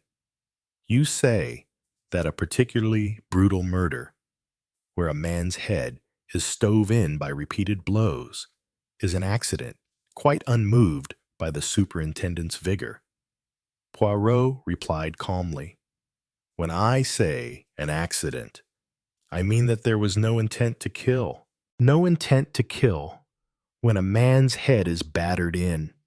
Do you mean that he was attacked by a lunatic? I think that that is very near the truth, though not quite in the sense you mean it. Mrs. Gordon was the only batty woman in this case. I've seen her looking very queer sometimes. Of course, Mrs. Lionel Claude is a bit bats in the belfry, but she'd never be violent. Mrs. Jeremy has got her head screwed on the right way, if anyone has. By the way, you say that it was not Mrs. Combs Jeremy who bribed Porter. No, I know who it was, as I say. It was Porter himself who gave it away. One simple little remark, I could kick myself, as you say, all round the town, for not noticing it at the time. And then your anonymous ABC lunatic murdered Rosaline Claude. Spence's voice was more and more skeptical. Poirot shook his head vigorously. By no means. This is where the first murderer exits, and second murderer enters. Quite a different type of crime, this. No heat and no passion. Cold, deliberate murder. And I intend Superintendent Spence to see that her murderer is hanged for that murder. He got up as he spoke and moved towards the door.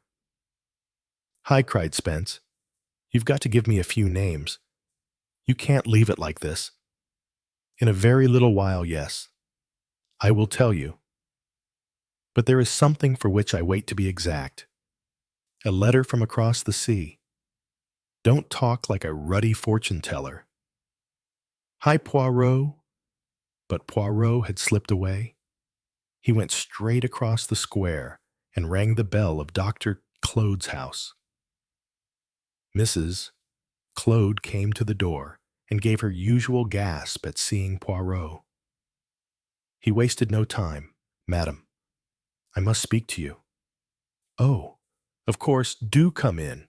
I'm afraid I haven't had much time to dust. But I want to ask you something.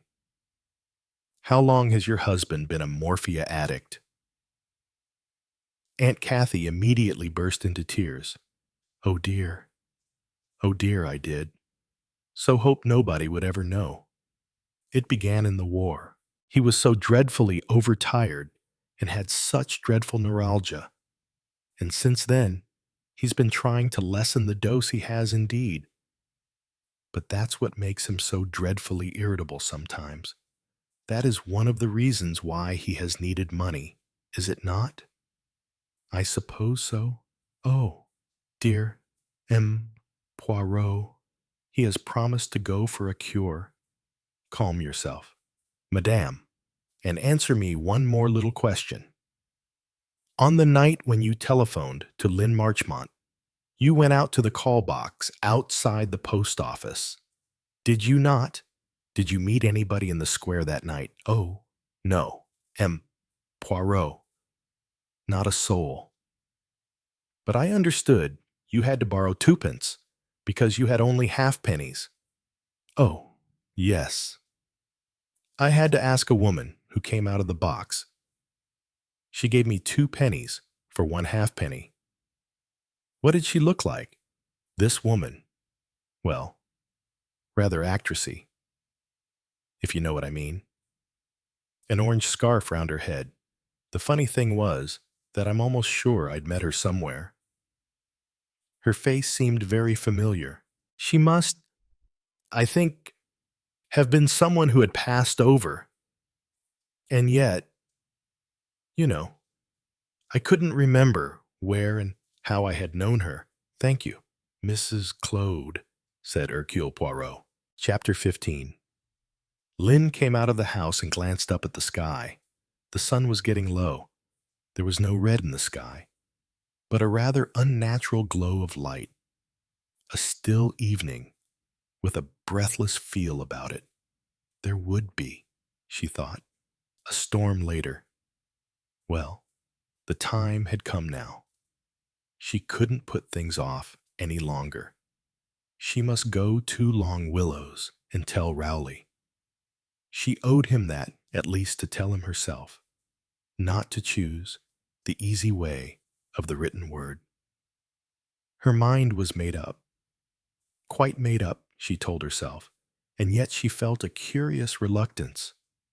She looked round her and thought, it's goodbye to all this, to my own world, my own way of life. For she had no illusions. Life with David was a gamble, an adventure that was as likely to turn out badly as to turn out well. He himself had warned her, the night of the murder, over the telephone. And now, a few hours ago, he had said I meant to go out of your life. I was a fool to think I could leave you behind me. We'll go to London and be married by special license. Oh, yes. I'm not going to give you the chance of shilly-shallying about. You've got roots here, roots that hold you down. I've got to pull you up by the roots. He had added, we'll break it to Rowley when you're actually Mrs. David Hunter. Poor devil. It's the best way to break it to him. But to that she did not agree, though she had not said so at the time. No, she must tell Rowley herself. It was to Rowley she was going now. The storm was just starting. As Lynn tapped at the door of Long Willows, Rowley opened it and looked astonished to see her. "Hello, Lynn.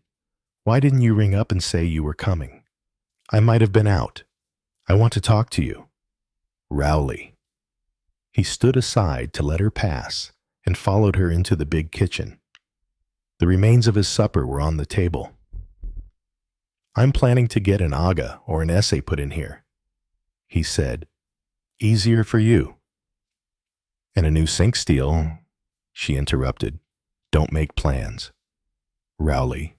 "You mean because that poor kid isn't buried yet? I suppose it does seem rather heartless. But she never struck me as a particularly happy person. Sickly, I suppose. Never got over that damned air raid. Anyway, there it is. She's dead, and in her grave. And oh, the difference to me, or rather to us." Lynn caught her breath. "No, Rowley, there isn't any us. That's what I came to tell you." He stared at her.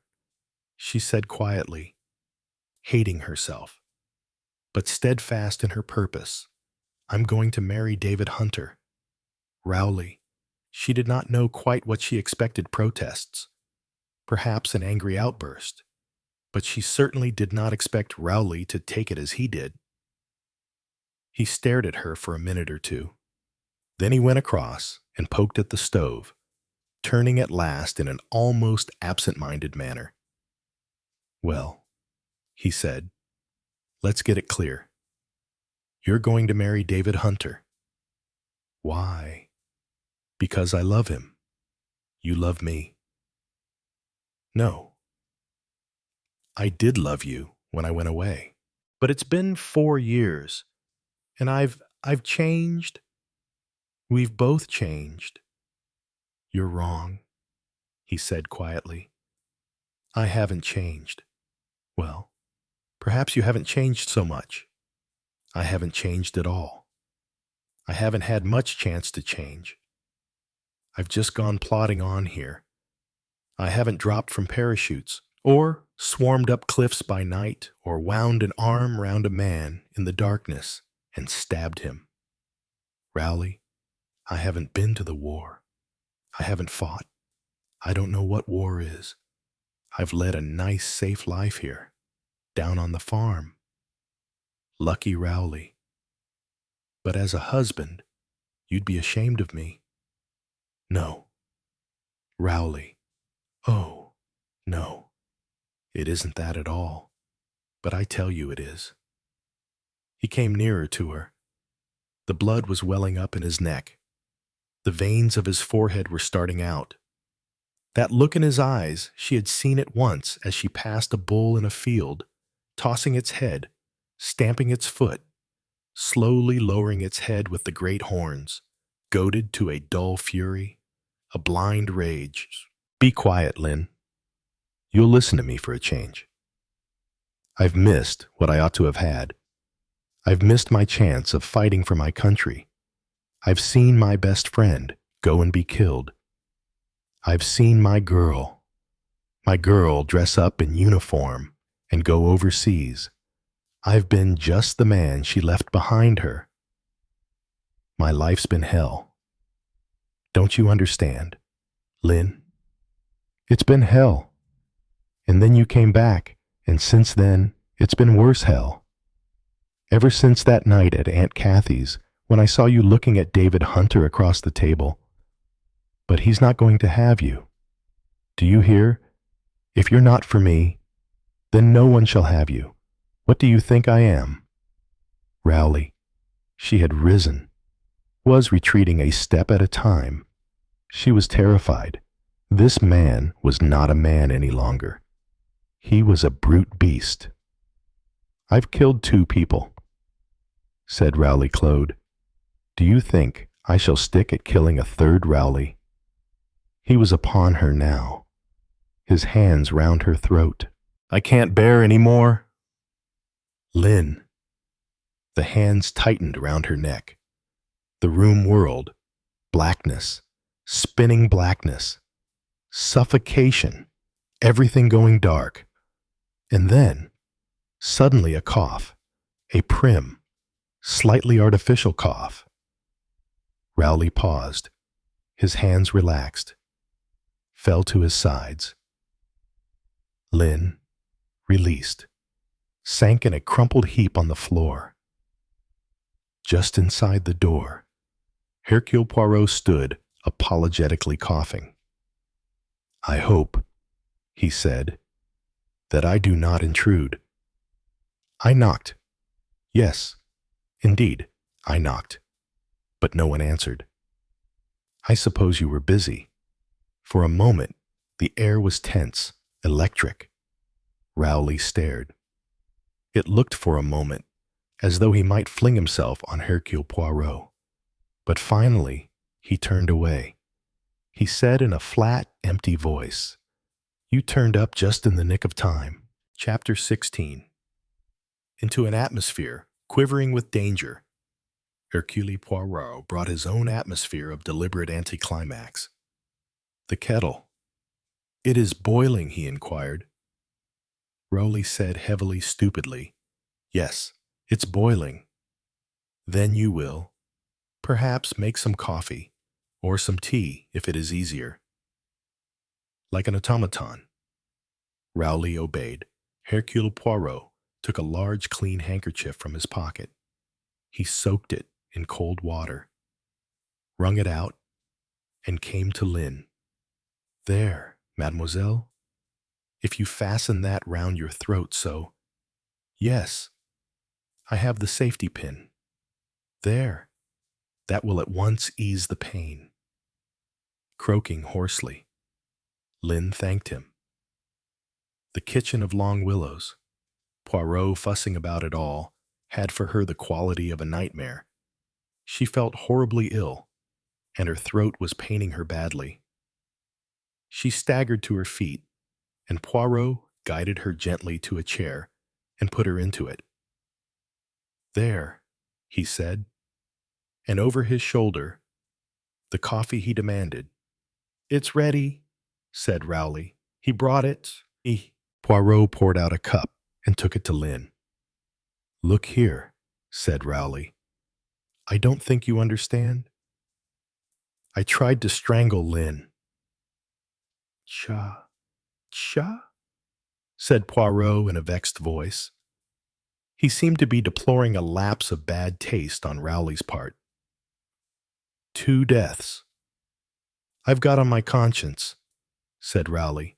Hers would have been the 3rd if you hadn't arrived. Let us drink up our coffee, said Poirot, and not talk of deaths. It is not agreeable for Mademoiselle Lynn. My God, said Rowley. He stared at Poirot. Lynn sipped her coffee with difficulty. It was hot and strong. Presently, she felt her throat less painful, and the stimulant began to act. There, that is better? Yes, said Poirot. She nodded. Now we can talk, said Poirot. When I say that, I mean, really, that I shall talk. How much do you know? Said Rowley heavily. Do you know that I killed Charles Trenton? Yes, said Poirot. I have known that for some time. The door burst open. It was David Hunter. Lynn, he cried, you never told me. He stopped, puzzled, his eyes going from one to the other. What's the matter with your throat? Another cup? Said Poirot. Rowley took one from the dresser. Poirot received it, filled it with coffee, and handed it to David. Once more, Poirot dominated the situation. Sit down, he said to David. We will sit here and drink coffee, and you shall all 3 listen to Hercule Poirot while he gives you a lecture on crime. He looked round on them and nodded his head. Lynn thought, this is some fantastic nightmare. It isn't real.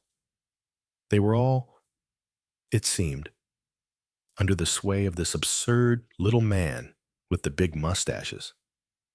They sat there, obediently Rowley the killer. She, his victim. David, the man who loved her all holding cups of coffee, listening to this little man who in some strange way dominated them all. What causes crime, Hercule Poirot demanded rhetorically. It is a question. That. What stimulus is needed? What inbred predisposition does there have to be? Is everyone capable of crime, of some crime? And what happens? That is what I have asked myself from the beginning. What happens when people who have been protected from real life, from its assaults and ravages, are suddenly deprived of that protection? I am speaking, you see, of the clothes. There is only one Claude here, and so I can speak very freely. From the beginning, the problem had fascinated me. Here is a whole family whose circumstances have prevented from ever having to stand on their own feet, though each one of the family had a life of his or her own, a profession. Yet really, they have never escaped from the shadow of a beneficent protection. They have had, always, freedom from fear.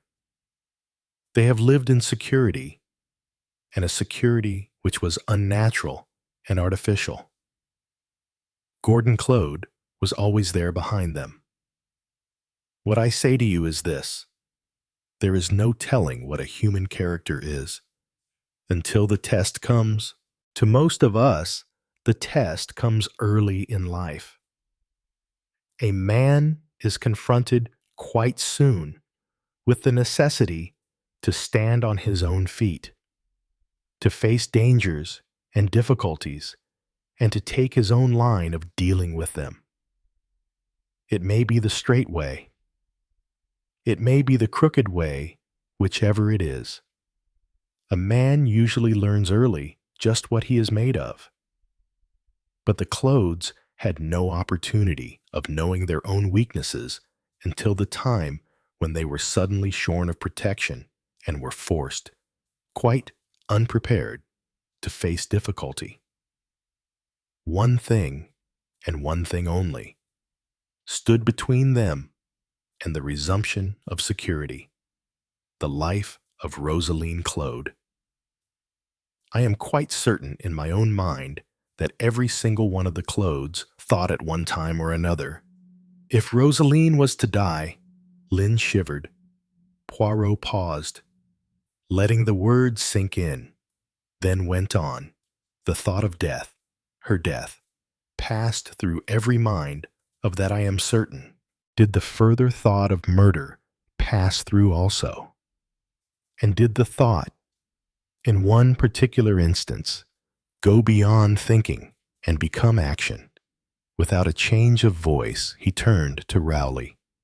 Did you think of killing her? Yes, said Rowley. It was the day she came to the farm. There was no one else there. I thought then I could kill her quite easily. She looked pathetic, and very pretty, like the calves I'd sent to market.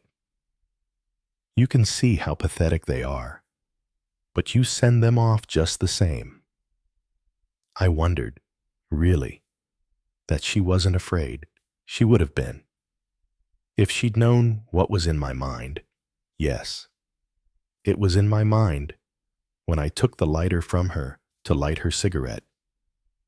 She left it behind. I suppose that's how you got hold of it. Rowley nodded. I don't know why I didn't kill her. He said wonderingly, I thought of it. One could have faked it up as an accident or something. It was not your type of crime, said Poirot. That is the answer. The man you did kill, you killed in a rage, and you did not really mean to kill him. I fancy, good Lord, no. I hit him on the jaw. He went over backwards and hit his head on that marble fender. I couldn't believe it when I found he was dead. Then suddenly he shot a startled glance at Poirot. "How did you know that, I think," said Poirot, "that I have reconstructed your actions fairly accurately? You shall tell me if I am wrong. You went to the stag, did you not? And Beatrice Lippincott told you about the conversation she had overheard. Thereupon you went, as you have said, to your uncle's, Jeremy Claude, to get his opinion as a solicitor upon the position. Now, something happened there. Something that made you change your mind about consulting him. I think I know what that something was. You saw a photograph," Rowley nodded. "Yes, it was on the desk. I suddenly realized the likeness. I realized, too, why the fellow's face had seemed so familiar. I tumbled to it that Jeremy and Francis were getting some relation of hers to put up a stunt and get money out of Rosaline. It made me see red. I went headlong back to the stag and up to number 5 and accused the fellow of being a fraud. He laughed and admitted it said David Hunter was going to come across all right with the money that very evening. I just saw red when I realized that my own family was, as I saw it, double-crossing me. I called him a swine and hit him. He went down, as I said. There was a pause. Poirot said, "And then?" "It was the lighter," said Rowley slowly. "It fell out of my pocket. I had been carrying it about, meaning to give it back to Rosaline when I saw her. It fell down on the body, and I saw the initials. D.H. It was David's, not hers. Ever since that party at Aunt Kathy's, I'd realized, well, never mind all that. I've sometimes thought I'm going mad. Perhaps I am a bit mad. First Johnny going, and then the war. I can't talk about things, but sometimes I'd feel blind with rage. And now, Lynn and this fellow. I dragged the dead man into the middle of the room and turned him over on his face. Then I picked up those heavy steel tongs. Well, I won't go into details. I wiped off fingerprints, cleaned up the marble curb. Then I deliberately put the hands of the wristwatch at 10 minutes past 9 and smashed it. I took away his ration book and his papers. I thought his identity might be traced through them. Then I got out. It seemed to me that with Beatrice's story of what she'd overheard, David would be for it all right. And then, said Poirot, you came to me. It was a pretty little comedy that you played there. Was it not? Asking me to produce some witnesses that knew Underhay. It was already clear to me that Jeremy Claude had repeated to his family the story that Major Porter had told. For nearly 2 years, all the family had cherished a secret hope that Underhay might turn up. That wish influenced Mrs. Lionel Claude in her manipulation of the Ouija board unconsciously, but it was a very revealing accident. Eh bien, I perform my conjuring trick. I flatter myself that I impress you, and really it is I who am the complete mug. Yes, and there in Major Porter's room. He says, after he offers me a cigarette, he says to you, you don't, do you? How did he know that you did not smoke? He is supposed only that moment to have met you. Imbecile that I am. I should have seen the truth, then that already you and Major Porter, you had made your little arrangement together. No wonder he was nervous that morning. Yes, I am to be the mug. I am to bring Major Porter down to identify the body. But I do not go on being the mug forever. No, I am not the mug now, am I? He looked round angrily and then went on. But then Major Porter went back on that arrangement. He does not care to be a witness upon oath in a murder trial. And the strength of the case against David Hunter depends very largely upon the identity of the dead man. So Major Porter backs out. He wrote to me he wouldn't go through with it, said Rowley thickly. The damned fool. Didn't he see we'd gone too far to stop? I came up to try to drive some sense into him. I was too late. He'd said he'd rather shoot himself than perjure himself. When it was a question of murder, the front door wasn't locked. I went up and found him. I can't tell you what I felt like. It was as though I was a murderer twice over. If only he'd waited, if he'd only let me talk to him. There was a note there, Poirot asked. You took it away. Yes, I was in for things now. Might as well go the whole hog. The note was to the coroner. It simply said that he'd given perjured evidence at the inquest. The dead man was not Robert Underhay. I took the note away and destroyed it. Rowley struck his fist on the table. It was like a bad dream, a horrible nightmare. I'd begun this thing, and I'd got to go on with it.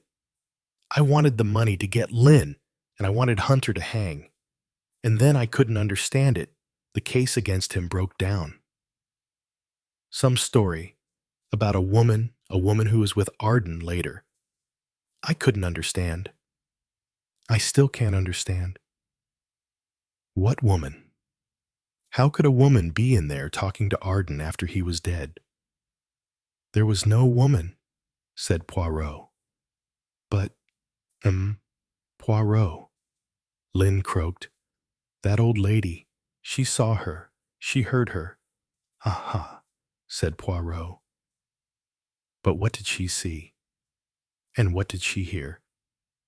She saw someone in trousers, with a light tweed coat.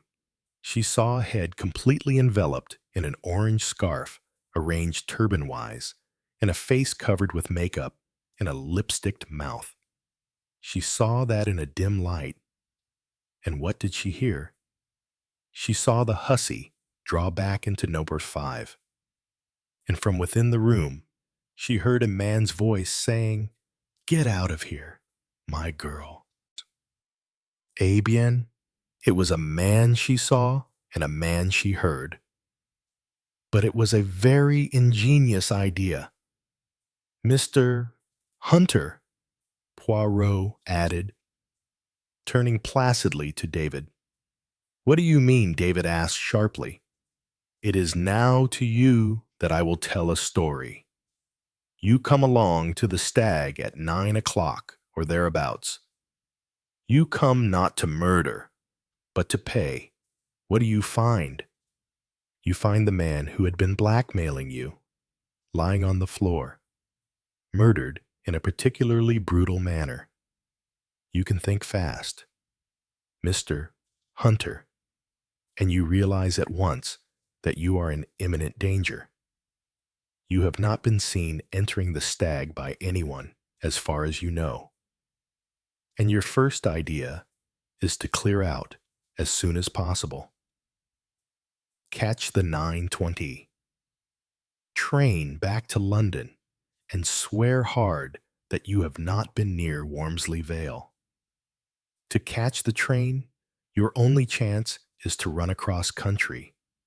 In doing so, you run unexpectedly into Miss Marchmont, and you also realize that you cannot catch the train. You see the smoke of it in the valley. She too, although you do not know it, has seen the smoke. But she has not consciously realized that it indicates that you cannot catch the train. And when you tell her that the time is 9:15, she accepts your statement without any doubt.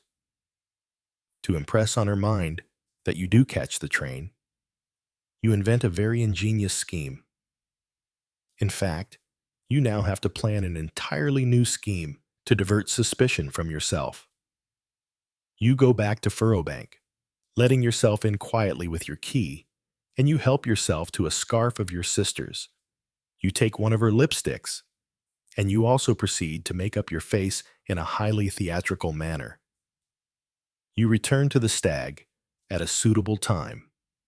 Impress your personality on the old lady who sits in the residents-only room and whose peculiarities are common gossip at the Stag.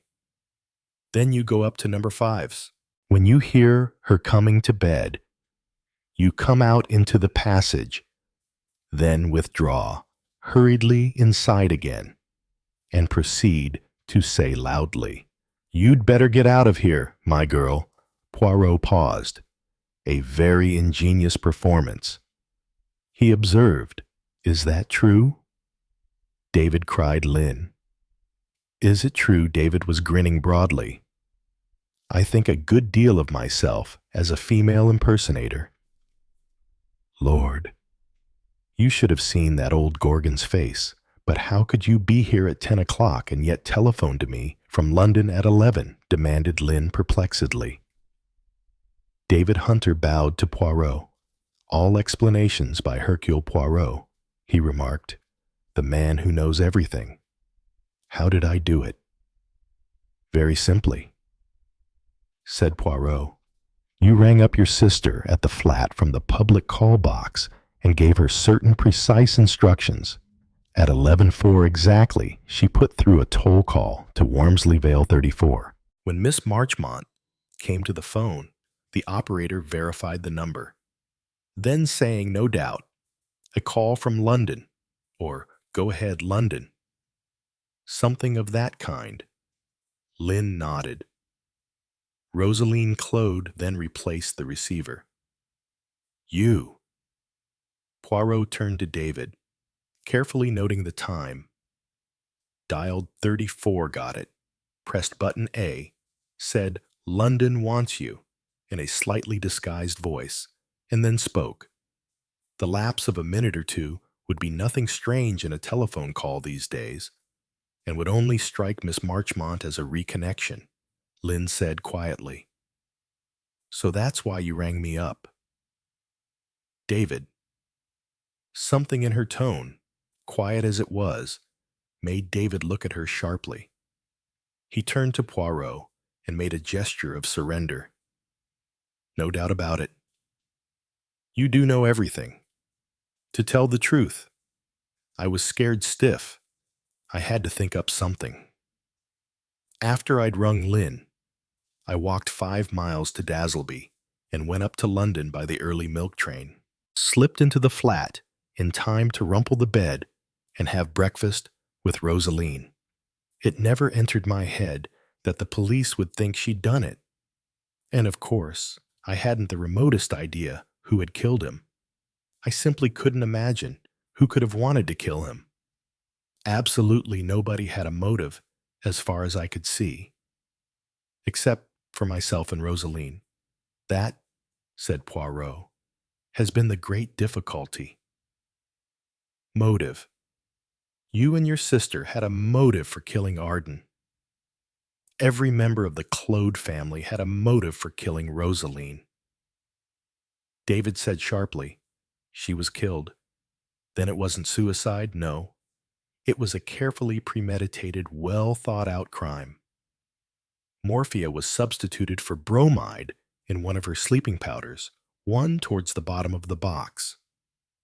In the powders." David frowned. "You don't mean you can't mean Lionel Claude?" "Oh, no," said Poirot. "You see, practically any of the Claudes could have substituted the morphia. Aunt Kathy could have tampered with the powders before they left the surgery. Rowley here came up to Furrowbank with butter and eggs for Rosaline. Mrs. Marchmont came there. So did Mrs. Jeremy Claude. Even Lynn Marchmont came. And one and all, they had a motive. Lynn didn't have a motive. cried David. We all had motives, said Lynn. That's what you mean? Yes, said Poirot.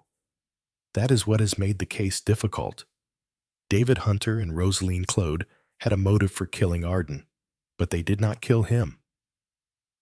All of you Claudes had a motive for killing Rosaline Claude, and yet none of you killed her. This case is, always has been, the wrong way round.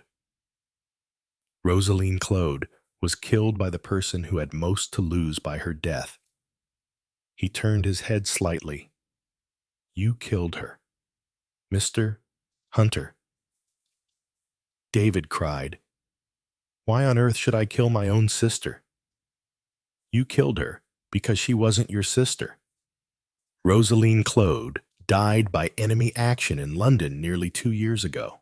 The woman you killed was a young Irish housemaid, Eileen Corrigan, whose photograph I received from Ireland today. He drew it from his pocket as he spoke.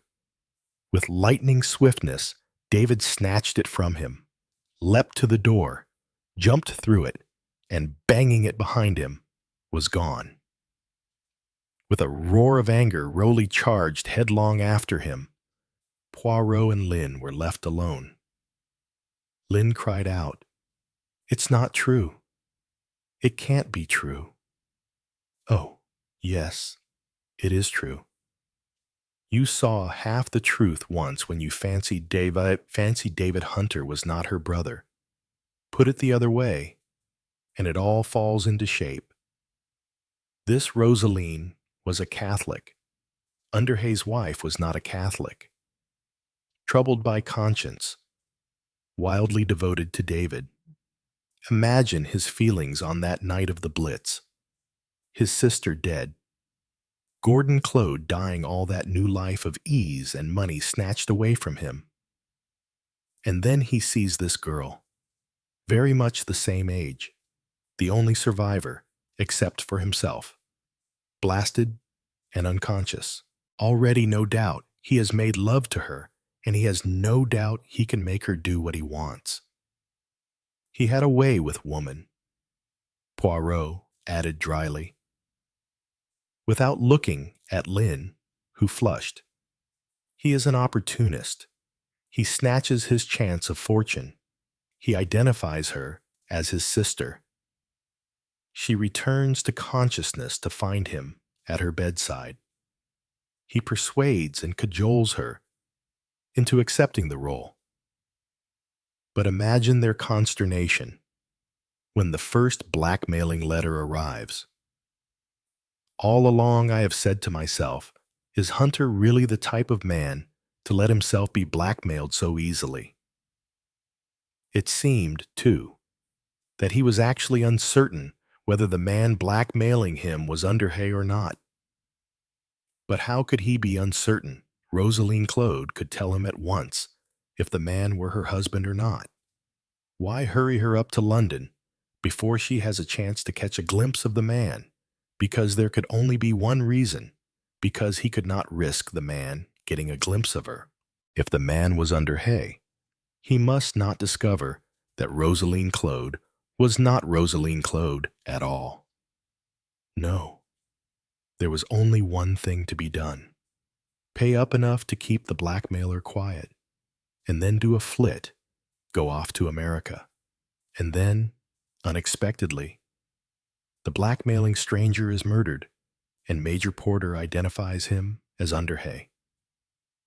Never in his life has David Hunter been in a tighter place. Worse still, the girl herself is beginning to crack.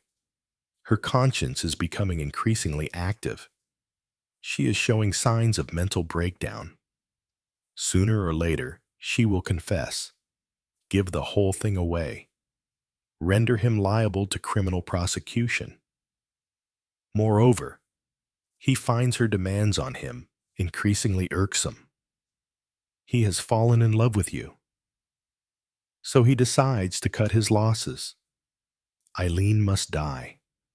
He substitutes morphia for one of the powders prescribed for her by Dr. Claude, urges her on to take them every night.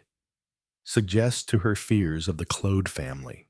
David Hunter will not be suspected since the death of his sister means that her money passes back to the Claudes. That was his trump card, lack of motive. As I told you, this case was always the wrong way round. The door opened and Superintendent Spence came in. Poirot said sharply. "Eh bien," Spence said. "It's all right." "We've got him," Lynn said in a low voice. "Did he say anything?" "Said he'd had a good run for his money." "Funny," added the superintendent, "how they always talk at the wrong moment." "We cautioned him, of course, but he said, 'Cut it out, man. I'm a gambler, but I know when I've lost the last throw.'"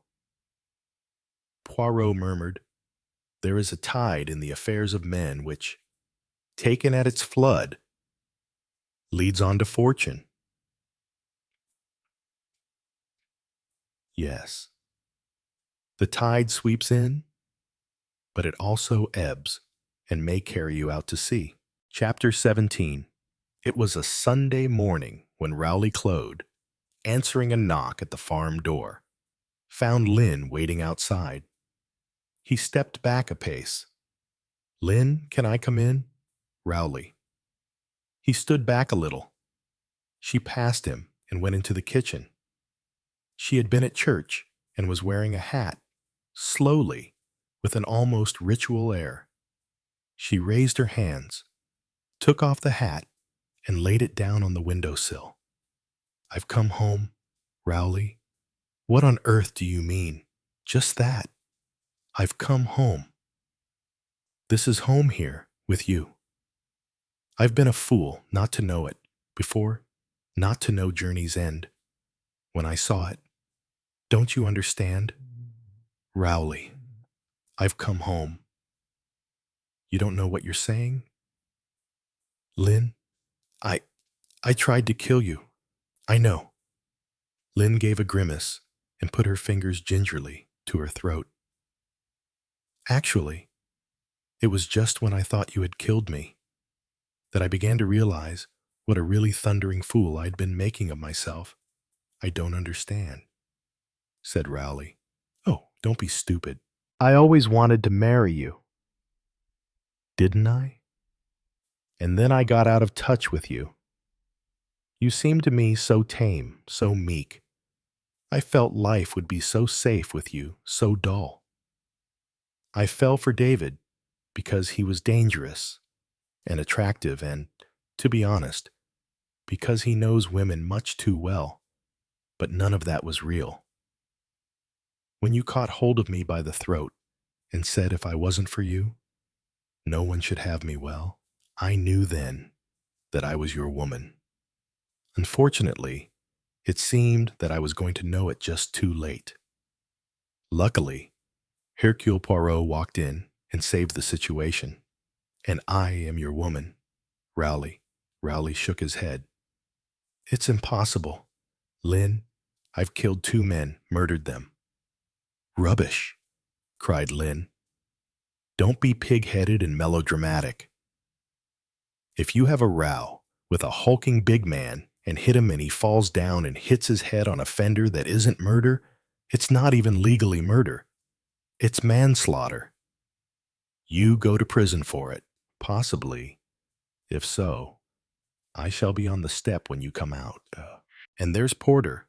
I'm morally responsible for his death." "No, you're not. He was a fully adult, responsible man. He could have turned down your proposition. One can't blame anyone else for the things one decides to do with one's eyes open. You suggested dishonesty to him. He accepted it and then repented and took a quick way out.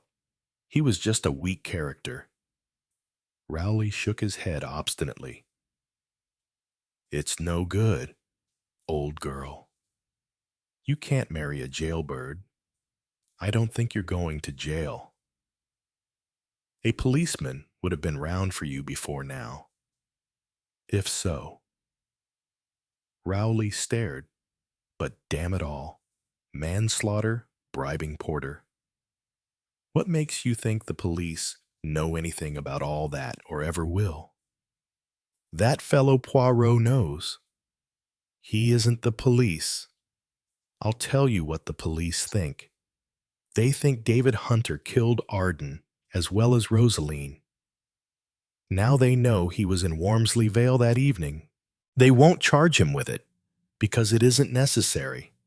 And besides, I believe you can't be arrested twice on the same charge.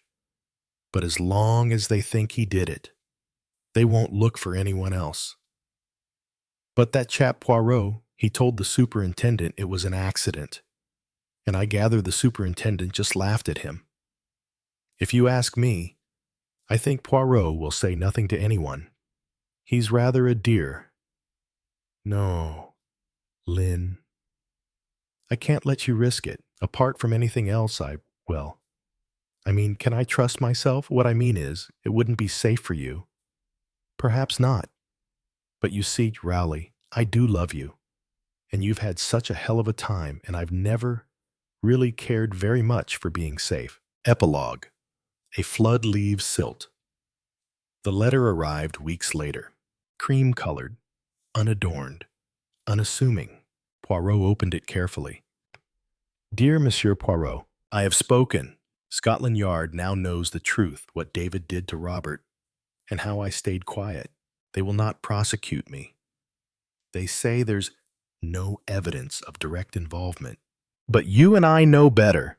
I betrayed someone once, then watched it happen again. That is not innocence. I have left Wormsley Vale. Francis says it was cowardly. I believe it was necessary. There is no house left to live in when you realize you've been haunting it. Conscient, yours, Rosaline Claude. Poirot folded the letter in silence. He walked to his window.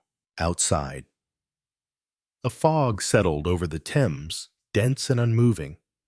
Like history, Georges entered moments later with tea and a small newspaper. Poirot read the headline without emotion. David Hunter, sentenced to 15 years. Courtroom silent as verdict read. Poirot tapped the paper once. 15 years? He murmured. A fitting sentence for a crime measured in decades. Georges said nothing. Poirot sat down, stirred sugar into his tea, let it sit untouched. Do you remember the Greek myth? Georges, he asked. Deucalion and the flood. Georges raised an eyebrow. The one with the ark. Poirot smiled faintly. Oui, but more than that. After the flood destroyed the world, Deucalion and Pyrrha were told to rebuild humanity by throwing stones over their shoulders. And the stones became people, Poirot said softly. But not the same ones. Not the ones who were lost. He paused. Injustice floods everything, Georges. It drowns the good with the wicked. But when the waters recede, what is left? He tapped the paper again. Is what we choose to build with. The clock ticked once, twice. Poirot took a sip of tea, then returned to silence. Because some endings aren't loud. Some just leave a stain.